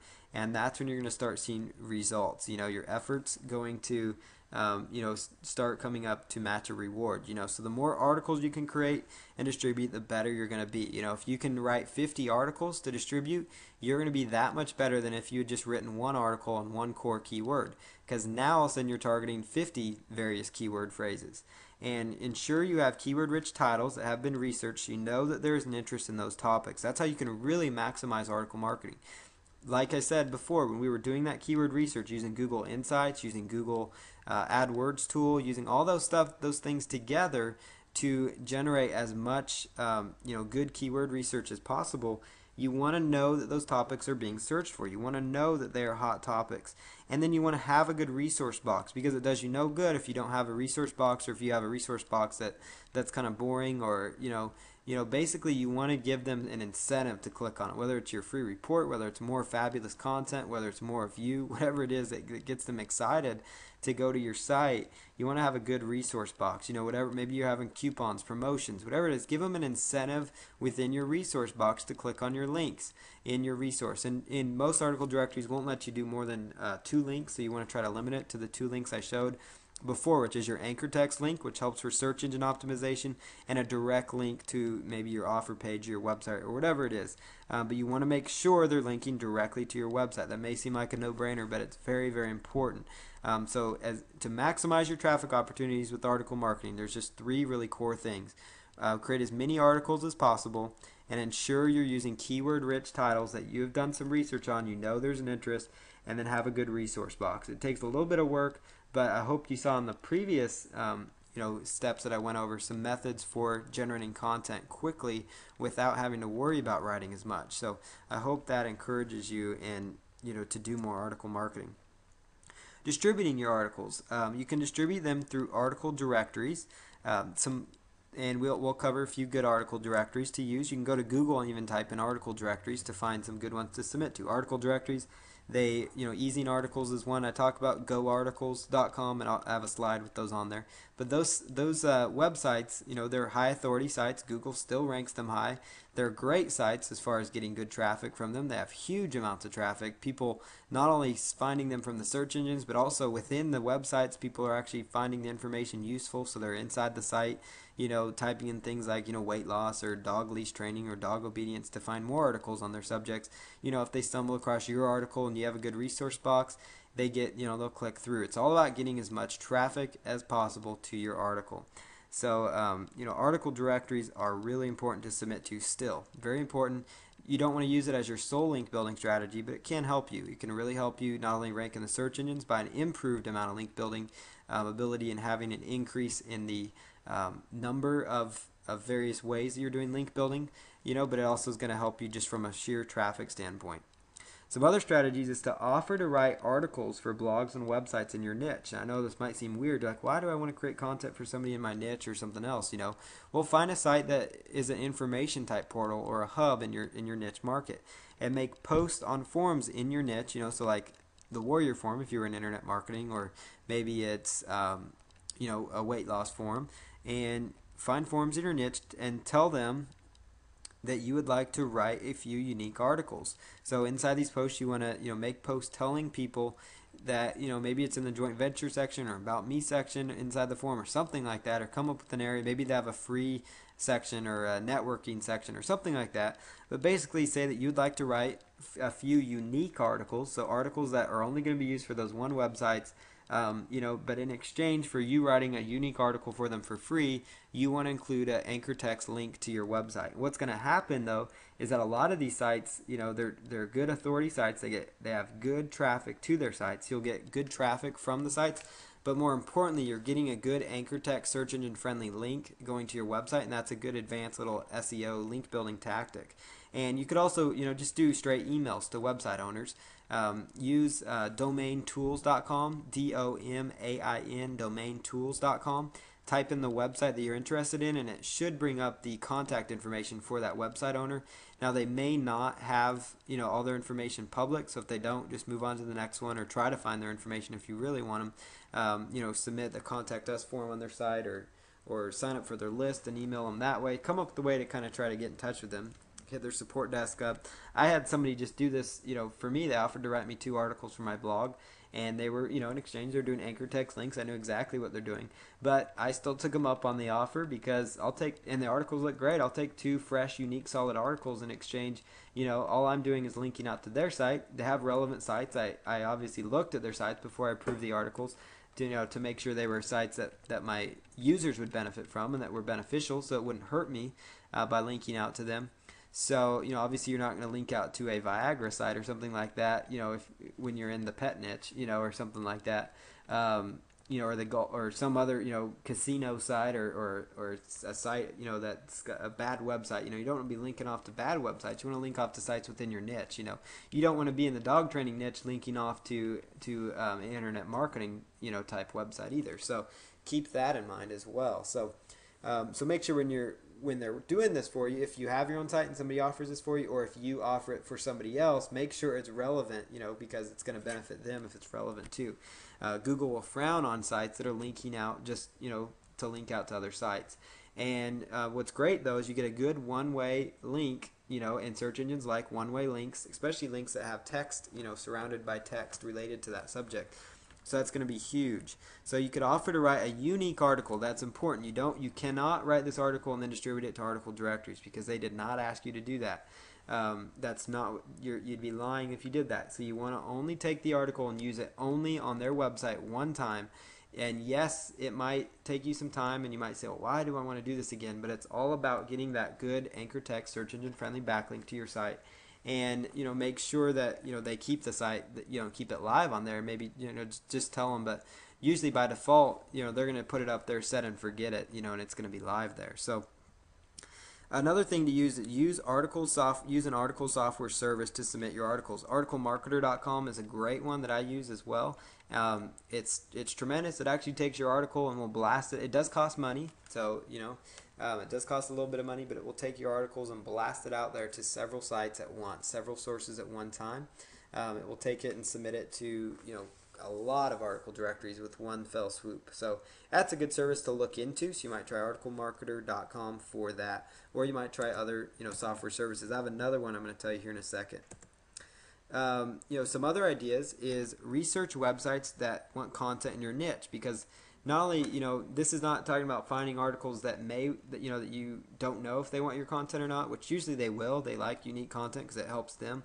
Like the guy that's writing articles for me, he wrote some good articles. It's going to help me rank higher in the search engines. And so, yeah, I'll put unique content because Google likes good content. It gives me an additional page of content because, on my blog, he's got one measly link to his site, but on my blog, I've got my opt-in page and other things like that, but the main benefit for him is the anchor text search engine friendly link he's going to get from me. But you could do searches for golf. Like golf, I'm just talking about your niche, so bird watching, golf, dog training, dogs, cats, pets, whatever it is, how to, golf how to. So this would be sites related to how to information on golf. Typically, they're how to type sites, so they want user generated content. You could do a Google search for your niche and then the word submit article.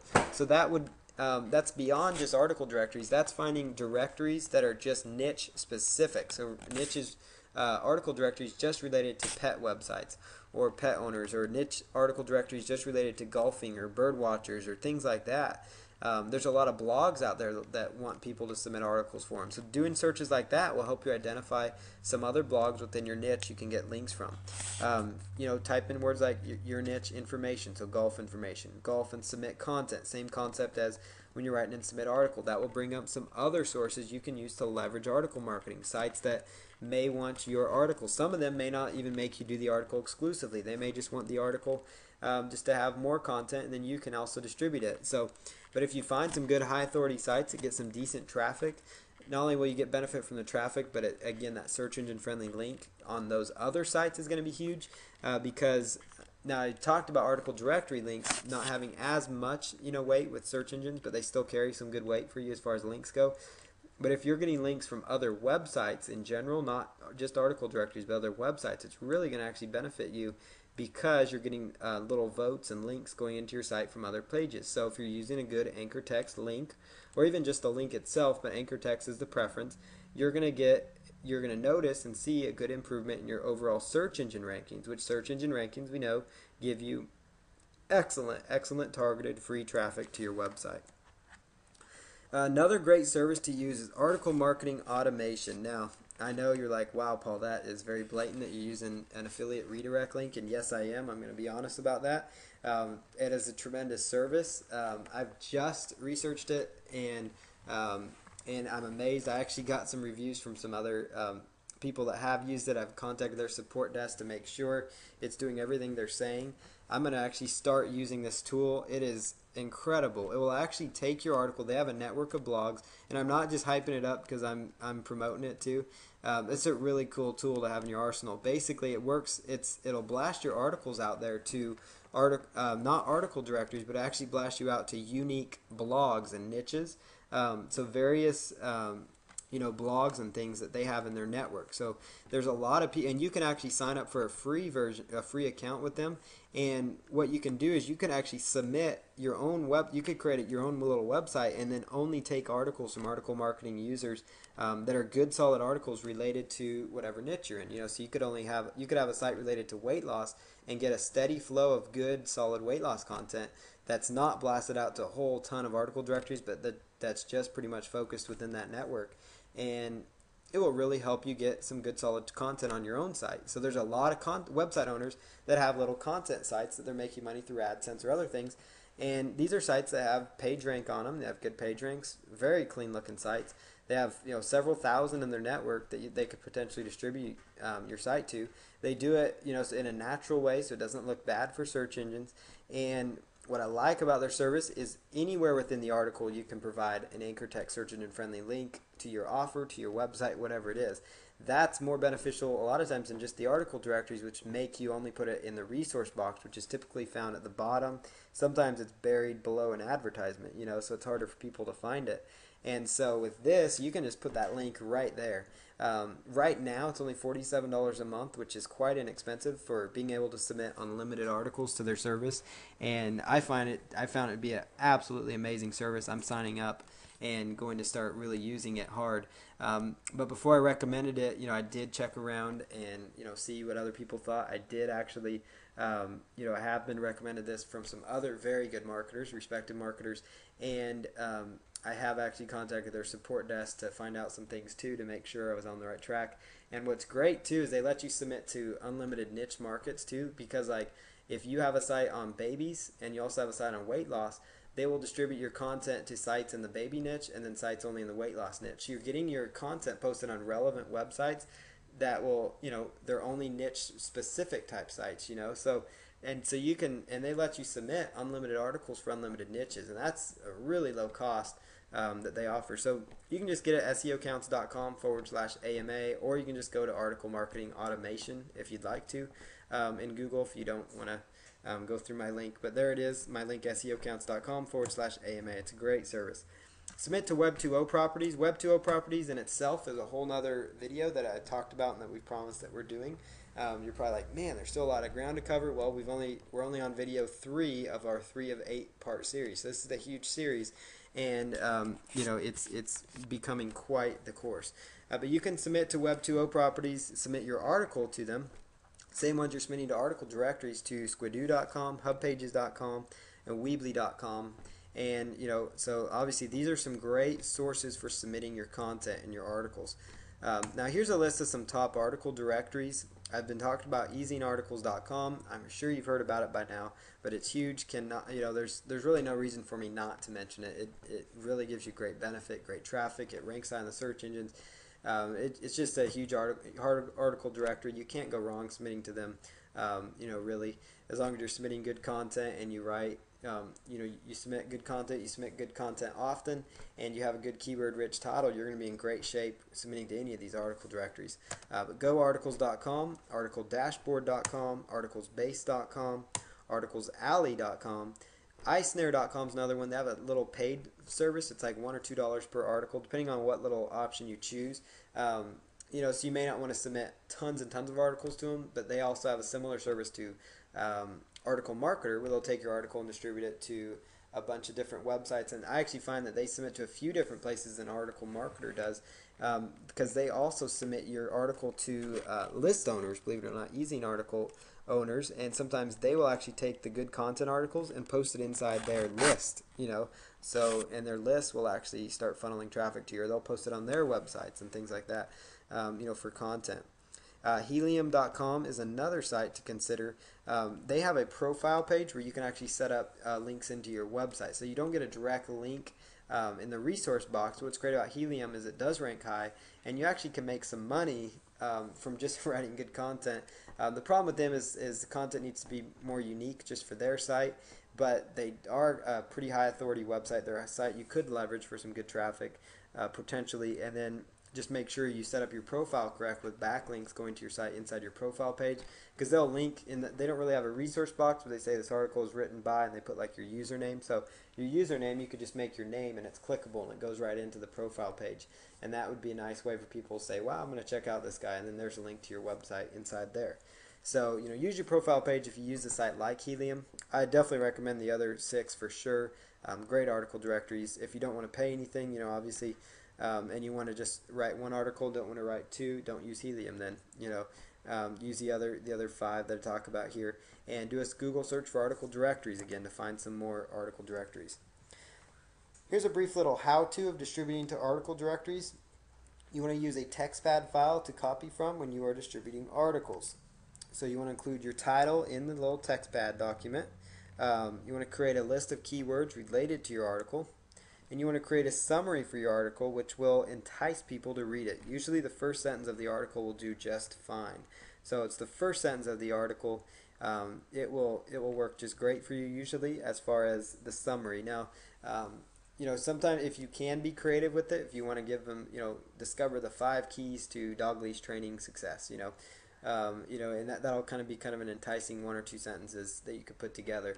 And that summary sometimes will kind of be the summary that displays on the article sites itself, when people are inside the article directories. And so, but most of your traffic when you're doing keyword research will come just from the search engines themselves. But I like to, I write my articles in a Word document, or you could use like, Open Office Writer as another option. So I write them out in that document, and then I'll take them and I'll copy them into a TextPad file or a Notepad file, which is free on on all computers. And you just take the Notepad file, paste it in there, and then you can actually copy the content from your Notepad file, and then move that content when you're just copy and paste from that Notepad file to the article directories, because that's going to give you the cleanest result inside the article directories. Because what happens when you're copying and pasting from Microsoft Word is sometimes you get some bad formatting with the articles, so it's really important that you use TextPad documents, and that bad formatting will make your articles look bad, that may cause them to not be approved, all these different things. So you want to include your About the Author section in there as well, which would include the full HTML resource box that I showed you how to set up. And then again, copy from the Notepad file when distributing. I said that again on purpose because I want to make sure you are taking your article from your Word document to your Notepad file. There's nothing saying you can't write it in Notepad file. It's just preference. If you prefer to just type it out your article in your Notepad file, just make sure when you're writing articles or however you're doing your article creation that you are saving on a every once in a while, and make sure you're saving the articles because you do not want to lose those articles. And then just copy from the Notepad file when distributing them, because that's going to give you the cleanest results. Now, marketing your articles, you can ping each of your articles with pingomatic.com.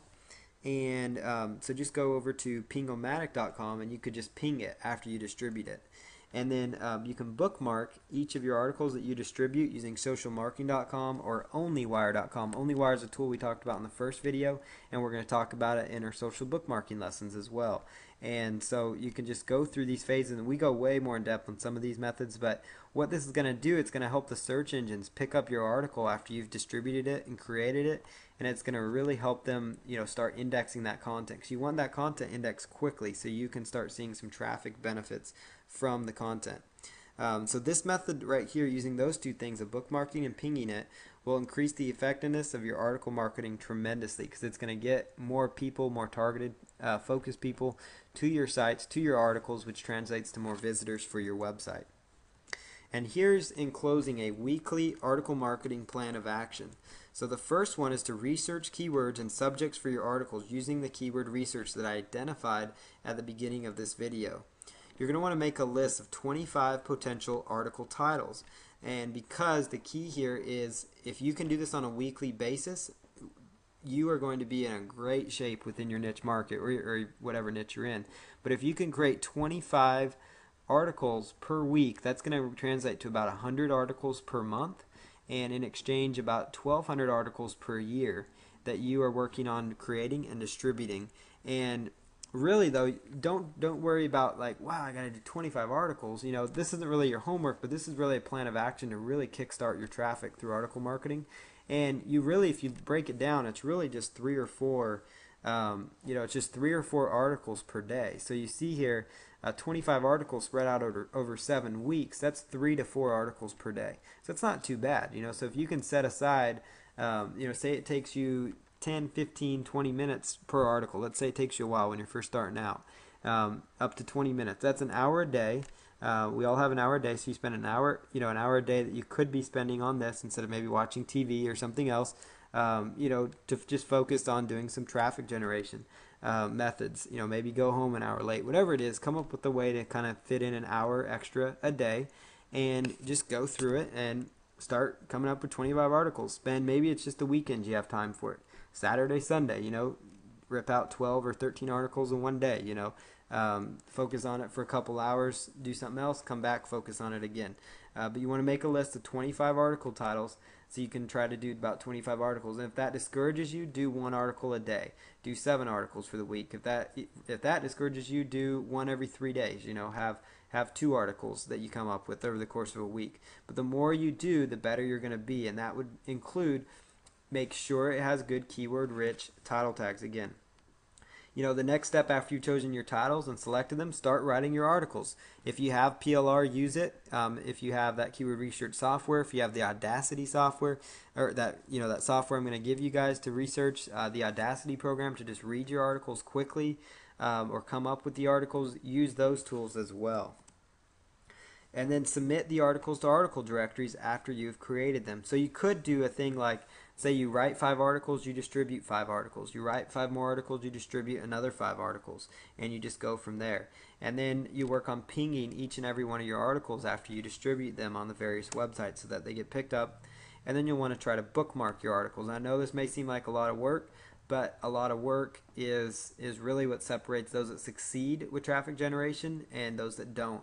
And the reason you're in this course is because you guys want to get more traffic, because you understand that without traffic, your business online really won't do anything, because it doesn't matter how you're getting your traffic, whether it's even through joint venture partners, through emails or whatever. Without any eyeballs to a website, nobody's going to nobody can take you up on your offer. So it's a matter of, looking at it like, this is my livelihood, this is what I want to do, and then just going after it and hitting it hard that way and working your tail off. And not necessarily working your tail off, because sometimes it can be fun, to do this stuff. I thoroughly enjoy what I do, and I hope you guys do too. It's fun to make extra income. It's fun to make a full-time living doing this.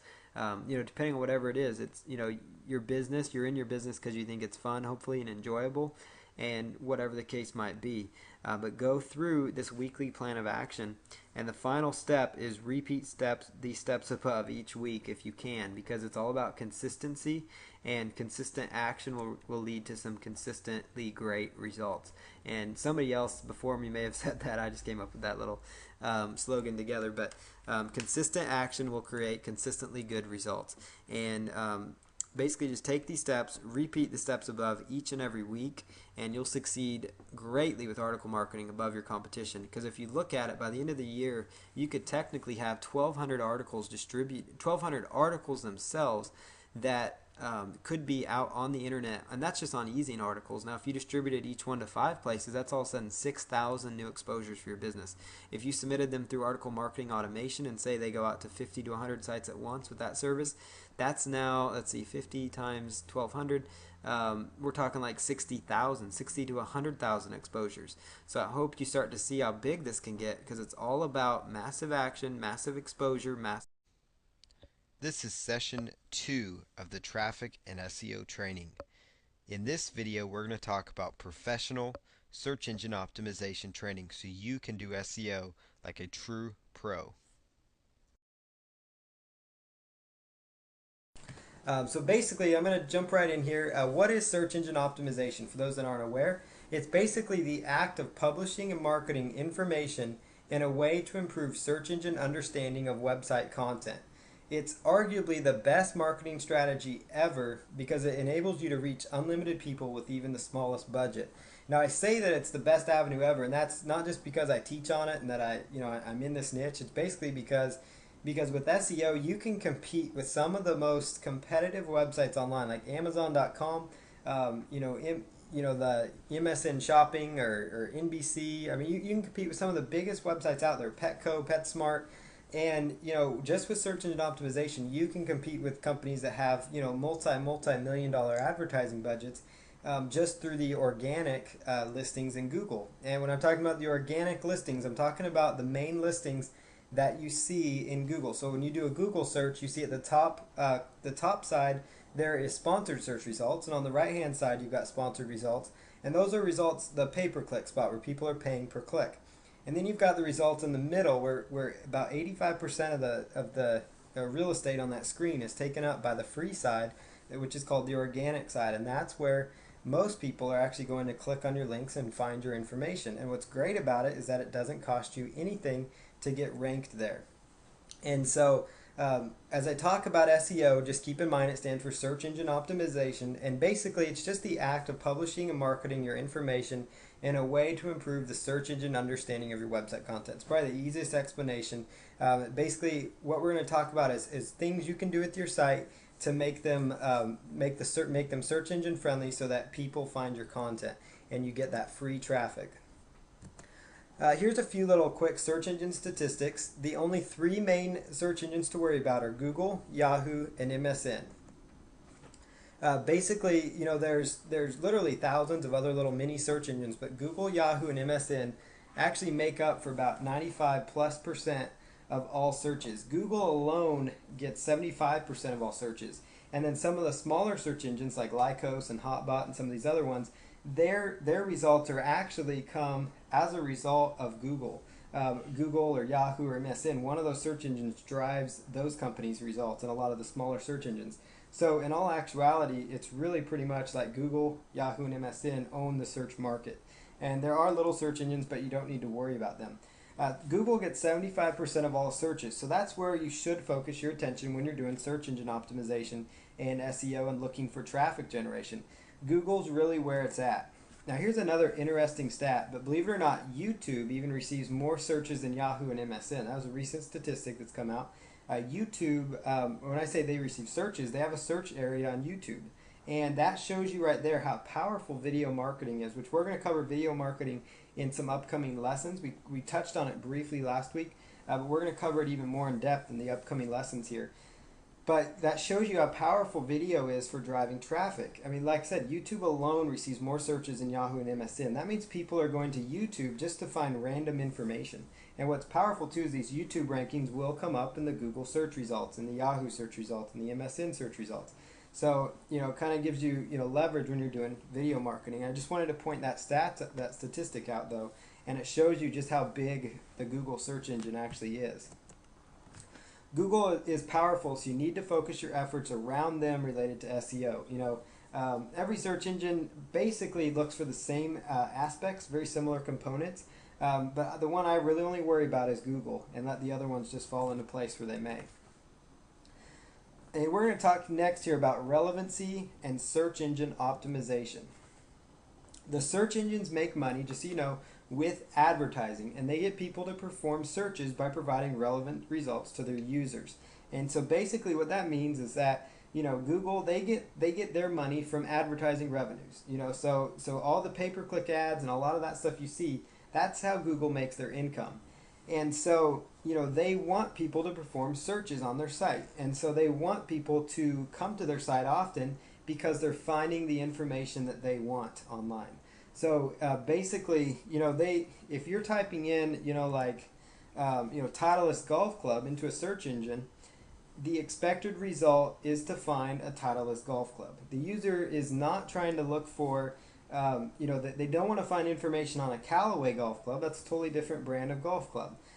Even worse yet, the person doesn't want to find information on golf bags or golf balls. They're there to find information about a Titleist golf club in this example. That's a brand of golf club.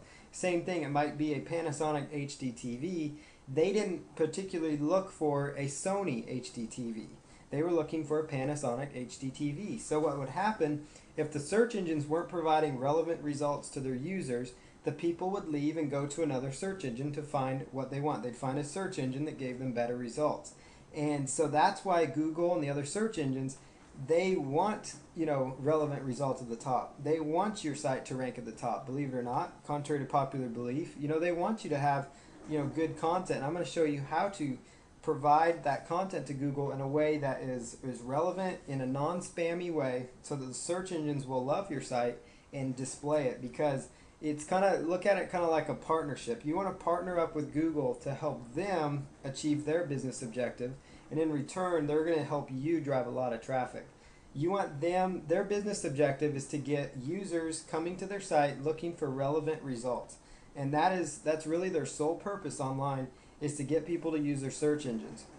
So they do everything they can to make sure relevant results are coming up.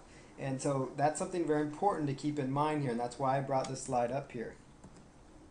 Search engines have a very vested interest in providing the best results possible, as I covered. So I just want to make that point one more time. They have a very vested interest in making this possible because that's their main business. I apologize for the background noise if you hear anything. We're actually in the middle of a huge storm here in Oklahoma, so so I do apologize if anybody hears that. We've got piles of rain and thunder and stuff. Okay, but you need to make your pages and your website as relevant as possible, and that's what we're going to talk about here in the upcoming slides. There are several different on-page optimization factors that you can do to make your pages on your website search engine friendly and more relevant for the search engines. And so I'm going to talk about relevancy because that's so important. If your site is relevant for the search engines, it will rank higher in the search results.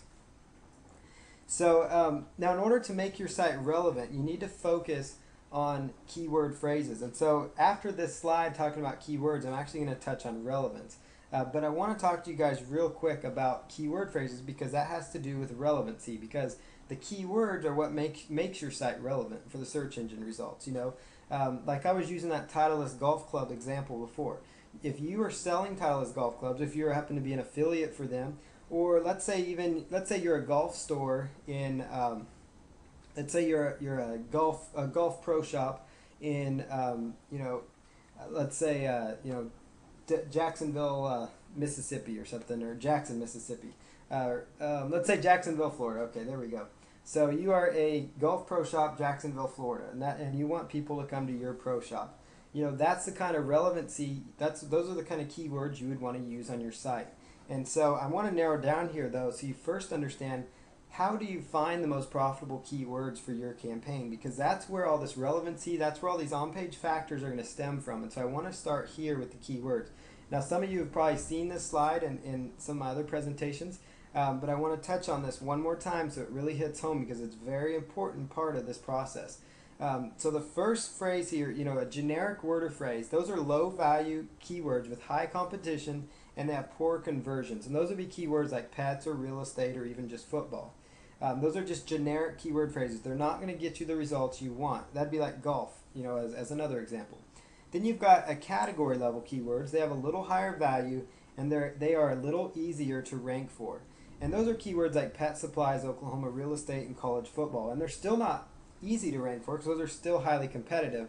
But they're a little higher value. And the reason they're higher value keywords is because people are a little closer to finding what they want. Like, I'm going to just throw this out there so you understand where I'm going with this. But if somebody types in digital cameras, that's kind of a, or cameras, that's a generic phrase. A category keyword would be like, digital cameras. Subcategory would be like 10 megapixel digital cameras, and then a specific topic would be Kodak 10 megapixel digital camera. That'd be a specific topic because it's a specific brand. And you're going to find that the specific topic keyword phrases, they may not get you the most traffic, but they're going to get you the highest value of visitor. It's kind of like if somebody types in a subcategory keyword phrase, they type in like Sacramento real estate and or pet supplies online. They want to buy pet supplies online.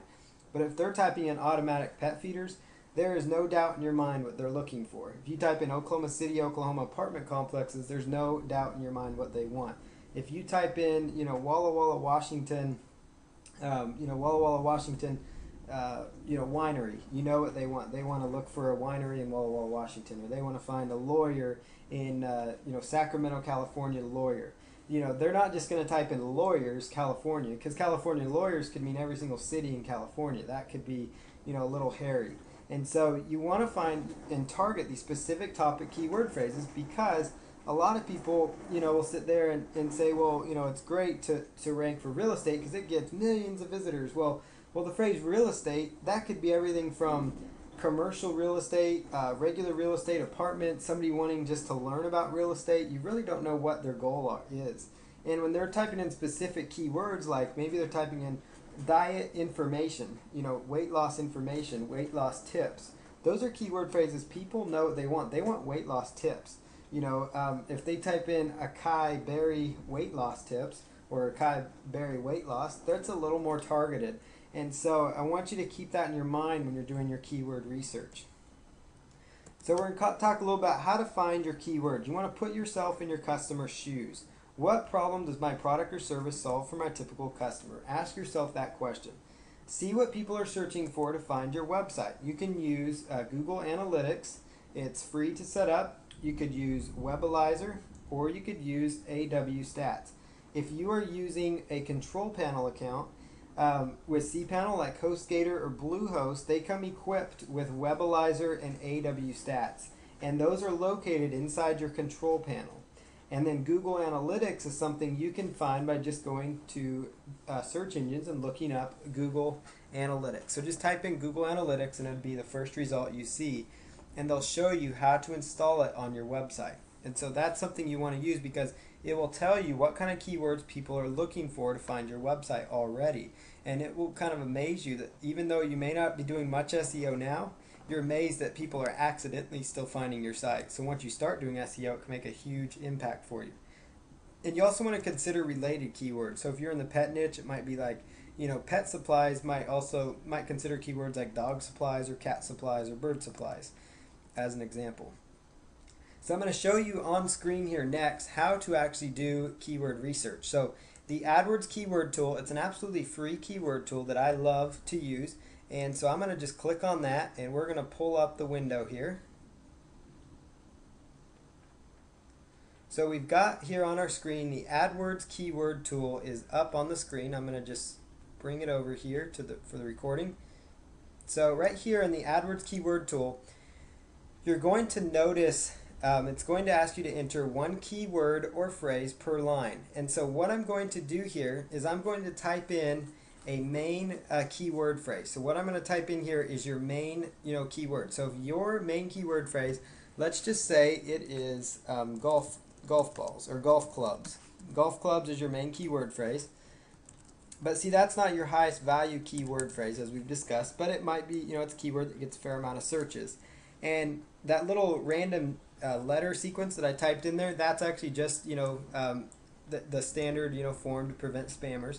And so you just fill that in and then choose Get Keyword Ideas. And then you'll wait just a moment. And what this is going to do, this tool is going out there into the Google database and it's pulling up the search results from Google. So it's pulling up a variety of different search results, from the Google results. And you're going to see here, right inside here, you're going to see it says, like advertiser competition, it says local search volume, and it says global search volume. So like global search volume is more like, like it says right here in this tab, it shows the approximate number of monthly number of search queries matching each keyword phrase. So this is kind of on a monthly basis. And so that's a lot of keyword for, people looking up these different topics. And, so basically it's kind of a monthly number, and it kind of gives you some idea of to how they're finding this data. Now the local data and the global data will sometimes be kind of skewed at this point. But the main thing you're looking for is you're just looking for volume. You're looking for keyword phrases that have, you know, searches over 1,000 or a couple thousand that are decent keyword phrases to go after. And so one thing you want to do then is go right over here and you want to do a search by clicking right there. It'll actually sort them out by how many people are looking up these various keyword phrases. Now you notice here golf clubs and golf club are two different searches, and that's something that we'll talk about here in a moment, but believe it or not, they actually are different. So that's something to keep in mind. Google will look at results actually different. I'll actually just prove that to you here in a quick little search on Google. So if you go to Google here and we were to type in, let's say, golf clubs, you notice the result, and then if we type in golf club, it changed. You notice the result changed by just taking off the by basically just taking off the S. The result totally changed. And so if you add the S, so it's plural, you see the results here. It's totally different. So that's something important and something that's, you know, really something you want to keep an eye out for, because Google looks at them as completely different, quite a bit different keyword phrases. They have some of the similar results, but they're all not the same. You know, it's not the same keyword phrases. So that's very important. So you see here, you've got a variety of keywords here that it sorts through. Now, what I look for is I'm trying to just find a keyword phrase that has a fair amount of searches. You know, something north of 25,000 is good, you know, on a monthly basis. You know, and it doesn't even have to, even the lowest things like, you know, equipment golf clubs, hybrid golf clubs, you know, keywords like that. You know, it doesn't have to be a keyword that has tons and tons of searches either. It can be a smaller keyword phrase that has maybe 1,000 searches, you know, because it's going to, a lot of times people will not target keyword phrases if they don't see any, you know, if they feel like, well, it's only got 1,000 searches or it's only got 700 searches, I'm not going to look for that. Well, like if you look at this keyword right here, Callaway pre-owned golf clubs, that keyword is only searched for 720 times a month. So a lot of people are going to say, well, that's no good. That's not a good keyword phrase. Well, if you can rank at the top of the search engines and you can get, you know, even half those people or even a tenth of those people on a monthly basis, that's about 100 visitors to a specific page on your site. That's like having a store that has 100 potential customers walking in. And I'll guarantee you, if somebody's typing in Callaway pre-owned golf clubs, and maybe you're an affiliate for eBay or something of that nature, or you're optimizing for Callaway used golf clubs or pre-owned golf clubs, you're getting a targeted buyer. They know what they want. They want a used golf club from Callaway. You know, they're not just looking for used golf clubs, they're looking for Callaway used golf clubs. And so that's something to keep in mind, you know. You know, you've got Lady Golf Club Set. That's a pretty decent keyword phrase. And so, you know, it's just a matter, you just want to look for keywords that have numbers in this column. Sometimes you'll see not enough data, and so I tend to kind of steer away from those keyword phrases. So so when you found a keyword phrase, you know, it's just a matter of browsing through here, typing in your main keyword phrase. So kind of your main niche. So you might type in like weight loss into this category here, weight loss, and then just type in get keyword ideas. And you'll notice here, you know, you've got, you know, weight loss diet program, weight loss program. It's got, you know, it's a little easier to rank for because it's called more of a long tail keyword. It has 3 or 4, you know, different words to it. Like here's one: free weight loss programs, quick weight loss center, vegetarian weight loss eating. All these searches have a fair amount of volume. And this number here that you're seeing, it's not going to be 100% accurate all the time. I just want you to keep that in mind. The number you see is not what you get. There's times when this number, you know, could be way off, or it could, you know, way off on the high end and way off on the low end. It kind of can fluctuate and vary. So don't look at this number like the gospel truth, but look at it as an indicator as to the volume of your various keyword phrases. So that's very important to keep in mind. And you want to find keyword phrases that you're really targeting your main site for. You know, you want, like on your main page, you want to go after those keywords that get you a lot of different searches. You know, like if you're a finance website, you might be doing something like, you know, small business loans. You know, that might be your keyword phrase if you're doing like business financing or something. You know, so you're trying to get ranked for, you know, small business loans because that has quite a few searches, about 200,000. But you notice here, when you type that in, you'll find a lot of different keyword phrases that you could create content around, you know. So you might have a keyword like let's say, you know, weight loss Or let's say bird watching, for example.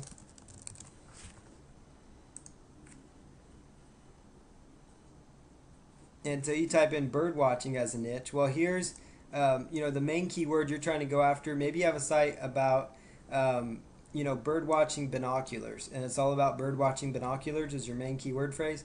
But then you've also got on top of that additional content pages that you could write about, different pages you could add to your site that optimize these additional keyword phrases. And so you can use this tool when you're trying to come up with article ideas, when you're trying to identify article results. When you're trying to sit there and identify, okay, what kind of content could I write on my niche topic? So let's say it is a life coach, as an example. Maybe you're a life coach to help people with personal development. So we do a Google search on life coach, you'll see 201,000. You see life coaching, 110,000. Life coach training, become a life coach, personal life coaching courses, life coach jobs, Christian life coach, certified life coach, and it just goes on and on. These are all potential keyword phrases that you could, what I like to do, the best thing you can do to get yourself the best result is find a keyword that has a lot of searches, a fair amount of searches. Try to target your main, your main site around that one. Like life coach training, it's got a good amount of searches. It's not all that, extremely competitive like life coaches, but what's interesting is you'll notice here, look what's at the beginning of that keyword, life coach. So you also are optimizing not only for life coach, but life coach training. So I hope you guys can kind of see that. And so beyond that, on your life coach site, create an article around each one of these subject matters that you see. Each one of these are topics that people are looking for, and it gives you article content ideas to write about. Now, one other thing I'll do on top of using the AdWords keyword tool is I will also go and use the free word tracker tool. Word tracker is another keyword research software. I personally don't pay for the upgrade, but you could if you wanted to, but I just use the free keywords tool from word tracker.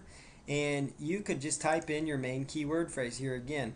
So let's say that we find a keyword phrase here, like let's say life coach training as an example. And I was going to copy that keyword phrase.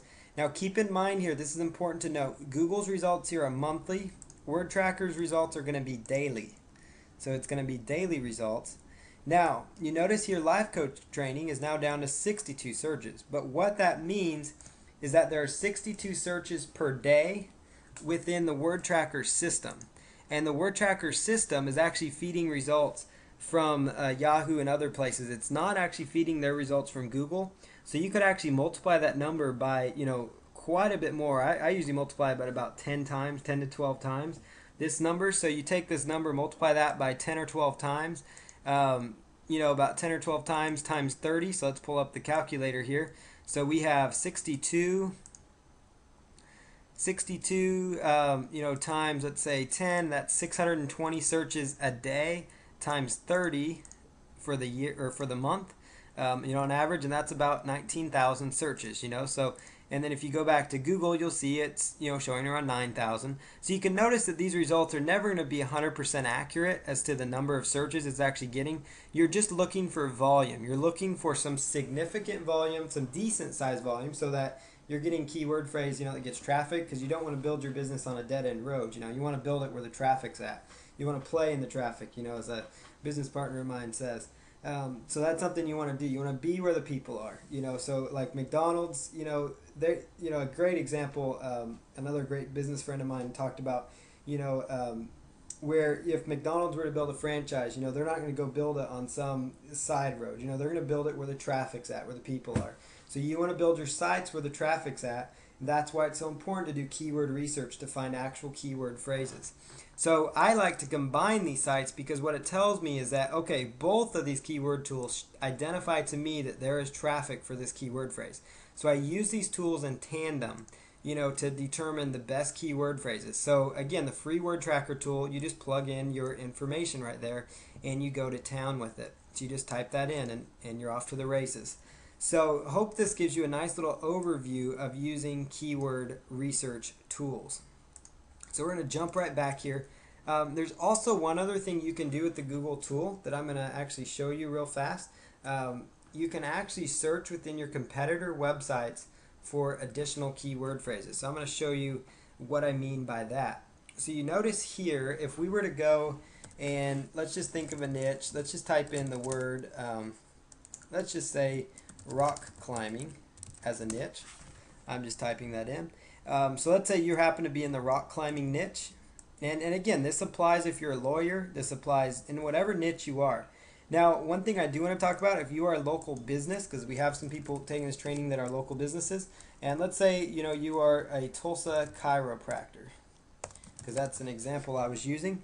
So Tulsa chiropractor on the keyword research side, you're probably going to find not. Sometimes you might even find your main keyword phrases don't have tons and tons of searches.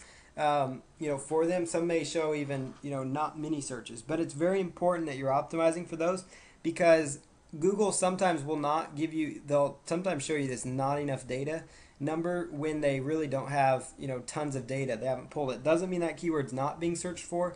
So in those local search cases, you need to determine what keyword phrases your customers are going to find you for. And those are keywords like, if I'm in Tulsa, Oklahoma, and I want a chiropractor, I'm going to type in Tulsa, Oklahoma chiropractor. I'm going to type in Tulsa chiropractors. I'll type in Tulsa chiropractors okay. Tulsa okay chiropractors. Same thing for dentists. It might be Chicago, Illinois dentist, Illinois dentist, Chicago dentist. You get the idea there. So don't get discouraged if you don't see any searches, for your niche. Just, if you're in a city, especially if you're in a smaller city, it's still important that you're targeting keyword phrases, with your keywords, but just think up some keyword phrases that your customers would use, and that's for the local results. But if you're trying to go on like a national scale, rank for keywords like Titleist Golf Club and things like that on a national scale, you want to try to narrow down what kind of volume you're working from. So now here in this rock climbing example, I want to show you how to use another tool to find some more keyword phrases. If I was in the rock climbing niche, I would just type in rock climbing, and I would just go right over here and copy the URL, rockclimbing.com here. And whatever niche it is, you can do this for any of your competitor websites. And you're going to go to the AdWords keyword tool again, and there's an option here that says website content, and you're going to just plug in your URL there that you selected. In this case, it's rockclimbing.com.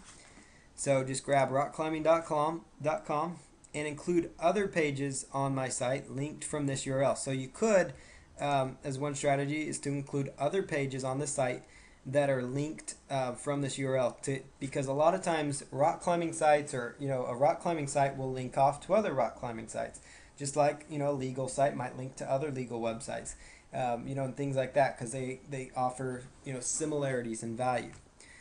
So what you're going to do then is go by Get Keyword Ideas, and it's going to scour this website. It's actually analyzing the website for you, and it's going to take about a minute, and so just be a little patient here. And it's analyzing the website, and what it's going to do is actually pull up and tell us what kind of keyword phrases they are actually going after, and it gives you some additional keyword phrase terms to consider going after. Now this is a really powerful tool because it kind of narrows things down into little niches for yourself. So you see here, if you do this search, and you can click on that button to sort them by how many searches you have.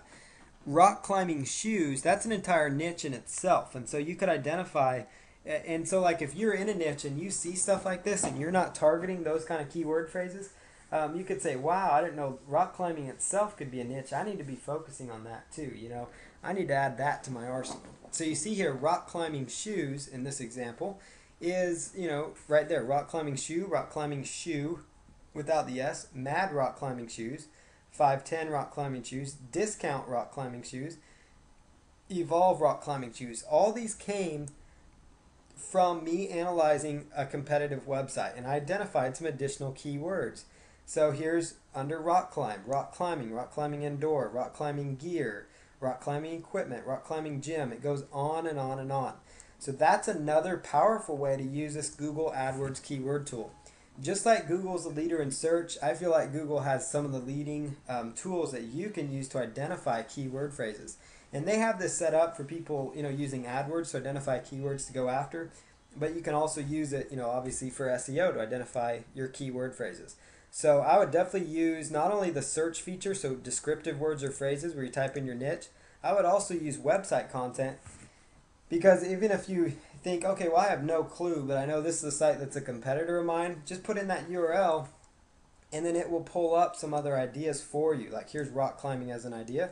Okay, and so then you go right back over here and say, okay, I'm going to consider indoor rock climbing. So you just type in indoor rock climbing in here and you're off to the races, you know, because you're going to notice here indoor rock climbing.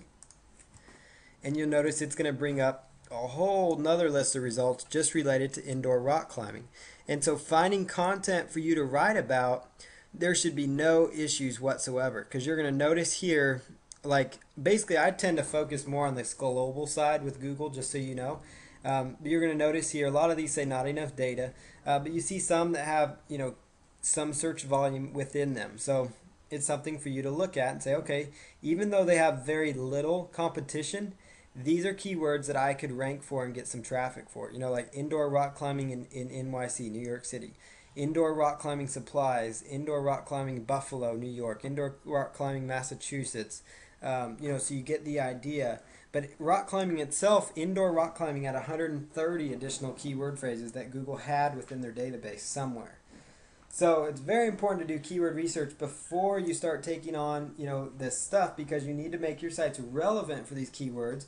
And so now that you kind of have an understanding of keyword research, I'm going to dig into some more ways to optimize your site. But we're going to continue real quick here with where we left off.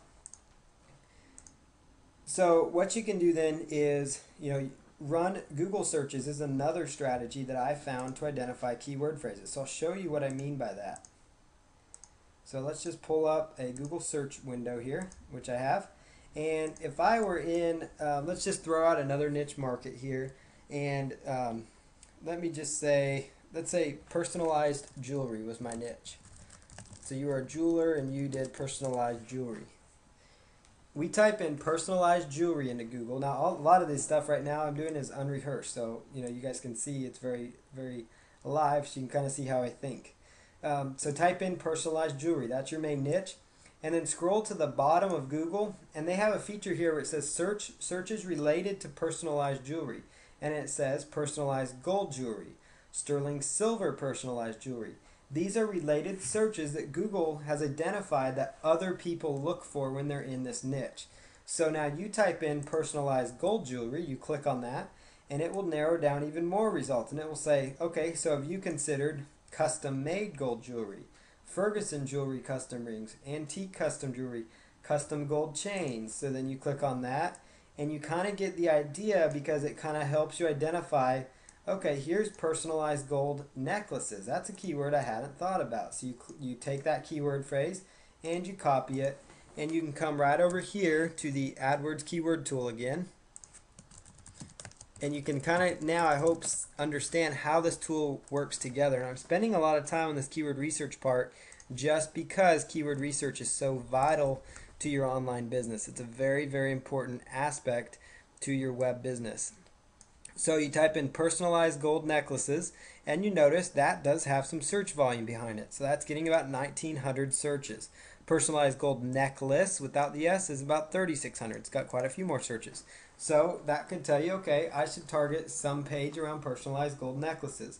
Or maybe I should start selling them. Or maybe I should do, you know, an ebook on how to take care of your personalized gold necklace. Whatever the case might be, you get the idea of how you can, just by using regular Google search results, you can identify more keywords to go after that you may not have uncovered even in the AdWords tool. Or sometimes you could just start with the regular Google search to start identifying some you know, keywords that don't have tons of competition, because like pet supplies, that's tough to rank for. But you start doing things like, you know, like pet feeders, you know, and you're going to start seeing, okay, that's getting a little more narrow. And then you start doing things like, you know, automatic pet feeders. And this is a site that I'm a very small owner on, but you'll notice here, you know, we compete. There's sites, you know, Amazon, some other big sites that are trying to compete for that, eBay, and a few others, you know, out there that are trying to go for these different keyword phrases. And that's all just because of powerful SEO strategies. And so let's just jump right back in here. And another thing, you can do the same thing I just showed you with Google using the MSN Live search. You can just go to msn.com or live.com, L-I-V-E, and run a search on their search engine. And on the right-hand side, as it is right now, they have what I just showed you in Google at the bottom. They give you related searches. Google Insights, that's another really powerful tool, and I'll show you that real fast, and then we'll jump back to a little more content here. The Google Insights tool is another fabulous tool for you to use in your arsenal. And so let's just pull that tool up here. And you're going to see here where it says all search terms, or excuse me, it says search terms. And so you want to add your search terms. So it might be, let's say tennis is your search term, because that's kind of your broad niche. And I want to identify what I'm doing here. So you want to put in kind of your broad niche here, because you kind of want to see what's been going on with your niche over time.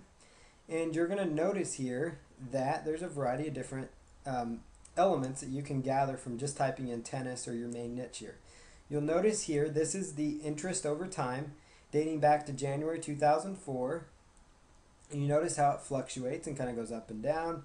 Notice how it might be going down slightly. It's on its way back up. You can also notice, look at this. There is a big interest for tennis in Australia. There is a huge interest in France and Switzerland, and the United States is clear down at number 8 for tennis. You would also notice, as you keep going, that top searches are table tennis, believe it or not. Gets more searches than US Open tennis or tennis games or other tennis shoes even, or something of that. Those are other hot keyword phrases that you could consider, because you could create a whole niche around table tennis, because you see in the tennis niche that actually gets more searches than regular tennis. Rising searches, you're going to notice here, Wii tennis, Virtua Tennis 3, it's like a game. Tennis warehouse. So if you had a site in that niche, you could find keyword phrases because it's telling you they're trending. It gives you an insight into what the market's doing. Here's another example. Let me just show you one more example here, and then we'll move on. Type in weight loss as an example. And not every keyword phrase will actually come up here, but most will. So you're going to notice here weight loss. In the United States, it's more popular. It's the most popular keyword phrase of all the countries. Weight loss diet is a top search term. Lose weight, weight loss pills. And so you can use this tool synergistically together with the Google AdWords keyword tool. I'll show you one more time what I'm talking about. Do a Google Insights search, look up weight loss diet. So you do search for weight loss diet right here, because Google Insights tells you that's a top search with the term weight loss in it. So weight loss diet. I jump right over here to the AdWords keyword tool. I click on this. I follow through their little steps. And I pull up a whole list of keywords just with weight loss diet within those keyword phrases. Now I've got, another 100 or 70 or so keywords just around weight loss diet. Every single one of these keywords could be an additional article for you to submit through an article directory. It could be an additional an additional article to put on your website. And all this stuff's going to work together to increase your traffic because you're having more content. You're going to notice, Ally weight loss, that's a breakout. That means tons of people are looking for it. Biggest Loser, that's a TV show. These are all additional keywords that if you had a site around weight loss, you could focus on. Or you could even develop an entire niche around these. So it's also kind of a great tool for niche research. I'll show you, I said one more result, but I'm going to show you one more here for a local market. Like let's say Chicago dentist, for example. And we'll see if it even shows up here. And it does. It does actually show up some results here. And you'll notice here that it's pretty stable. People are looking for Chicago dentist. Not surprising, most of them are in the US when they're looking for that. And it will tell you their top searches. Dentist in Chicago, Chicago Dental, Dentist Chicago IL, Illinois, Dentist in Chicago, Cosmetic Dentist Chicago. So it tells you right here, okay, these are the keywords if you're a dentist that you should be going after. So I hope that this sticks with you and that you use this tool. It's a Google Insights tool, and it's very, very powerful. Google Trends, I don't have to show you that is. You can just click on that, and it will actually show you trending topics, so keyword phrases that are trending. Obviously, you can look at competitor websites, you can look at competing websites, and you can look at their title tags to identify what keyword phrases they are targeting. I'll show you, what I mean here by title tags. So I clicked on here, and let's just go and look up google.com. What the heck? While I'm over here on Google Trends, why don't I just show you that? It bothers me to not show you this. Here is Google Trends. It will tell you like, you could type in search a trend, for example. So it could be, let's say, Titleist golf club. Now, I'm not really a golfer. I've got a friend that is, but I'm just using these as an example. But you'll notice here it tells you kind of a trend over time for that keyword phrase Titleist golf clubs. Notice here how it like really drops off, but now it's become stable over the past several years, and it's kind of rising and going around. You might try, Nintendo Wii, and it will give you some examples. And it also, what's interesting with this Google Trends tool that I do want to indicate to you is it tells you what cities are actually doing the most searches on this particular topic. It'll tell you like Nintendo Wii, Philadelphia, Pennsylvania happens to be a city where more people are looking for that, according to this tool, than any in the United States. And look at all these United Kingdom sites that are interested in Nintendo Wii. So, that's just an example. You type in your keyword phrase into Google Trends, and away you go. But if I go here to Google and let's just type in, Nintendo Wii as an example. Let's say Nintendo Wii in stock, a little more narrow keyword phrase. This is the title tag, which I'm going to address here in a moment. This is the title tag, and so you could just type in your main niche, and all your competitors will come up, and you can look at their title tags to identify keywords they are using. The blue clickable part is your title tag. So let's just jump right down here to the presentation. And then you can also go to ezinearticles.com. It's an article directory, and browse through your category and look at the titles of the articles and look at what keyword phrases they're using in the titles. Because most of the time they will have done some of their research. But like I said, you can use the AdWords tool to identify some keyword phrases. So I'm going to keep going. I tried to keep this content down, but there is so much to cover with SEO. So remember plurals and synonyms like auto parts, car parts, automobile parts.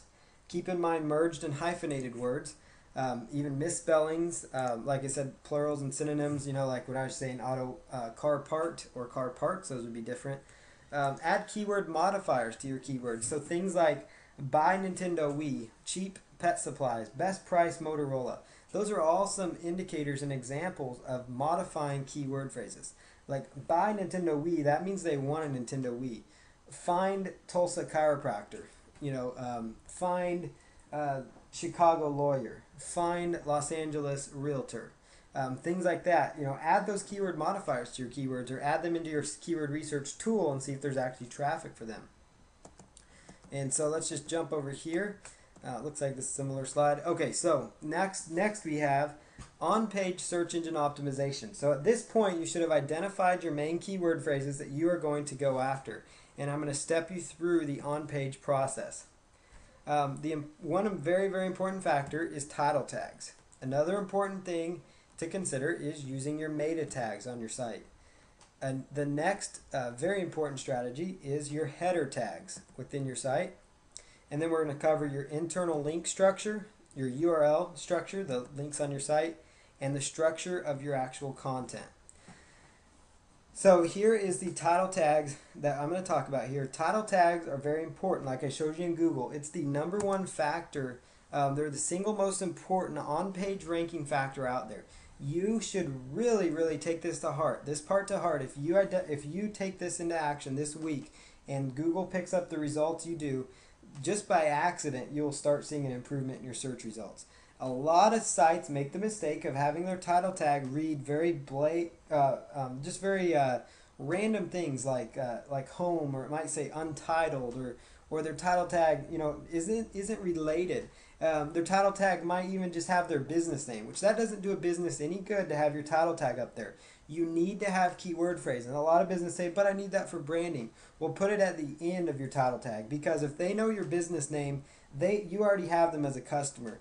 You're in business and you're doing SEO to get new customers. So make sure you put your pride aside and go for your keyword phrases in your title tag. You need to have your keyword phrases. I cannot emphasize that. I'm very passionate about title tag part, because you cannot get by with SEO and you will not see an improvement in your search engine rankings if you do not focus on this factor. It's very important. It's near essential. It's a very essential part of search engine optimization. So now when you're looking at the code on your, on a particular page, um, this is what it's going to look like. And I'll show you here what I'm talking about here. If I were to pull up, let's just say a random site here. Um, so I pull up this website right here as an example, and I go to view and I do page source. So notice I just did the search view and page source. You will notice here, right here, title, it's got their main keyword phrase, Nintendo Wii Tracker, find Nintendo Wii in stock. So notice they're using the keyword phrase Nintendo Wii Tracker because people were trying to track Nintendo Wiis when they were hard to find. So that was their main keyword phrase. And then Nintendo Wii in stock, that's a secondary keyword phrase they're trying to go for. Nintendo Wii in stock online, that's another long tail keyword phrase. You notice how they're using their title tag. And this, when you're inside of your web editor, like it might be a standard basic web editor, like there's some free ones called NVU. Some more common ones used are Front Page or Dreamweaver. And you click on the code view section of your website, you are going to see right inside the code view of your website, you will see the title tag. It would be between this wording, title, T-I-T-L-E, with carets on the left and carets on the right. And then there's going to be another set that says title, but this one at the end is going to have a forward slash. And so inside that tag, that's where you write your keyword phrase in there. And oftentimes, by default, they will just call that tag, like untitled one or something like that. So that's something for you to keep in mind. So that is where you go with title tags. You want your keyword-rich title tag to show up right there. Now, if you're using WordPress, your main homepage title tag can be manipulated and changed by simply going inside your WordPress and changing the name of your site under the settings. And then you can also use a plugin called All-in-One SEO. It's just called All-in-One SEO. And you can use that plugin to actually change your title tags on your homepage. And so we're going to be covering WordPress later on in this training, not in this particular call, but in future ones.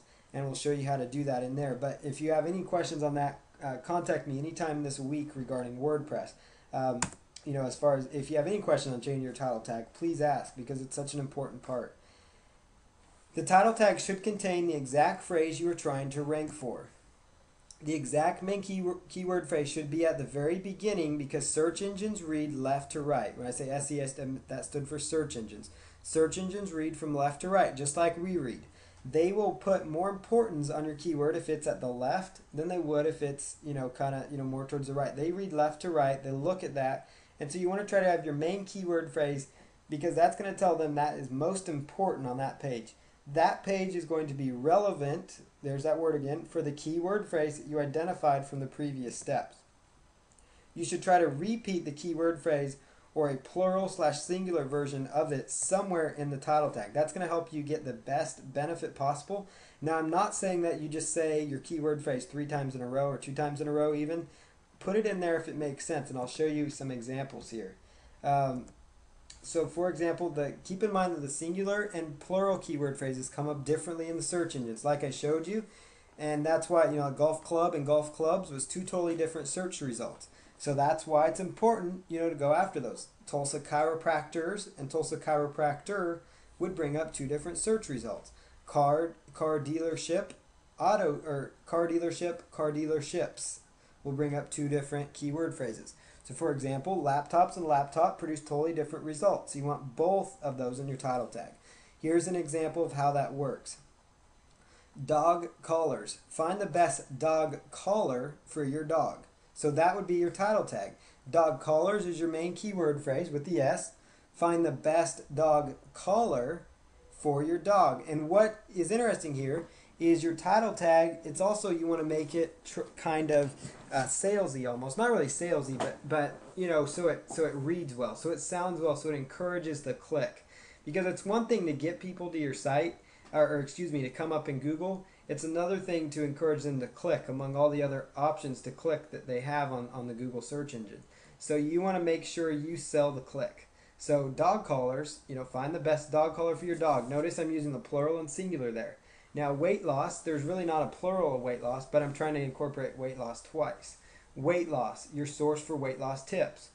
weight loss articles, your source for weight loss article, or weight loss tips or something like that. So you notice how I kind of bring those together.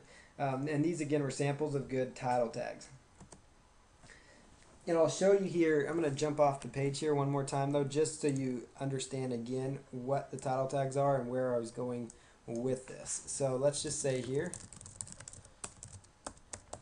I'm using the Google toolbar in case you're wondering. So you notice here, Tulsa, Oklahoma chiropractors. Notice here inside the title tags, and you guys will probably recognize this little ugly site that I designed just real quick, and I haven't even finished it. But notice I'm on the first page. That proves it right there. You all saw me with this website. But notice this title tag. I'm very proud of this title tag. Tulsa, Oklahoma chiropractors. Find a Tulsa chiropractor today. So you notice how that's got the keyword phrase. So notice that again is the title tag. That is in the title tag of the website. That's what the search engines picked up. So there you have the title tag. And so there's that as an example. So if you have any questions this week about title tags, let me know, because as you see here, it's the most important factor, because these are all title tags that search engines are looking at and for. So let's go right over here to meta tags next. Meta tags and meta description. The meta tags, including the meta keywords and the meta description, they have a very minimal part of ranking, of making you rank high in the search engines, but they should be used. Now you probably say, why on earth would I say that? They have a minimal role. They used to play a big role until people started spamming them like crazy, and putting in keywords like Amazon, when their site was just about, their site was about a totally different subject like golf clubs. They're putting in Amazon or other random high searched for topics just in their meta keywords to try to rank for, because search engines used to rank them that way. Your meta description is especially important because it is what the search engines will typically pull from the search results to actually include below your title tag. So you need to include your main keyword phrase for the page in there and some sort of a call to action. I'll show you what I mean by this. So if we go right over here, and let's say, let's just use the Chicago dentist example.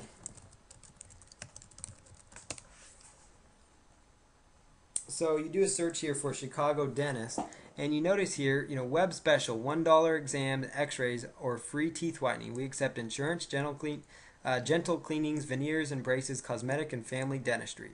That's a nice meta description, because a lot of times what will happen is sites will basically, they won't put in anything special into their meta tags.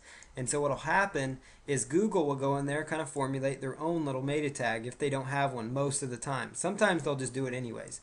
But a lot of the times what happens is Google will just formulate their own, so it does not look very exciting for people. So here's one, open 7 days a week. That's really good. Let me find one. These people have done pretty good on this first page, but let's see.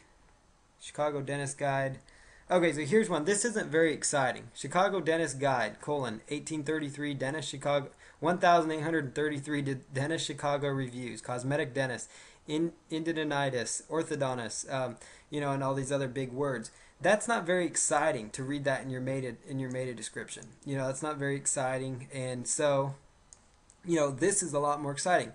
Web special, $1 exam and x-rays or free teeth whitening.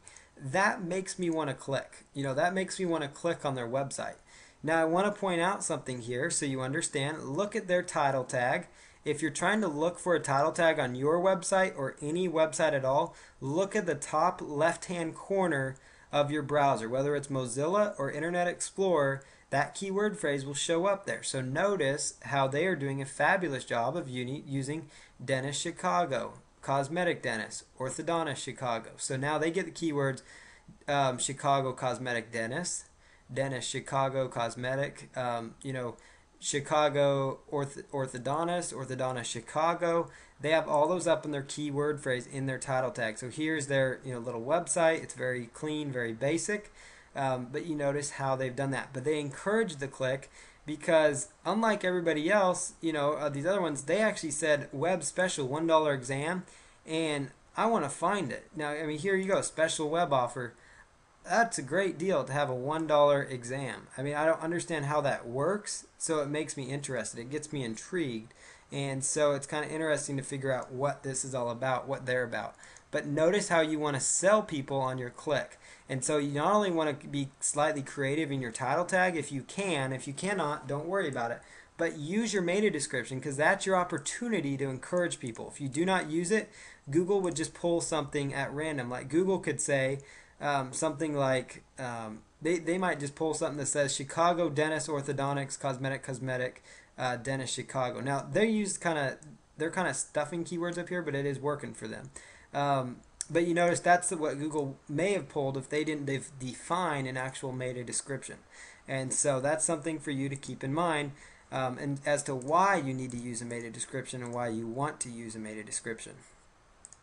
So the meta tag should be used very carefully, but it should only include the page's main keyword phrase. So if that page on your website is targeting working capital financing, that should be in your meta keyword phrase. If that page is targeting the keyword phrase, wood nutcrackers, like the little dolls at Christmas, wooden nutcrackers, then that's what that page is targeting. If that page is targeting popcorn supplies or popcorn machines, then that's what it's targeting. If it's targeting antique popcorn machines, then that's what your meta tag keyword will say, but you also want to try to use it in your meta description because, and the reason you use it is not as much for the search engine rankings, but it's more for relation.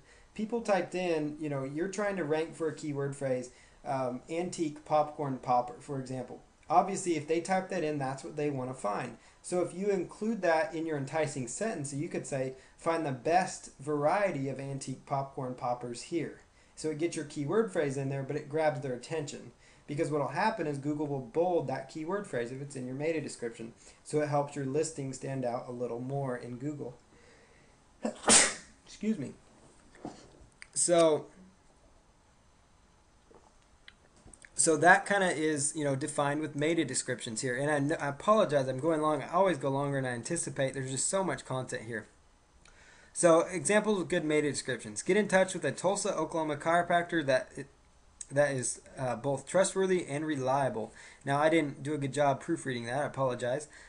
Working capital financing. What is working capital financing? Working capital financing is the lifeblood of your growing business. So it kind of, that one doesn't as much sell them, but it kind of informs them as to what it's about. And so they say, okay, I'll click for more info on that. Or, this one's more like, get in touch with Tulsa, Oklahoma chiropractor that's trustworthy and reliable. So you're like, okay, I like trustworthy and reliable people to do business with, so let's find somebody to do business with that's trustworthy and reliable. Or maybe it's something to the effect of you have a free report on weight loss, 5 tips to losing weight. Maybe it's a free report on being a better bird watcher. Maybe it's a free report on rock climbing secrets. Whatever the case might be, download my free rock climbing shoes shopping guide or whatever. Put that in your meta description if you offer a report, because people like to get stuff for free. They like to be informed, so include those things in your meta description. Here's an example of the meta tag. I know that your eyes might be glazing over right now when you see this, but this is basically what I showed you here. I apologize. What I was showing you on that page when I was doing a file and I did the search for view source code on those pages. This is the kind of result that comes up. This is HTML code, but you can easily edit this code by just typing, replacing these keyword phrases. So when you have your own website, you would just use find and replace, use the view source code option on your web editor, like Microsoft Front Page. Once you're inside there, where it says title, put in your keywords. Where it says keywords and content, you're going to see that option. Type in your one keyword phrase for that page, and then where it says description content, type in your sentence in your meta description. So that's how you use meta tags. Now, header tags are a little bit different. I'm going to go check our time real quick. Make sure. Okay, so we're doing okay on time here. I'm going to try to go another about 30 minutes of content, or 20 or so minutes of content, and then we'll open up the floor for questions and answers. So header tags after title tags are extremely important to your on-page SEO. When I keep talking about on-page SEO, I'm talking about changes you can make to your website so that your website itself comes up higher in the search engines. In the HTML code, like the view source section of your web editor program, Your header tags would look like this: H1, H2, H3, H4, H5, and H6 with the little caret symbols. That's what they would look like in your HTML code. For example, the H1 tag typically generates the largest font, so it's the most important one that the search engines look at. They will actually look pretty highly at your H1 tag. The header tags act like headlines on your web page, and so I'm going to show you kind of what that looks like. Your header tags should look natural, and they'd be like subheadlines on your pages. So like a lot of sales pages have subheadlines, and even a lot of articles, like to break up the article, because we all know people have short attention spans online, and they want to get the information that they are there to look for. So they want to include, you want to try to include that information in those headers, so they kind of draws them in to read more of your copy. But by doing so, you want to try to incorporate your keyword phrases somehow. So, for example, I'm a Washington State Cougar fan. I attended the school, and so here's an example. Your source for WSU Cougars gear. That's my keyword phrase. WSU Cougars gear. That would be like my H1 tag. Notice it's kind of big and it stands out at the top. And you can edit this by simply finding, inside your view source section, inside your content. You can also modify this within WordPress in the code view section, in the code view of WordPress. And again, if you need help with this, that's what we're here. That's what I'm here for. So you guys have access to me through email, and I want you to make sure you're reaching out to me to get your questions answered, because I do not want you to have any stumbling blocks. So your source for WSU Cougars gear. Your article would go here, so there's your article, and you have a short couple paragraphs to start off your article. And then you also hit them with another little subheadline. Buy WSU Cougars gear and save. So it gets the keyword phrase in there one more time, but this time it goes, inside the H2 tag. And so then your article continues there, and you don't have to use all 6 of them. You could only use 1, or you could use 2, or you could use 3, or whatever you want within that article, but it kind of breaks it up. But I'll show you here an example before I jump off here of a great site that does a fabulous job of using this. This is a guy who runs a site. It's a phenomenal SEO guy. This site gets a lot of unique visitors each month, and they have some fabulous content, and it's a site that I actually support and do stuff with. It's a Christian website. So this site, they talk about, is the Bible true? They talk about notice how they're using their keyword phrase in their various sub-headlines. And you can actually size your H1 and H2 tags so that they are not the exact same size. And I'm just pulling up this site just so you guys see an example of a fabulous way to use your header tags and how it kind of breaks up the content. So you notice here, that kind of draws people into what they're going to find on each paragraph. So like my WSU Cougars gear example, that, buy WSU Cougars gear would be here. Their keyword phrase on this page is the Bible true? And, that's the only keyword phrase. Notice that in their title tag. Notice that in their URL structure. Notice that right here. That's the only keyword phrase they're trying to focus on, and that gives you the best results possible. So I definitely want to show you that, as an example of what I meant by the header tag example. So you can jump right over here to internal link structure.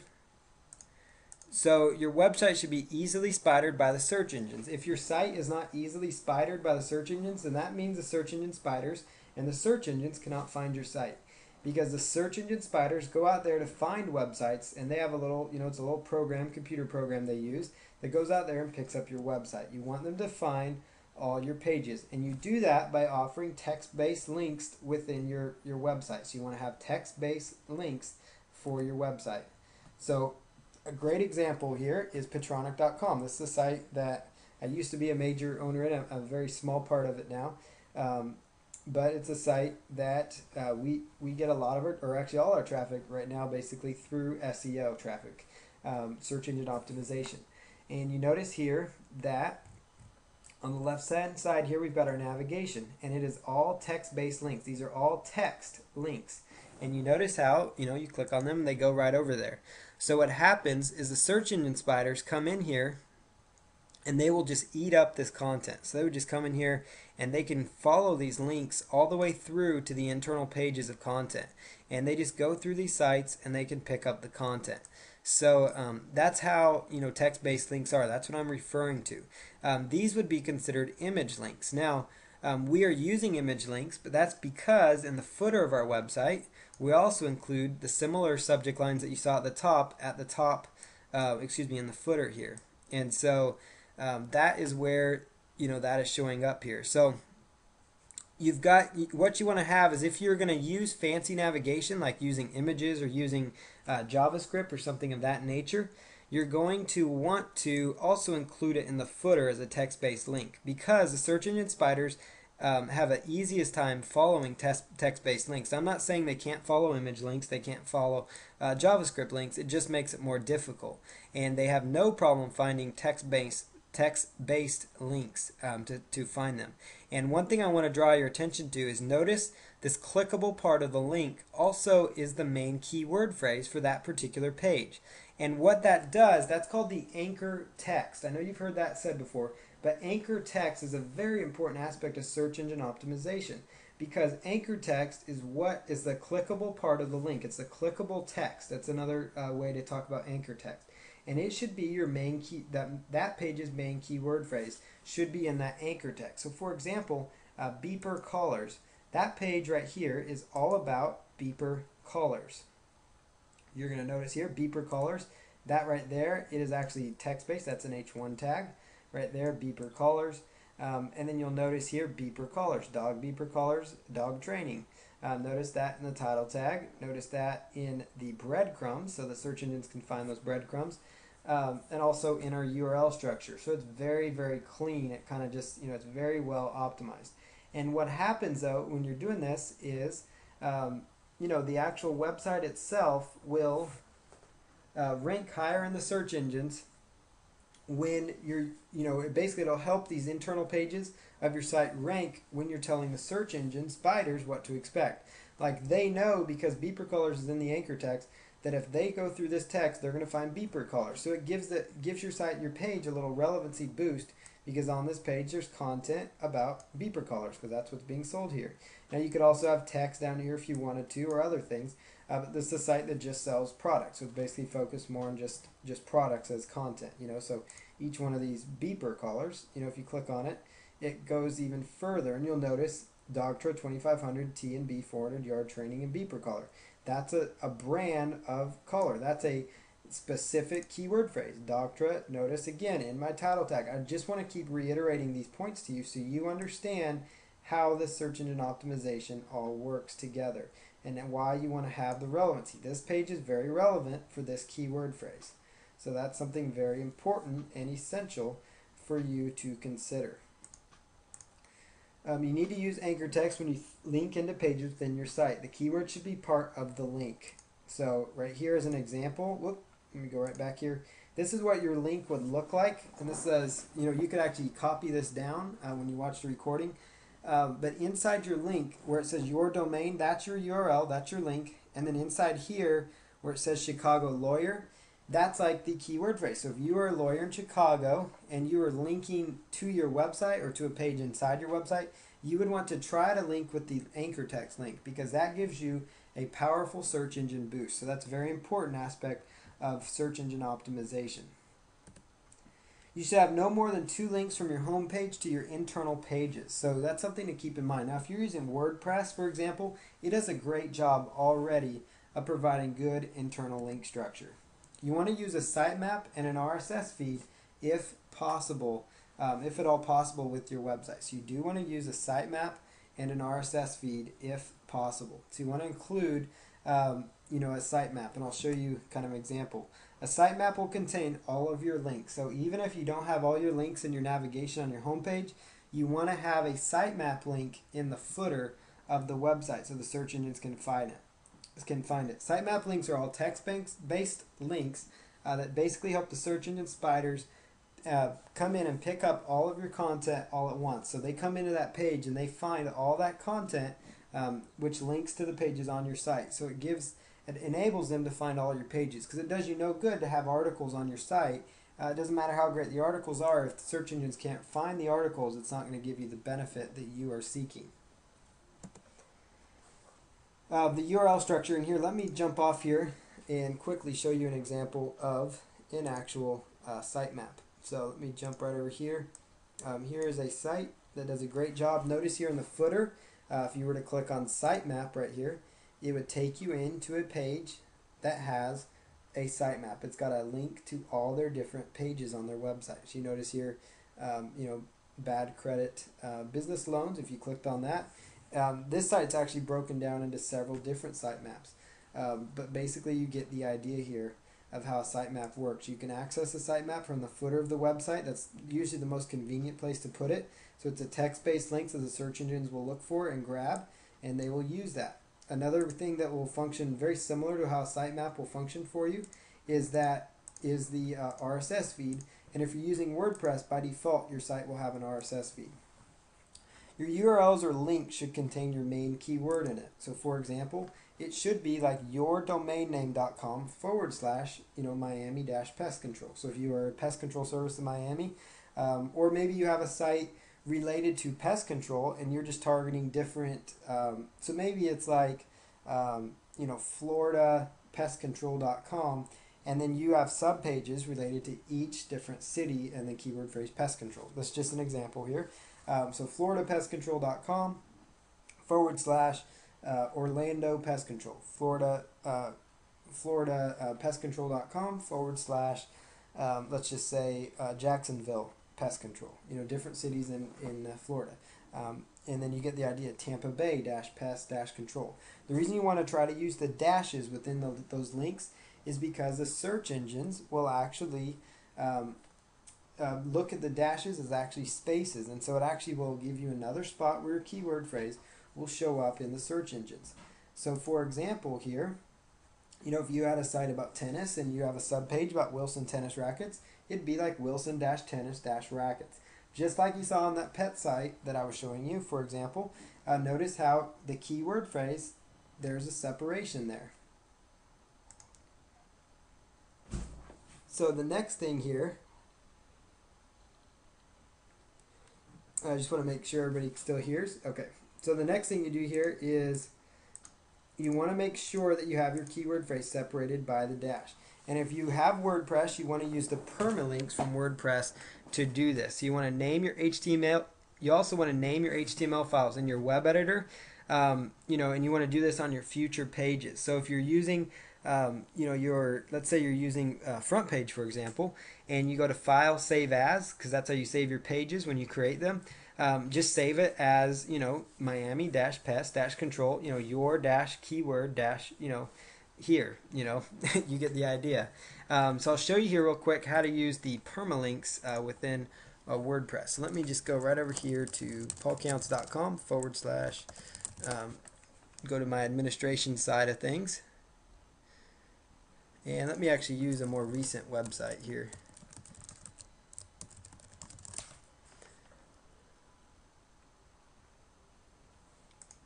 Okay, so I'm going to show you how to quickly use this in WordPress, the permalink structure, and then we're getting to the point of wrapping things up for this particular training. We'll open up for questions and try to have about 30 minutes or so for Q&A time. So what we've got here is if we come right over here to right inside of your WordPress, you're going to see on the left hand side it's going to say settings, and you want to just click on settings, and then inside settings you want to click on permalinks, and once you've clicked on permalinks, it's going to have a default structure right here. You want to select custom structure, and inside custom structure you want to type in / and then you want to do the %, which you hit that by doing the shift and hitting the number 5 key. And then you want to type in the word post name, and then you want to do % and then /. And what that will do is that will create search engine friendly links for your WordPress. And so by doing so, what it does then is it basically takes and puts the dash in between each of your keyword phrases. So it makes the custom structure show up correctly for your individual keyword phrases. So that's exactly what it does, and that's how you use that. So it's just you log into your WordPress. This is WordPress 2.7. Go under settings and choose permalinks, and then choose your custom structure. And then the next thing that you're going to do then is you're going to go right over one other thing inside WordPress that I just want to point out to you real fast while I'm back here. Notice here under the general settings, notice here it says blog title. Even if you don't have the all-in-one SEO plugin installed, you can put in your keyword phrase inside the blog title, and that will give your overall site the main keyword phrase. And then usually by default, even just with the default setting, WordPress will actually put your main keyword phrase inside the article titles of your individual post. But if you actually are using the all-in-one SEO plugin, I'll show you how to use that when you're adding new content. So if you're right here and you chose add new content, and this is going back to the example, so you write in your article title, you write in your article, and then you scroll down to where it says all-in-one SEO pack, and that's the plugin you're going to want to write down. It's all ALLIN1ONE SEO pack. And then where it says title, you could actually put in whatever title tag you want using the examples I showed you from the training. For the description, you put in your nice meta description, because that will enable the search engines to possibly, you can entice people. You can sell the click within the search engines because you can create your meta description that way. And then you can put in your keywords, separate your meta keywords, which in this case is just the main keyword phrase you're trying to go after.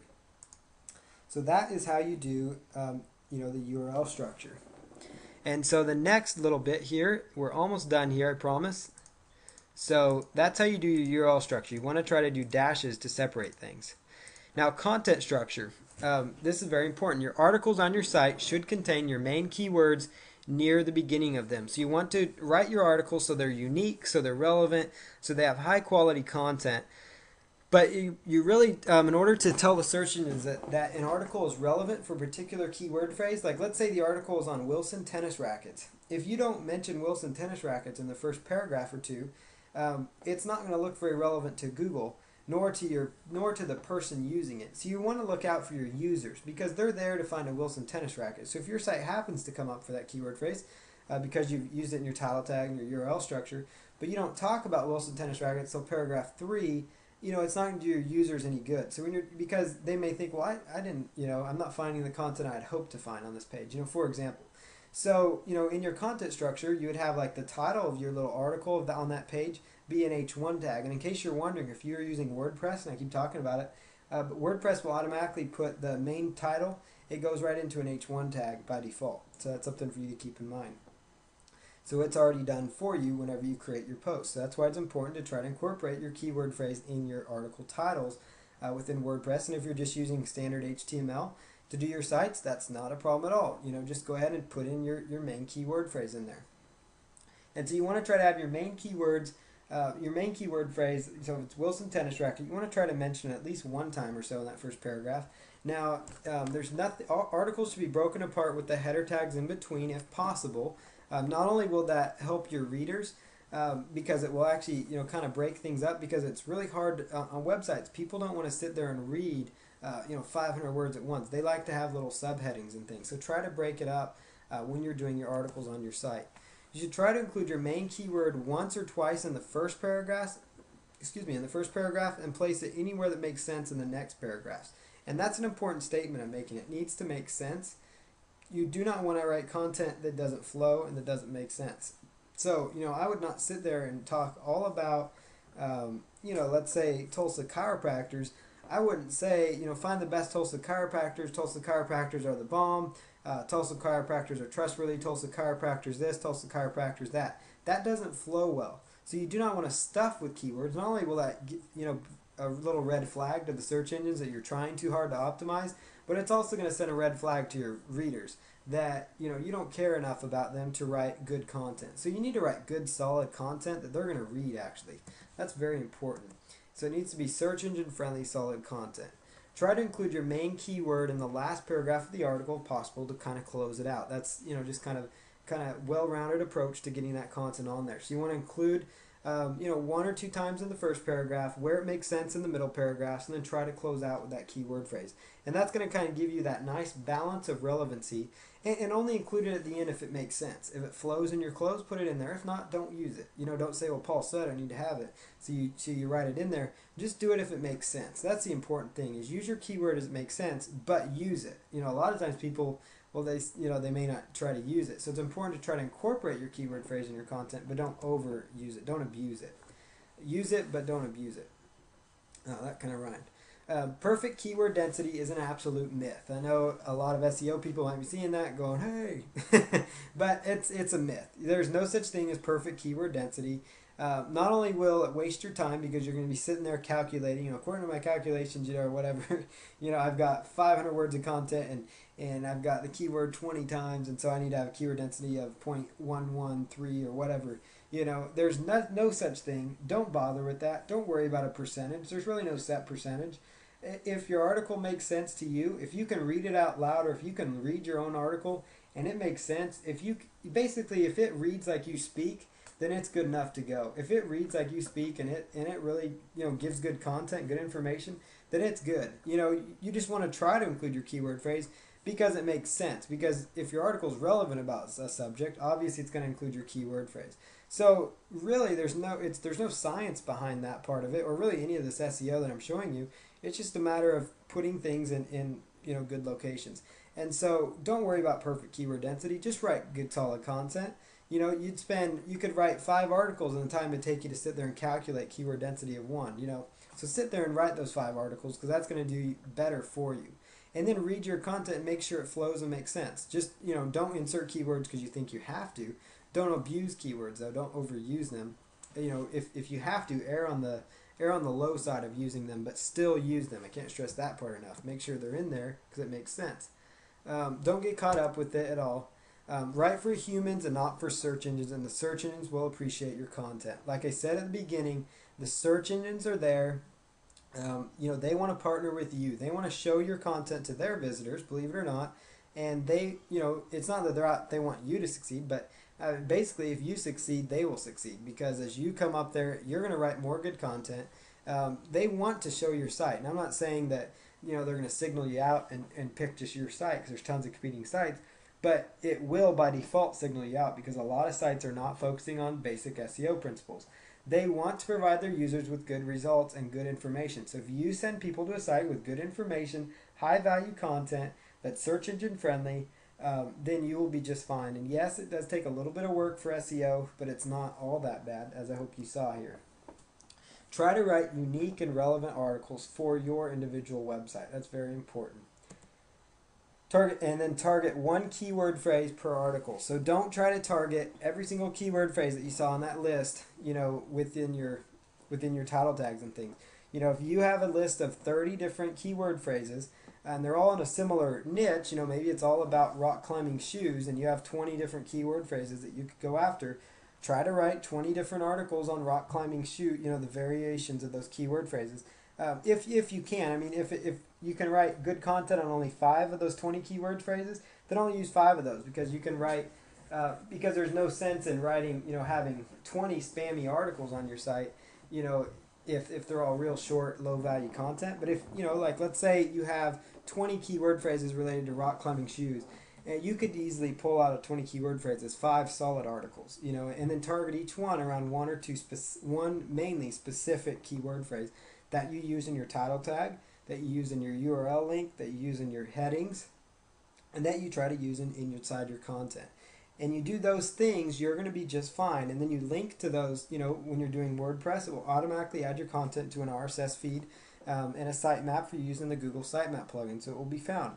If you're using a static HTML site, just put the link, in the sitemap and make sure you have a sitemap on your footer. And then the search engines will help find that new content. And if you want to, and you're using a static HTML site, use the content we talked about in that first video